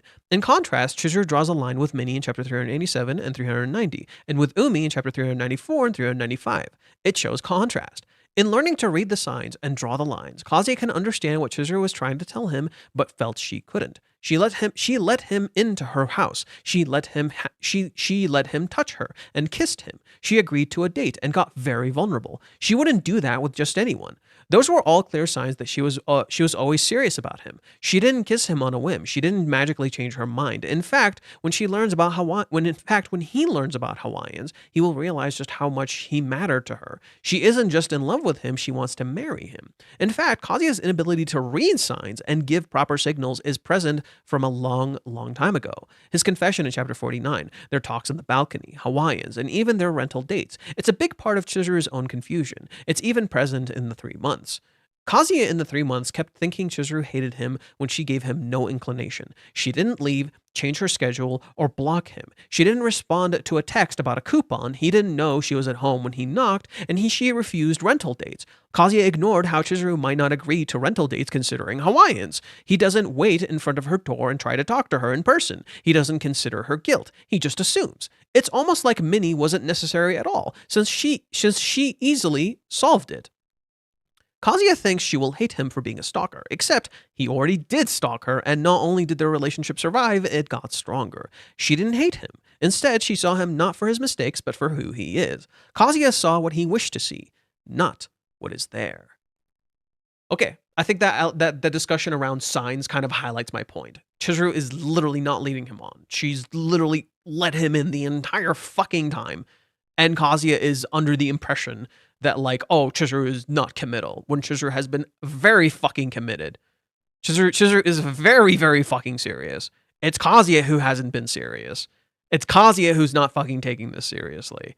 That's just the truth of the matter. I have to say, Ruka is hands down the best girlfriend material in the entire series. However, as much as it pains me to admit, Kazuya is simply not her soulmate. The truth is that life often brings people into their lives for true reasons, ends up with or to serve a lesson. No. What? So when I have friends and they're part of my life and I want to be a part of their life, that I end up with them? It just seems silly. It's so binary. I'm not going to bother reading this. It feels very binary.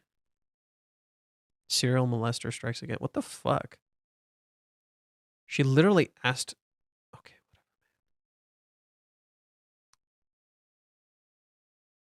whatever. This chapter feels like a part 3 from Ruka's first time trilogy. I can't see a different outcome from her last attempt, since Kazuya and Chizuru's relationship didn't progress a lot since then. If Kazuya managed to refuse at the time, for sure he will do it again. But what's the point of bringing that situation again if the results should be the same? Except they won't be, right? Either they actually do it, would be a surprise, or part 3 at the end of the trilogy, meaning Ruka finally gives up or something in that direction. Just to finish, I particularly think Ruka is wearing a bikini and not underwear is big proof that how things aren't happening naturally, so definitely they won't do it. That's I was thinking that too. Her wearing a bikini isn't meaning it's like it's not happening naturally, right? She's presenting herself as she would in a swimsuit. And while the element of consent is still there, it's not happening naturally. That I agree with. That's a good catch. Sure, the composition when Ruka came out wasn't made to look exciting or horny, but unsettling and kind of creepy. We already know that this is the end of Ruka. It's a classic scene over several mangas. It was a time, so it doesn't count to her. Although I don't know how much of this will part extent. Rishi's capable of everything. He still uses mommy to continue with blah blah. It doesn't look like Boys Abyss. This seems like I do agree it's a little unsettling, but it's not like that. Oh, for fuck's sake. If another person talks about Japanese culture to me, I'm gonna fucking slap you. In Japanese culture, this is totally not allowed. Bitch, they're fucking dating. They're fucking dating. You can't judge a relationship by a collective culture. That's idiotic. People don't fucking do this. Literally, the basis for why Reiji's writing this story is literally a huge part of it is counterculture. Like, to suddenly use culture to justify your stance is plain idiotic. I'm sorry, it is. Like, that doesn't make any fucking sense. You don't live in Japan. You don't understand this shit. You only know this shit from surface level. Like, no. Maybe it's because we haven't seen a close-up shot of Ruka in legit years, but I feel like has slightly different style than usual. Must just be misremembering too. Because no, she does look a little different. That's the whole point. Kazuya is so annoying in this chapter. Don't care. Don't care. This wasn't manipulative. This wasn't an ambush, and it wasn't manipulative. She literally said, "Make time for me," and then she made her intent very clear. I have to say, she is nice and devoted to Kazuya. She does not act distant and aloof. She's very understanding, would do anything for help him. I can't help feeling sorry for her. And yet, you think Chizuru doesn't do that. I can't wait for Reiji to pull that reversal from underneath our feet, and we're like, holy fuck, Chizuru's been doing that the whole time. We're such idiots. That's what I think Reiji's gonna do. He's gonna fucking destroy us. Ruka without the hair ribbon is a delight. Love it. While Kazuya's biggest test is here, even though a little part of me wants him to go blah, blah, blah, blah. Don't care. Somebody please teach bro how to set boundaries.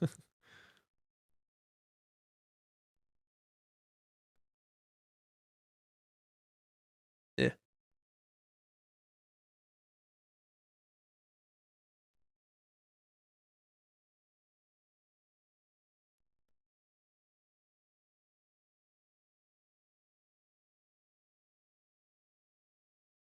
I can blame him if he actually sleeps with her.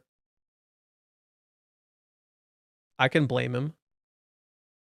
See, it's funny. People think Kazuya would be a loser if he didn't sleep with Ruka. I think he would be a loser if he slept with her. I think he would be a loser if he did sleep with her. Because it showed he was never serious. That's what that tells me. Oh, you're saying you're serious about Chizuru? Oh, you're gonna sleep with Ruka? You were never serious. If Kazuya does sleep with Ruka, he was never serious. That highlights my point perfectly. No, he would be a loser if he did. That means he was never serious about Ruka and he was never serious about Chizuru. That's what I would think of that. And Kazuya's character would be ruined. I would actually fucking hate Kazuya if he slept with Ruka. Like, no, you're a piece of shit, dude. You're gonna have to do like a lot of fucking work and redemption. And even then, I don't think you should end up with Chizuru if you sleep with Ruka. That's it. Like, I would hate that quite a lot actually, and I don't think Reiji would do that. Like, I'm just genuinely positive. I don't think Reiji would go through with that.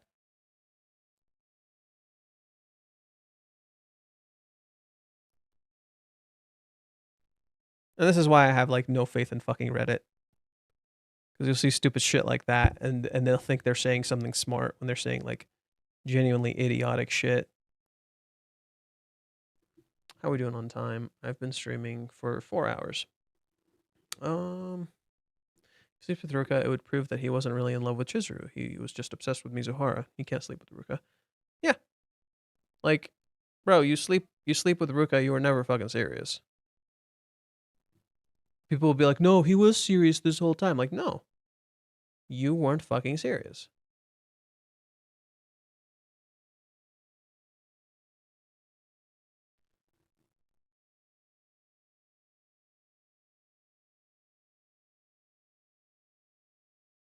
Okay. I'm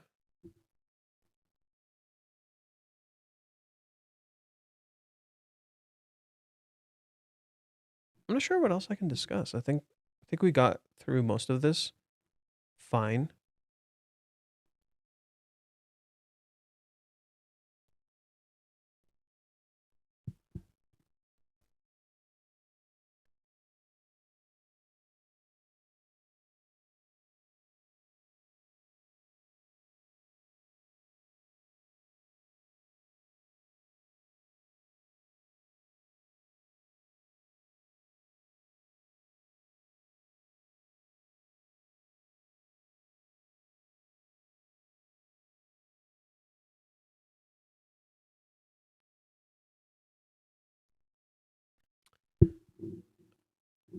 What the hell?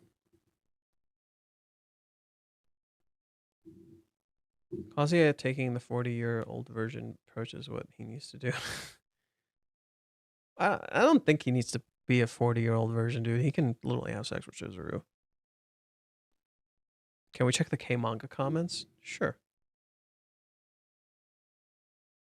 We can even go to Japanese fans versions.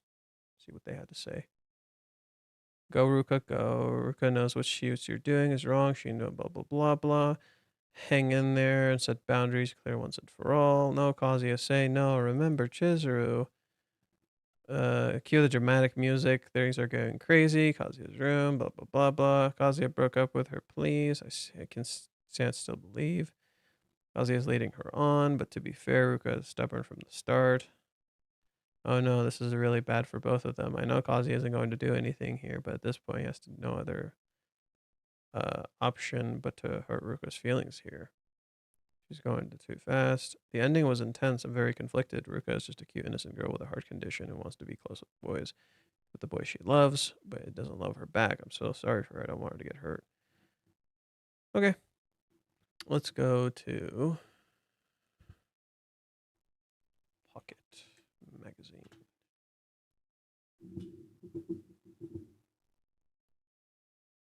How likely do you think it is that Kazuya will tell Ruka the truth before she finds out on her own? 0. He's not going to tell her. You're severely misunderstanding Kazuya if you think he's actually going to take charge of the situation. You probably wouldn't do it. I'd forgive the first one, but if you did it here, it'd be the end. If it were me, I'd do it. Oh my god. From here on onwards, I'd liken Root and the Dojinshi. Oh my god. The rest will be left to the guilty circle. If I don't firmly reject her here, the manga will never end, even if it goes over 100 volumes. This is what happens when you don't settle things quickly. The development is disrespectful to Chizuru. This is off topic, but I just learned that the first time the name of Longfish is broken. It's not broken. Just to be honest, I tell them everything that happened with Chizuru. I know it'll hurt Ruka-chan, but if you go any further, you'll hurt her even more and it'll become irreversible. I wish to playing against you. Poor Ruka if she gets rejected after this. Only Chizuru's son is watching, so prepare yourself already. Kazuya, this is a crucial moment. I'm a Ruka fan, so please give it a try. If this were to happen, Ruka would tell Chizuru the whole thing would end. It's a meal that's been prepared for you, so eat it. Though Kazuya, who's a wimp, would probably won't be able to do it anyway. There's a reason some of these fuckers, like, don't have good relationships, man. I'm not gonna assume this person has or doesn't have a relationship, but, like, with that kind of mentality, you can't hold a relationship. Kazuya should definitely refuse. I'm relieved that most of the comments are along the lines of Kazuya says, no, lol, I'll do it for you. I can't win against reason. Comments like that are the standard and boyish, so I like them, lol.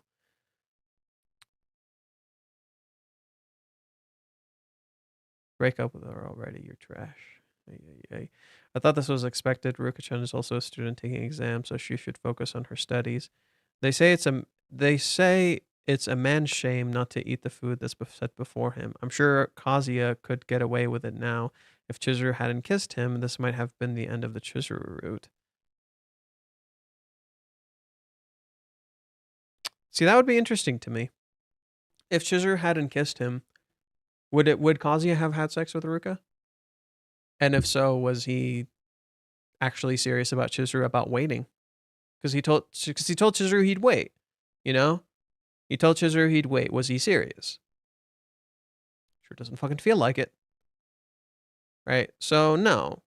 I feel like regardless of whatever happened prior, Kazuya should not sleep with Ruka because it would show regardless he was not serious about either of them.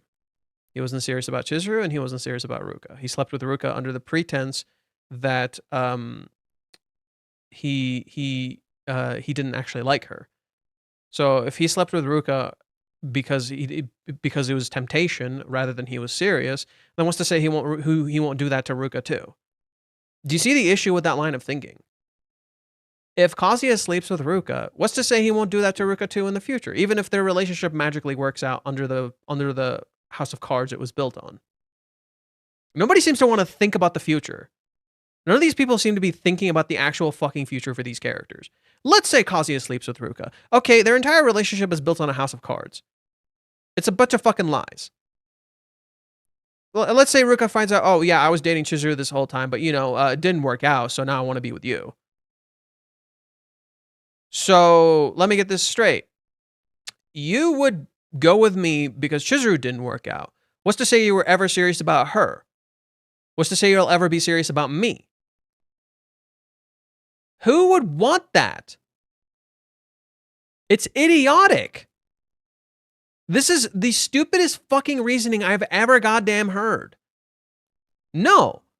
The true option is to end this relationship and to commit to the one that you actually wanted. Not this bullshit.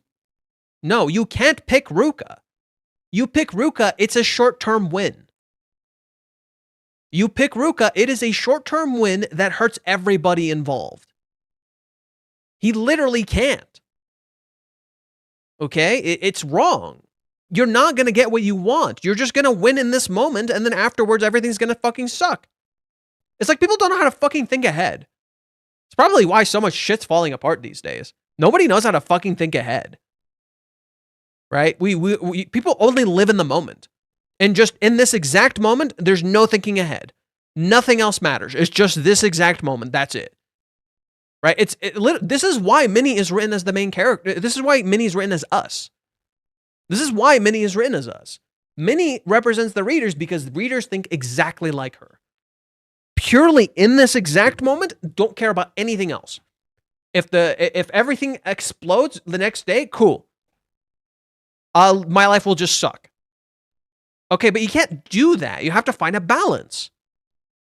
You find a balance between making the choices you actually want to make for your life and actually giving a modicum of a shit about your future. And then you actually have to, but then also living now. You have to also live now. But you also have to make sure what you're living for is something you actually want to do. You're right that people don't think ahead, but Kazuya is also not the best person to expect you to think ahead. Well, Kazuya isn't thinking ahead in the wrong ways. It's what Kazuya is doing is different from them. That's the issue. What Kazuya is doing is very different from what these people are doing, in my opinion. What Kazuya is doing is that he is thinking ahead, but all he's focusing on is the head, not the now.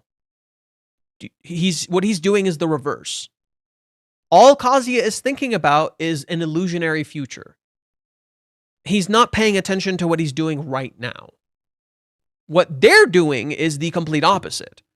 All they give a shit about is right now. I don't give a shit about the future. I'm not going to think about the future. Kazuya merely thinks of an illusionary future. He's doing what they're doing in reverse. He's doing what they're doing in just completely reverse. He's fighting for an illusionary future rather than a real one. Which means it's not the same as them. It's reversed. It wouldn't make sense for Kazuya to do anything with Ruka. Kazuya already rejected Ruka when his relationship with Chizuru wasn't as developed as it is now. So it's impossible for him to sleep with her now. Now imagine Minnie shows up drunk and crashes on his bed and says, wake me up in the morning. Oh, hey, Ruka, what brings you by? Oh, it doesn't matter. I'm going to sleep regardless if it happens. Kazuya is boned. It's impossible to deny the reality. It's a shame that things have dragged on until this point. I'm not sure I can refuse with hurting Ruka's feelings, though. In the first place, Kazuya has asked Ruka to break up with him so many times, but she has refused and continued to relationship. So even if people say it's a bit pitiful, I feel like is there more? What bounces back are my feelings for Chizuru. That's fine. If I come, I'll have to bounce back with all my might. Kazuya, Ruka realized that the illusion was trapped in. Only one option, itadakimasu. Ugh. Gross. That's enough. Just Chizuru is fine, so hurry up and get dressed and go home. Kazuya, you have a request. It can't be helped. I won't refuse. Wow, these people suck. Kazuya is not that bad. Literally misinterprets Kazuya's character. I think it's already a no-go moment to bring women into this room, lol. Kazuya would be extremely depressed if Chizuru was left alone with a man in a room for hours. Yeah, wouldn't that suck? And that's the point. I understand that he's behaving in this way to advance the story, but how can someone who has caused this situation say he's devoted to Mizuhara?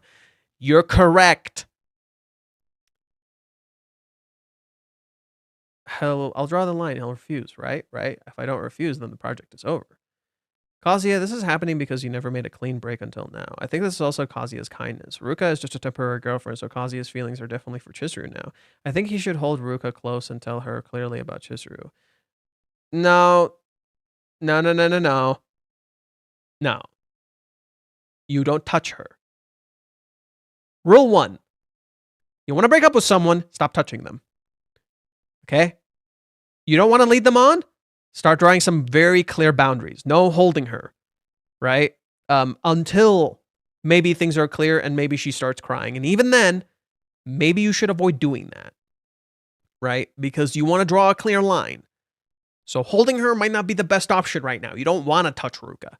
Touching Ruka right now is a mistake, okay? Especially in this situation. No touchy. Touchy is a bad move, right?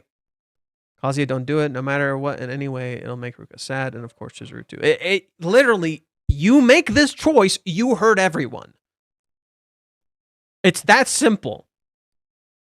Like, at this point, you literally hurt everyone. Including yourself. You hurt yourself too, right? In the past, yeah, maybe it could have worked. And even then, it wasn't true to what Kazuya wanted. Now it's just, no, now it just literally hurt everybody involved. This is just a mistake waiting to happen.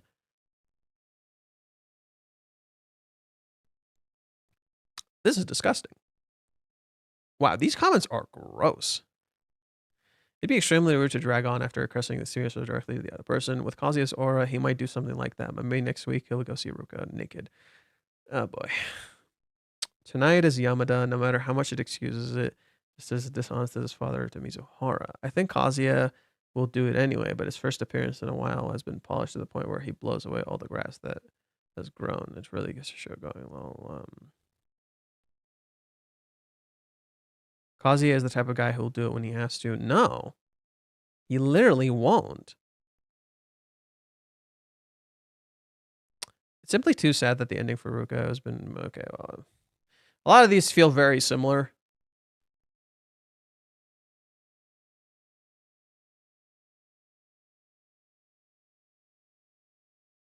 Previously, Ruka's attitude was largely based on wanting to beat Chizuru, but now it seems like she simply wants to move her relationship with Kazuya forward. If that's the case, I think it's time to draw a line under it.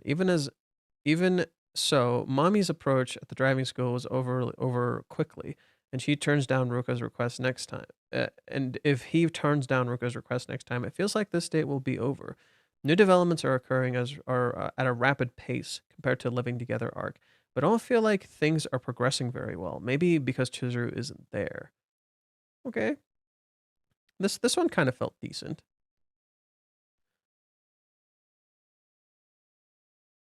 Kazuya-kun, I feel like Chizuru-chan was holding back her desire to see you and celebrate with you. And instead of distracting herself with a batting center, Minnie-chan and Sumi-chan like you too, but they're cheering for you. Be honest already. It was Chizuru who suggested that he make her his girlfriend, so I don't think she'll be angry. Oh, she no, she would fucking hate that. Let's not get it twisted. Chizuru would fucking hate this. She herself said that the kissing is not cheating. Oh, okay, convenient. Okay, literally, it's the same thing. They take things out of context. It's so fascinating how the Japanese readers are very much the same. There's either people who are very understanding like we are, who have like an open mind and actually think about this clearly and what this might mean. And then there's people who are just like, oh, well, Chizuru said this and Chizuru said that, so it should be fine. It's not cheating. You know, it's the same crap people were saying, yeah? As for sexual stuff, like, I think it's unavoidable. It's decided in the end. It's Chizuru who will be with him. Surely Ruka will be fine for his first experience.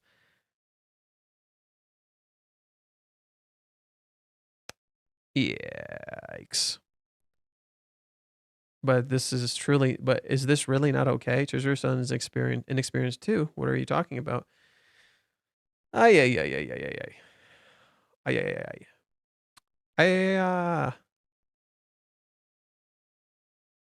We'll read this one. It's been 5 days since we last met. So that means Kazuya had his old hairstyle 5 days ago. I just can't get used to his current hairstyle. Ruka's face looks like Chizuru's. The artwork has changed since Hawaiians, but this episode, even Ruka has changed. Okay, we'll stop here. There were some weird comments today. Okay, so I'll call it here.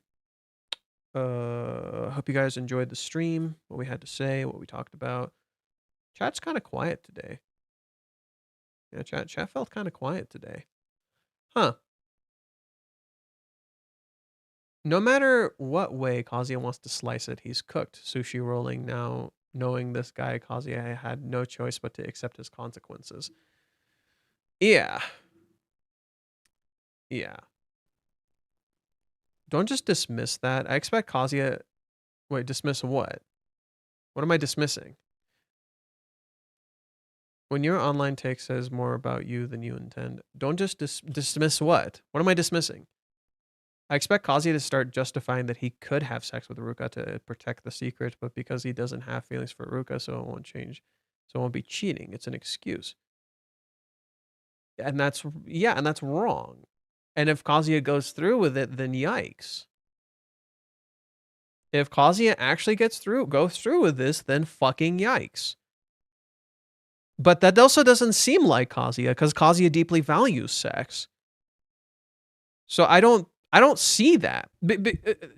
Okay, Varicus, the reason I think your argument doesn't work, genuinely, the reason I think your argument doesn't work is because that's Kazuya taking an action. He's not taking any action. He's not doing anything. So that just doesn't feel like Kazuya. He's not going to do anything. I just don't see it. I don't see it. That's Kazuya. I could see Kazuya freaking out and not knowing what to do. But no, I just don't see it. That's Kazuya taking an action. I could work my brain around it to make it work somehow. I could theoretically see Kazuya trying to excuse it, but no. Like, it just doesn't work for me. I don't know. And don't say shit. It's time to get busy. Can we not like romanticize this? That's kind of gross. I am dismissing it because even if Kazuya says that, it just doesn't feel right. It feels counter to his character. Who Kazuya is now is not who Kazuya was before. Yes, Kazuya does have sexual desires, and I think that will be relevant here. Don't get me wrong. It just feels weird to think that that's how it would go, you know? Like, are his sexual desires really overwhelming him so much that he would do that? But his sexual desires are for Chizuru. And just occasionally, like, leaking out a little bit towards the girls around him. But, I don't know. Johan, do you think Kazuya is going to blurt out that he loves Chizuru and that's what makes Ruka realize something and what he wasn't for her at all? No, that doesn't feel right. That doesn't feel right.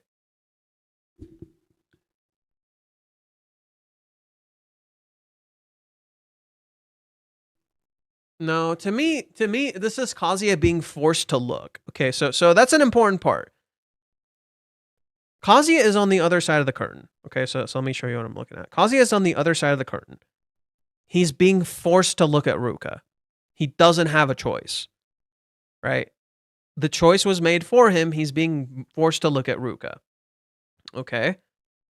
He has to look at her, right? Before he was sneaking glances. He could look comfortably, right? Before, when we were seeing Kazuya at the start of the chapter, he was comfortably looking at Ruka, right? He's in his room, sitting on his bed, and he gets to just kind of stare at Ruka and be comfortable looking at her. And now he has to actually look at her. And he doesn't have much of a choice. Right? He actually has to fucking look at her. And because he has to look at her, he has to actually come to realize he has sexual desires, but you can't just do that. He will be uncomfortable with it. He won't have sex with Ruka. He won't want sex with Ruka, and it isn't about sexual desires. Sexual desires won't help this case, but he will need to actually think about his options. I just don't... I just don't get where you're going with this. I just don't get where you're going with this.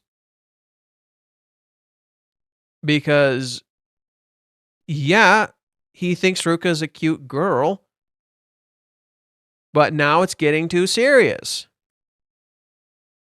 Okay, like a line has to be fucking drawn.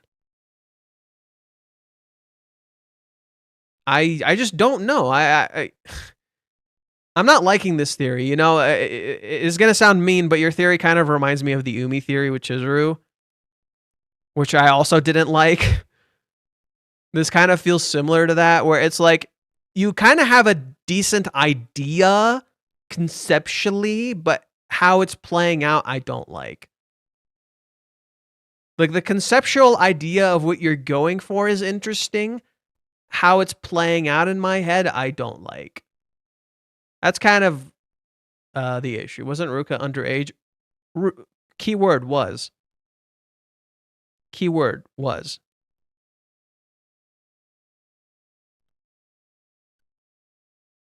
I honestly don't want to see Ruka's sad face because it's just going to break people, and especially Ruka. 4 and 3 is a lucky number, and 4 will be a number of dead. Well, no, 4 is an unlucky number, and 3 is a lucky number. You can have both unlucky and lucky. You are convinced that Kazuya won't have sex, and that he won't decide to have sex, but he is forced to make a choice. There are only 2 options, have sex or not. He will have to think about both. No, there are other options. You could just do nothing. Technically, you're picking don't have sex, but you're also doing nothing. There could also be another option. They get interrupted. Technically, they didn't have sex. You're right. But that is another option. But Kazuya already knows, like before, no sex this time, right? He already made this choice before.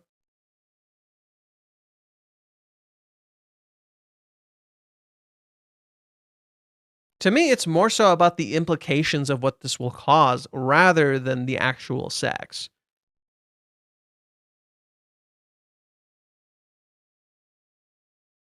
You are convinced that he will always decide not to have sex. I don't think he won't consider it. Well, yes, he's never considered what he actually wanted. This is true. Like, he has these desires. I agree with you. Kazuya has not considered what he actually wanted, right? But I just don't, again, I don't like the structure of your theory. I just don't like the structure of your theory. I could see Kazuya being tempted, but I don't know. Just something about your theory isn't adding up for me, and I can't quite pin it down.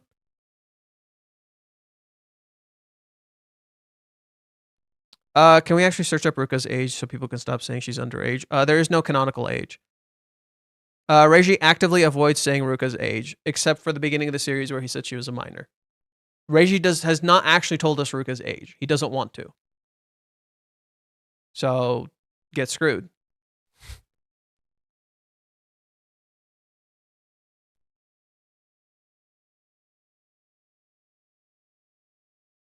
To insert or not to insert, that is the question. Ugh. Gross.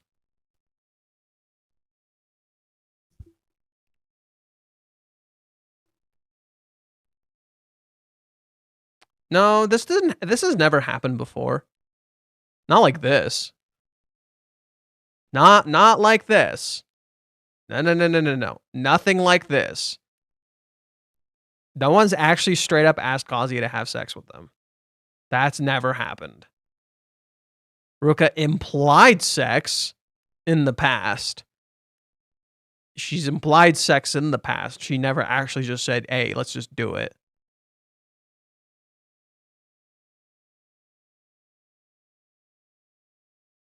At the very least, he will now know his relationship with Ruka can't continue in the same manner anymore.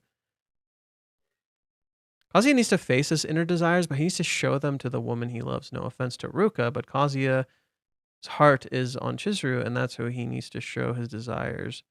Show these desires and be real, but he keeps hiding these feelings because of the trauma he faced. Yeah, that's what I mean. That's why this feels relevant. It's these deep desires Kazuya is hiding that he's not actually addressing in himself. This is where I agree. That, like, yeah, these are Kazuya's deep desires that he's hiding and he hasn't actually confronted. But, you know, actually considering doing it with Ruka feels a little... right? I could see Kazuya coming close to making the mistake, but not actually doing it. Right? It's similar to what happened before, but I don't know if Reiji would just reenact that. I remember Ruka straight up took Kazuya to a hotel to do it, lol. No. She took Kazuya to the hotel to talk. And there was an implied feeling of sex, and she got close, but she never just outright said, let's I think she said she was like ready when she actually wasn't. I think that was the difference, is like Ruka back then was like skipping steps, and even then she collapsed. If you guys remember that carefully, Ruka actually did collapse back then.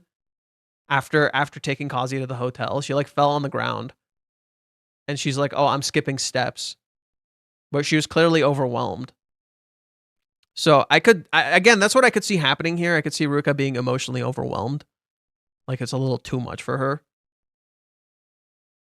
Chapter 28 shows us a flashback to Ruka at 9 years old. It says her average heartbeat is 60 BPM, and the flashback is from 26 million heartbeats ago. That comes to 8 years. So Ruka was 17.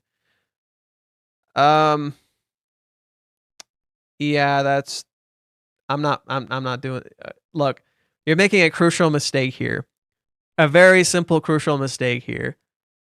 Reiji can retcon that at any fucking time. Reiji can retcon that at any fucking time and just be like, oh no, yeah, Ruka's 18. Does that make sense? I don't know. How do you know the heartbeat?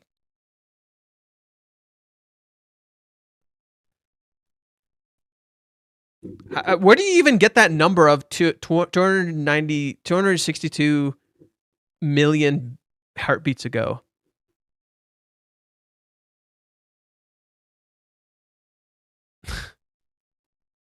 I still think something's up with Ruka. Her proposal seemed really strange to me. The way she did it, it's also called the bikini, her posture, the way she did it. It would seem more normal if she'd kissed him first and then make her proposal, but there seems to be something off about this. Well, there is. It's not fully true. It's in part fiction because of the swimsuit, because it's not natural. Because there's something else going on here. You are correct.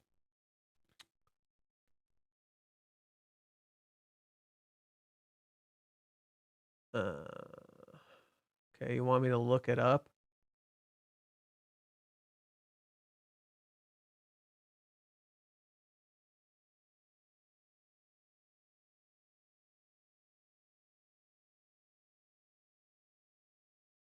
Okay.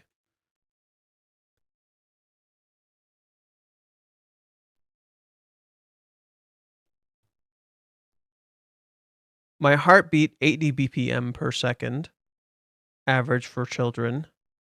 Mine averages 60 and almost never breaks 80. The doctor said it wouldn't affect normal, blah, blah, blah.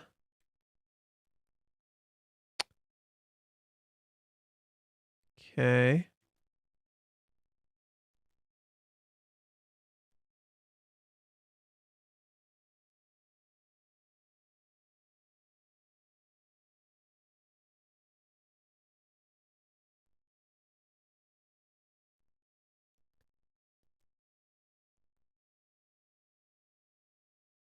My heart keeps beating on with one exception. Isolation and Ruka keep finding new experiences.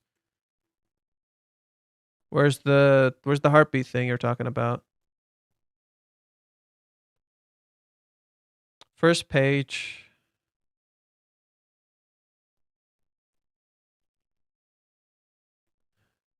260 million heartbeats ago.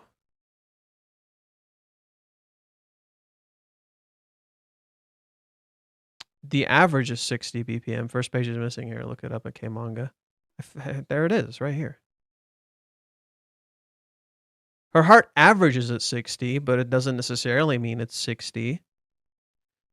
So that would imply she's like 17 at this point.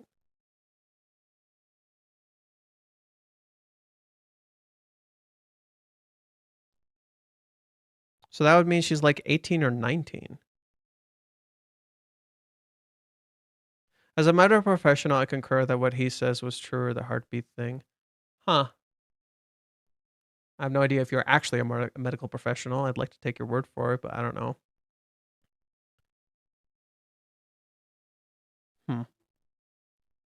So that would mean she's like 18 or 19 at this point? Weird. Average means the sun's 60 on average. They average out. She was 17 when she meant Kazuya. Huh.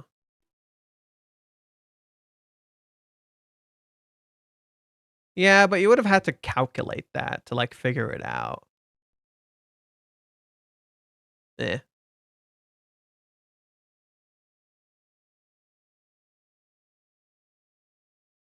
I don't mind. I just think like that could be retconned at any time. All of this is just to confirm Ruka is legal.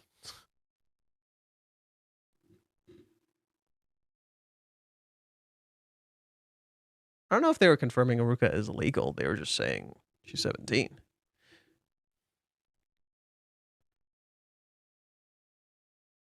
I had to calculate that. Reiji never told us her age straight up. Well, yeah, because Reiji wanted to avoid that. There's an important reason why Reiji wanted to avoid that. A minor can't work a rental girlfriend job.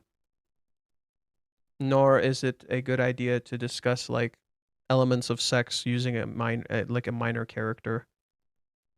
So there's a reason Reiji wanted to avoid that while still addressing she's a minor. He just didn't share her age. That could become relevant next chapter. Hey, Ruka's old. Is it me or is the bikini somewhat similar to Chizuru's pink bikini we saw during the beach trip in the beginning? No, it's not the same. It's a black bikini. It's just a straight up black bikini. It's not the same at all.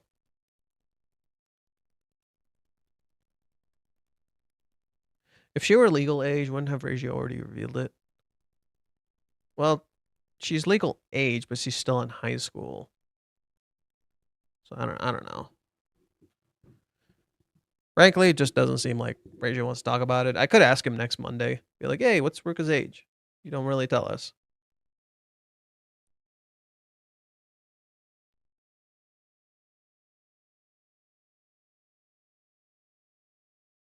Well, wait, actually, if it was 8.3 years ago, wait.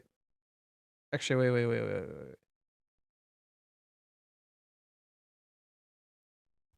She was...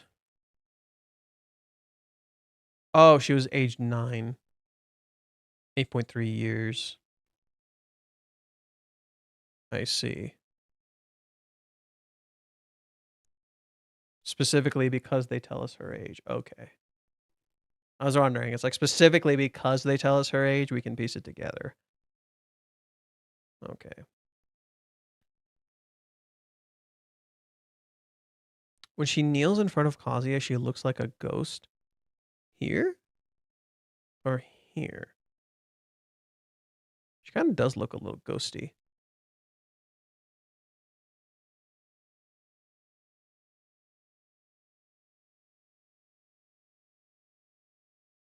Oh, you think Kazuya's phone will ring? That would be interesting. Maybe Minnie is the one who calls or something, or I don't know how Sumi would call. She doesn't have his private info. But the phone going off makes sense. The phone going off makes sense because the phone went off before. You saw it happen here, right? Kazuya's phone went off right here. So I could see the phone going off again here. That could make some sense. Or maybe Chizuru calls. Ooh. Why would Chizuru call? But I have no idea why Chizuru would call, but that would be interesting.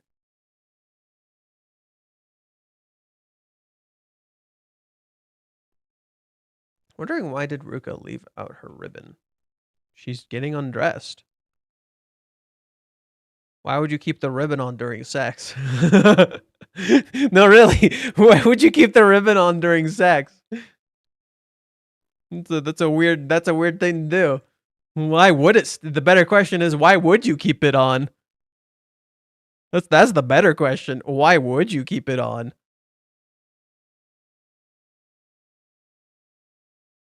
Chizuru is calling because Sumi has asking her for something to congratulate Kazuya or give him a gift. I could see Chizuru calling to say happy birthday. You know, a day later, but calling all the same. Ugh. Oh.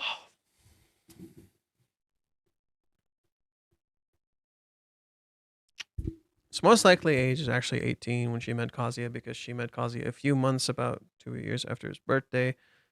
The flashback would be before 10th birthday. No, we have to take that flashback literally on when it happened. So she would have been 17. We have to take that flashback literally.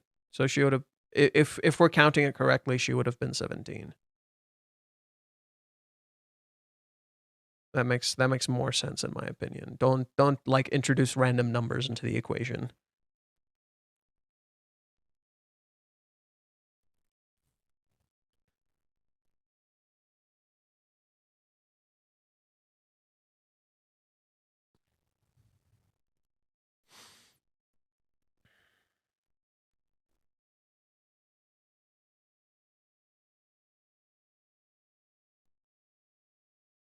So Ruka can't look cute without the ribbon being on. If anything, it makes sense to be more vulnerable like this. Take everything off. So your prediction next week is that Minnie will show up. Somehow. I think Minnie will be relevant somehow. I don't know how, but she might be relevant to this. I can see it being like, I could see Kazuya theoretically being tempted by trying to process like. So what would be interesting is Kazuya becomes tempted, similar to maybe what Varicus said, but maybe it doesn't happen for some reason. Maybe Ruka stops, something stops. I don't know.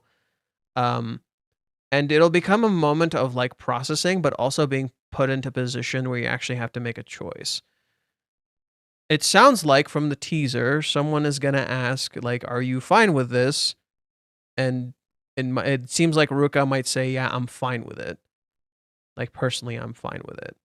It could be a response to a question. It could be just like, this is what I want to do and I'm okay with it. Really, I'm getting a little tired, so I can't like fully predict right now. It's kind of hard to know. I know Minnie's relevant. I know it feels like an interruption might happen. I feel like a call or something makes sense. I feel like a call makes sense. A call interrupting this, that kind of feels like it makes some sense rather than someone actually showing up, right? It feels like it's better for someone to not show up, but a call makes some sense. Especially if that call is relevant to all of this. So who knows? Maybe mommy calls. Yeah. Maybe mommy called him to next time class is postponed or something. Or no, she called him because she wanted to, right? Because she called him last time. So I could see mommy calling again. I can see chapter 403 focusing on Kazuya's inner thoughts and ending with the phone lighting up with a call. Chapter 404 with Chizuru's call to complicate saving the situation.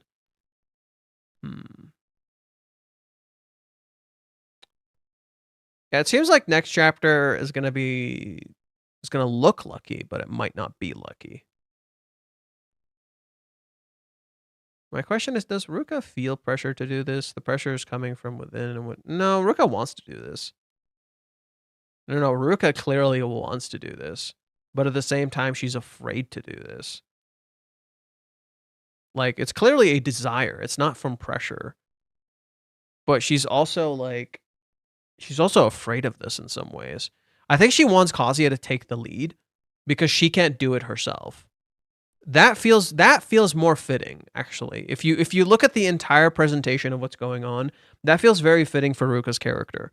The reason she closes the curtains, obvious, of course, but it highlights an issue. The reason she can't show her underwear, the reason she wants Kazuya to do this, she's saying, please have sex with me, not let's have sex. please let's have sex. No, please have sex with me. She wants him to take the lead. She wants him to do it because she can't do it herself. She's too afraid. What did we see in the last chapter? Last chapter, Ruka tries to put the pillow between her legs, freaks out. Ruka tries to look up a sample of pornography, freaks out. Right? Ruka puts her hand between her legs, right? Because she's thinking about sex, but she doesn't even know what it actually entails and what that means because she doesn't actually know how to do it herself. She doesn't know how to take the initiative herself. So to me, this is Ruka telling Kazuya, hey, please, you do it. I can't do it. You do it. But I think that's kind of important because sex is a mutually shared thing. Not you do it. So that already actually highlights an issue for us. Thanks for bringing that up. I didn't even process it. That actually already highlights the issue for us. It's one-sided. It's literally Ruka wants him to do it. She's not trying to share an experience with him. She's just trying to experience this thing because she can't do it herself. But I think that's kind of a problem because it should be a shared experience between the both of them. Not simply Ruka saying, hey, you do it. And I'll just go along with you. So I think that's kind of another issue. It's like, okay, that highlights an issue for Kazuya's character about making a choice, right? Because Ruka wants him to do it. She can't do it herself. Okay, if Ruka wants him to do it and she can't do it herself, doesn't that align well with Chizuru's character who's struggling to do things and needs Kazuya to do something needs Kazuya to actually take a step and do something himself? It's weird how Chizuru, Mami, and Ruka all being really direct with Kazuya right now, except he's not being direct with them, and it's because they've all hit a breaking point. Remember the phrase everyone says, shouldn't they already be dating? They should already be dating. Yeah, we are so past this point. We are like, we're not at the 3-date rule. We're at the 20 dates. We're at 20 fucking dates. We're at like 30 fucking dates. We're so past this point that we've literally hit a breaking point. Like, this is why all the characters are like this. They've all hit just an absolute fucking breaking point. But unlike Ruka, Chizuru doesn't tell him what she wants him to do. She does. She doesn't tell him that, mind you. She doesn't tell him this. But she sure does tell him what she wants him to do. Hey, tell me what you're feeling. Hey, share your thoughts with me. Hey, talk to me. Kazuya? No. No. I'll pass on that. Thank you. Chizuru literally said, just fucking talk to me. Just tell me what you're thinking. He fucking doesn't. That's the difference, is like, Chizuru isn't like looking for sex because she's not thinking about that in that way. She's not fully processing. I will never does. Yeah. Chizuru is trying to connect to him emotionally because I think she knows what she would want to do if she understood what she was feeling. She doesn't want him to do that for her, right? She doesn't want to ask Kazuya for anything because she doesn't feel like she has the right. And people just seem to misunderstand that as her being wishy-washy. But that's why Chizuru doesn't ask. Whereas Ruka thinks she has the right to ask this because they're dating.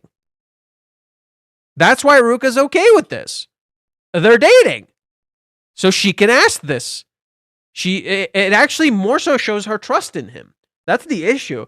It shows Ruka's trust in him. She trusts him so much, she wants him to do it. That highlights more of the issue at hand. That she trusts Kazuya so much that she would let him completely take the initiative and do it. Right? You take charge. You can do it. You be the lead. But that highlights the issue. She trusts him so much, and yet Kazuya is abusing that trust. Okay, this is where this has brought you. Right? Can you keep abusing this trust that much? Right? Can you? She trusts. She's literally saying, "I trust you completely. I want you to do this. Do me." Right? You do the moving. You do all the work. I trust you. That's what she's saying to him. That's the importance of this scene. Is like, no. You do it. right? Kazuya is behind the curtain. He's seeing a very private, intimate moment from Ruka. This is very personal. This is very important for her, right? And he can't keep abusing that. That's why I'm not agreeing with Varicus's point. It literally reminds me of the birthday. It literally reminds me of the birthday. Let me pull it up for you. That's why I'm like very adamantly trying to disagree with Varicus's point, because it just doesn't feel right. Like that's the issue. Ruka is completely trusting him. Ruka is completely trusting him, and he's starting to see, okay, he's abusing this trust like really fucking badly.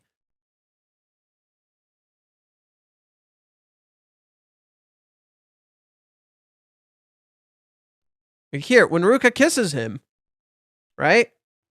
Did you notice she's even sitting the same way? She's literally sitting the same fucking way.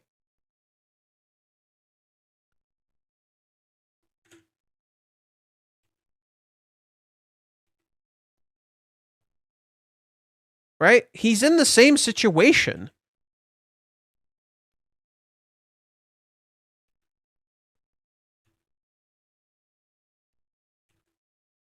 Nothing's okay at all. What the hell is happening? This is terrible. A kiss? Ruka and me? Why a kiss? Why now? I don't want to lose. I made her endure more than I thought. Now that I think about it, of course she did. Our whole relationship started because I didn't want Mizuhara's identity to be revealed. But I still kept up with Mizuhara, and Ruka's frustrations kept growing. There were signs, like the forceful sleepover recently.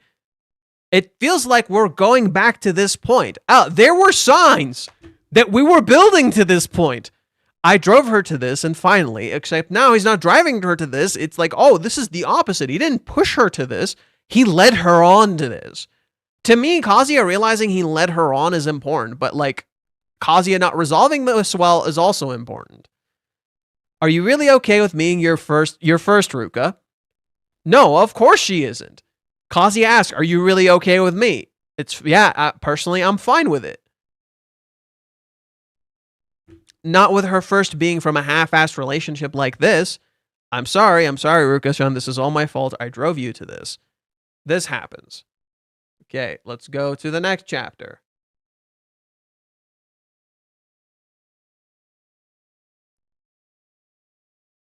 A kiss? Why are you bringing this up all of a sudden? It's to commemorate our half-year anniversary. This is normal for couples. Well, I won't force you to do it or anything. I just thought it'd be nice to have a first kiss with someone I love. We're a normal couple. That's just mean. But I don't want to lose. Kissing your temporary boyfriend, unbelievable. What should I do? What should I do? Sorry, Ruka. I'm sorry, Ruka. Okay. Gives the ring. So I think the ring could become relevant here. Right? I think the ring could totally be relevant here in some way, shape, or form. Or Chizuru calls this time. Right? I have to do something. What's with that? This grip. What does this mean? What is Ruka trying to say? I don't want to lose. Of course, to Ruka, an engagement ring would be hard to bear. What should I do? A ring would be hard to bear. Hey, Kazuya. If it was hard for Ruka, imagine how hard it was for Chizuru. How about trying it on? No, really. The ring can't be taken. No other choice. Will Grandma crumble in tears? I don't want to see that. Or will she disown me? Either way, it's the worst. Even so, I have to say it. Ruka is so stressed because I go on dates with Mizuhara. If that's the case, for Ruka's sake, this is the best choice. I might still be quitting being rental. Also, I have to end this soon. I just have to. If that's the case, then it has to be now, here and now, today, here. Thanks for everything until now, Mizuhara. I'm sorry, Ruka. I can't keep up this lie by sacrificing things any longer. Does not feel like we're going back to this point? Does it not feel like we are returning to this point? And then the phone rings. From the third hospital. Oh my God. Everything began from this moment. Does it not feel like we are returning to that point? Is Ruka hiding from her parents with that she has a boyfriend? I feel like that's kind of weird that she doesn't seem to be pressured from them for her to introduce him, given how long they've been together. Ruka tells him very directly what she wants him to do. It's very clear what she wants. He can either do what she asks or decide to decline. He has been going along with what she asked until now. It's this, yeah, it's that, but like insanely higher stakes. The stakes are so much higher. It would be cool if Ruka got a call, or yeah, Ruka got a call from her parents. The fucking hospital, yeah, we are getting that car condition. Yeah, what if like something happens to Ruka? Right? And then that heart condition comes back full circle, right? Because it escalated too much. Like, before like we never got to such a point. Like kissing was probably not overwhelming as shit, but now it's like, okay, this makes a lot of sense. Why? Because we saw Chizuru having a heart, literally her heart beating out of her goddamn chest just from kissing Kazuya. Well, okay, sex is like a lot more. That'll probably be very, very scary. So I could see Ruka like kind of ended up in the hospital, dude. Right? Because of her heart condition. Or grandma has a problem. You mean Kazuya's grandma has a problem? Oh, that could make sense. Kazuya's grandma ends up in the hospital. That could make sense. I'm not betting on fate interfering here. We don't really know, you know? Because fate was there last time. Could be here this time. I could see Ruka's heart rate like getting bad. Right? And she ends up in the hospital. That could make some sense. And that could be a byproduct of Kazuya's choices. That makes a lot of sense too. Kazuya be sending girls to the hospital. Oh boy. Yeah, I could see that happening. Right? Kazuya handled the Ruka situation so poorly she ended up in the hospital.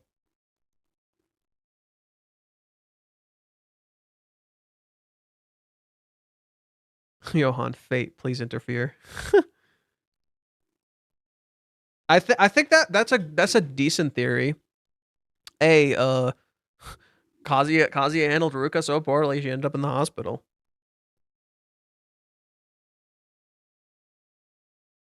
Izora has no family, and if something happened to her, is Kazuya her emergency contact? Huh. Oh shit, you think Chizuru will end up in the hospital? That'd be kind of crazy. How long have Ruka and Kazuya been dating? There could be a convenient excuse, yes, but I'm not betting on it. If no out shows up, what will Kazuya do? He'll have to ask that. Well, that's the point. It's like, even if an out does show up, it's like, okay, what would you have done? Regardless of an out, if an out appears or does not appear, the question still stands. The question remains. What would you have done? Does any of Ruka's family have a heart condition? Maybe it's them. No, it's just Ruka.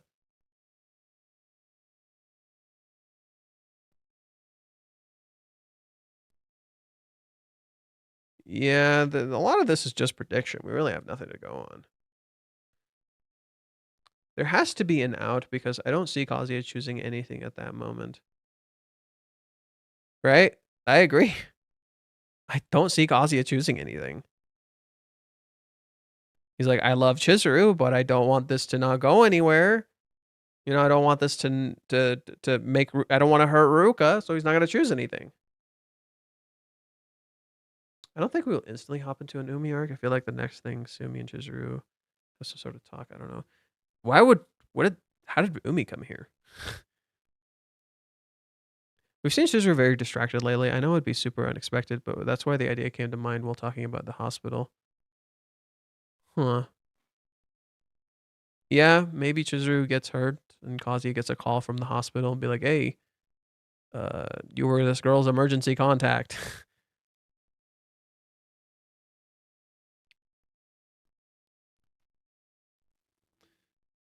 If fate intervenes, I think that would defeat the purpose of Kazuya learning that he will have to hurt Ruka to be with Chizuru. No, not necessarily.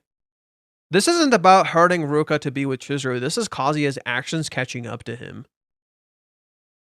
And it would work because he would try to save Ruka, right? He gets an excuse, he gets an out, but then he tries to save Ruka, and there's no saving Ruka, no matter what he does.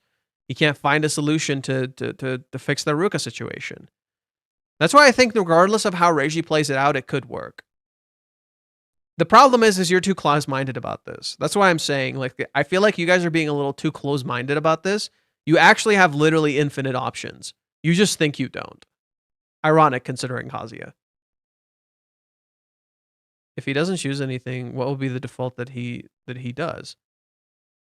If he doesn't choose anything, well, he'll keep hesitating and not doing anything, and Ruka will be like confused and eventually be like, okay, clearly you don't want to do this, and she might back off. Again, the choice is made for him.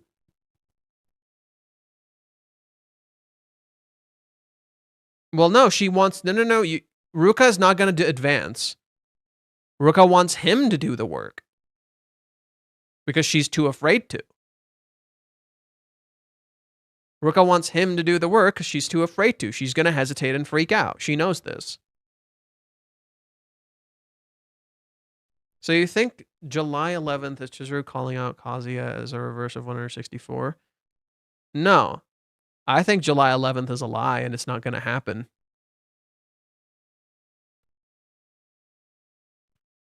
What if Kazuya makes a fake excuse to make an escape? That would... What the fuck? That would be shitty.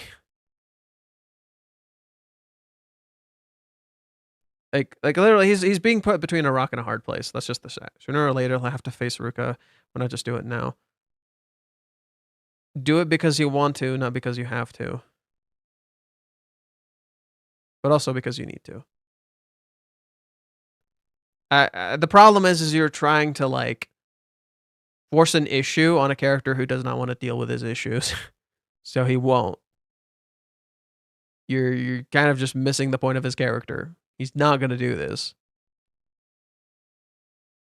Does Umi know Mizuharu's oriental girlfriend? Pretty sure he does. Pretty sure he does.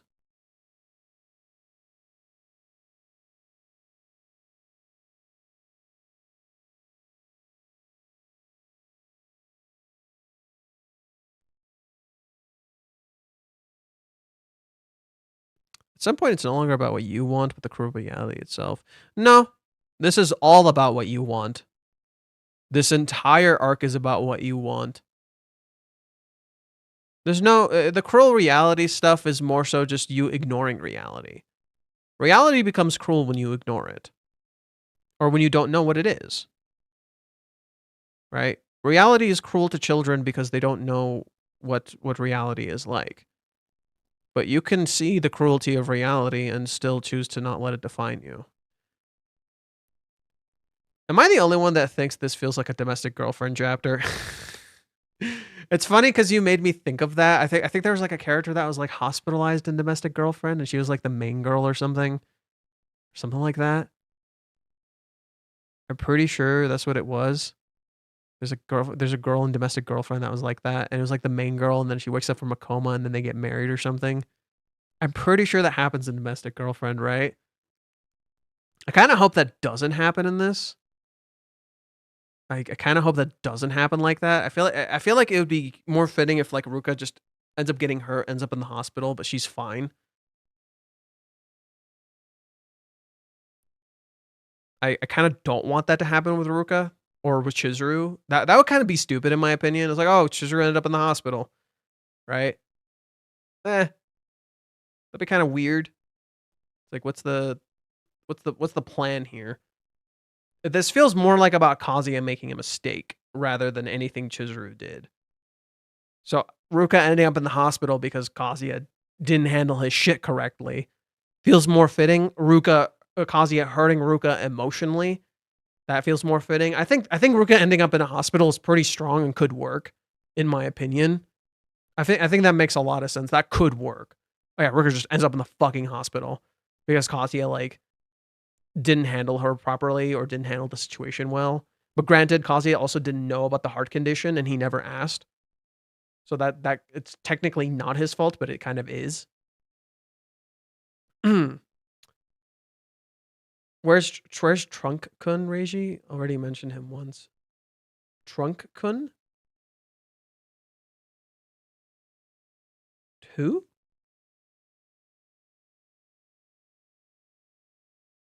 Trunk-kun? The fuck are you referring to?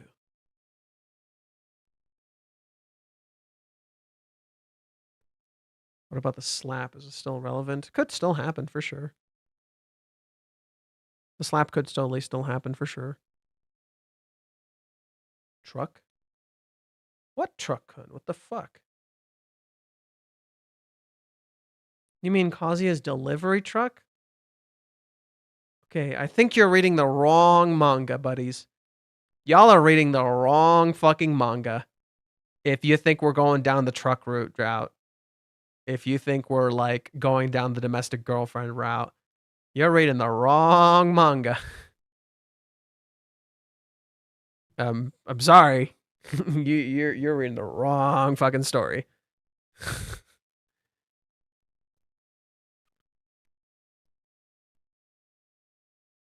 Classic isekai death route. Yeah, you're reading the wrong story, bub.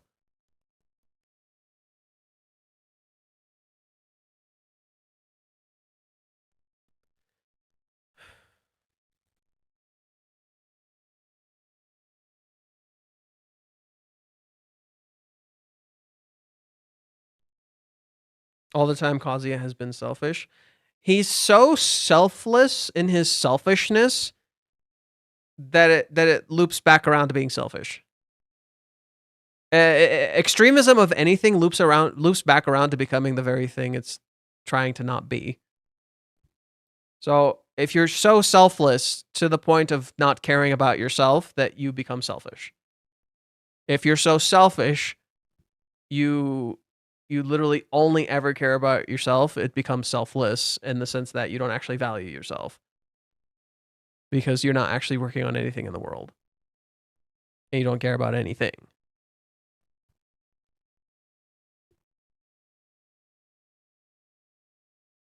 Reiji's not going to do this stupid Venn thing. What does 404 symbolize? It's just 4 and 4 together, so it's just two numbers of death. And then the 0 in the middle. 4 is death, 0 is the, a reset, and then 4, death again. Who knows? Maybe 404 is the death of the Ruka relationship. I don't fucking know.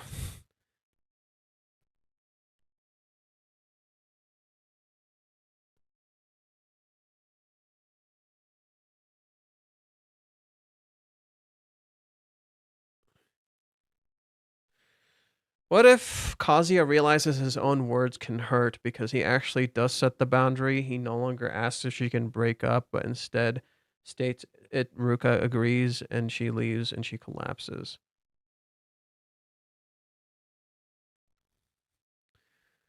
What is the next time? The next time is, personally, I'm fine with it.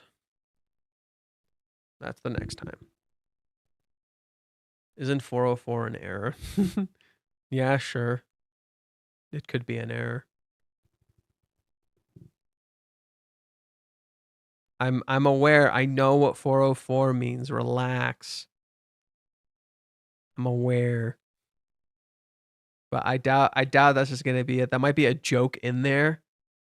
Unable to load, error. That could be a joke in there, but the number 4 is the number of death, so you know. Chizuru's grandfather met Truck-kun. Okay, but that doesn't.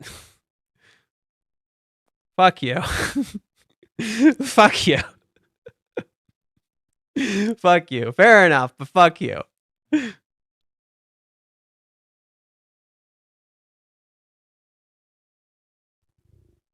Okay, I think we're calling it a day. Everyone's being weird as fuck in chat today. Everyone out here being weird as fuck today, so I'm gonna call it. I'm a little tired too. Y'all are being goofy as shit, dude. Y'all are being today. Everyone's being weird as fuck today. Who knew? Who knew sex made people weird as fuck? Who knew sex made people weird as fuck? I'll read the last comment and I'm gonna call it. We're not seeing anything about the Chizurus play indicates she won't be able to do it. So someone's being hospitalized or she not being able to attend because she hears about Ruka and Kazuya makes sense. Could be. So is 4 a death, then does that mean it's conflict in zeros where reset happens and then the other 4 is death, but what would that be the conflict in that? It's just death, reset, death. Like a loop, if you will. I don't know. I'll know when I see the chapter. Who knew sex was a weird topic? Anywho, I'm tired. I'm gonna call it for now. Thank you guys for watching. If you enjoyed this video, subscribe and like button, the bell icon, keep up with the uploads. Consider following me on Twitter, join the Discord, and supporting me on Patreon. I would really appreciate it. Woo!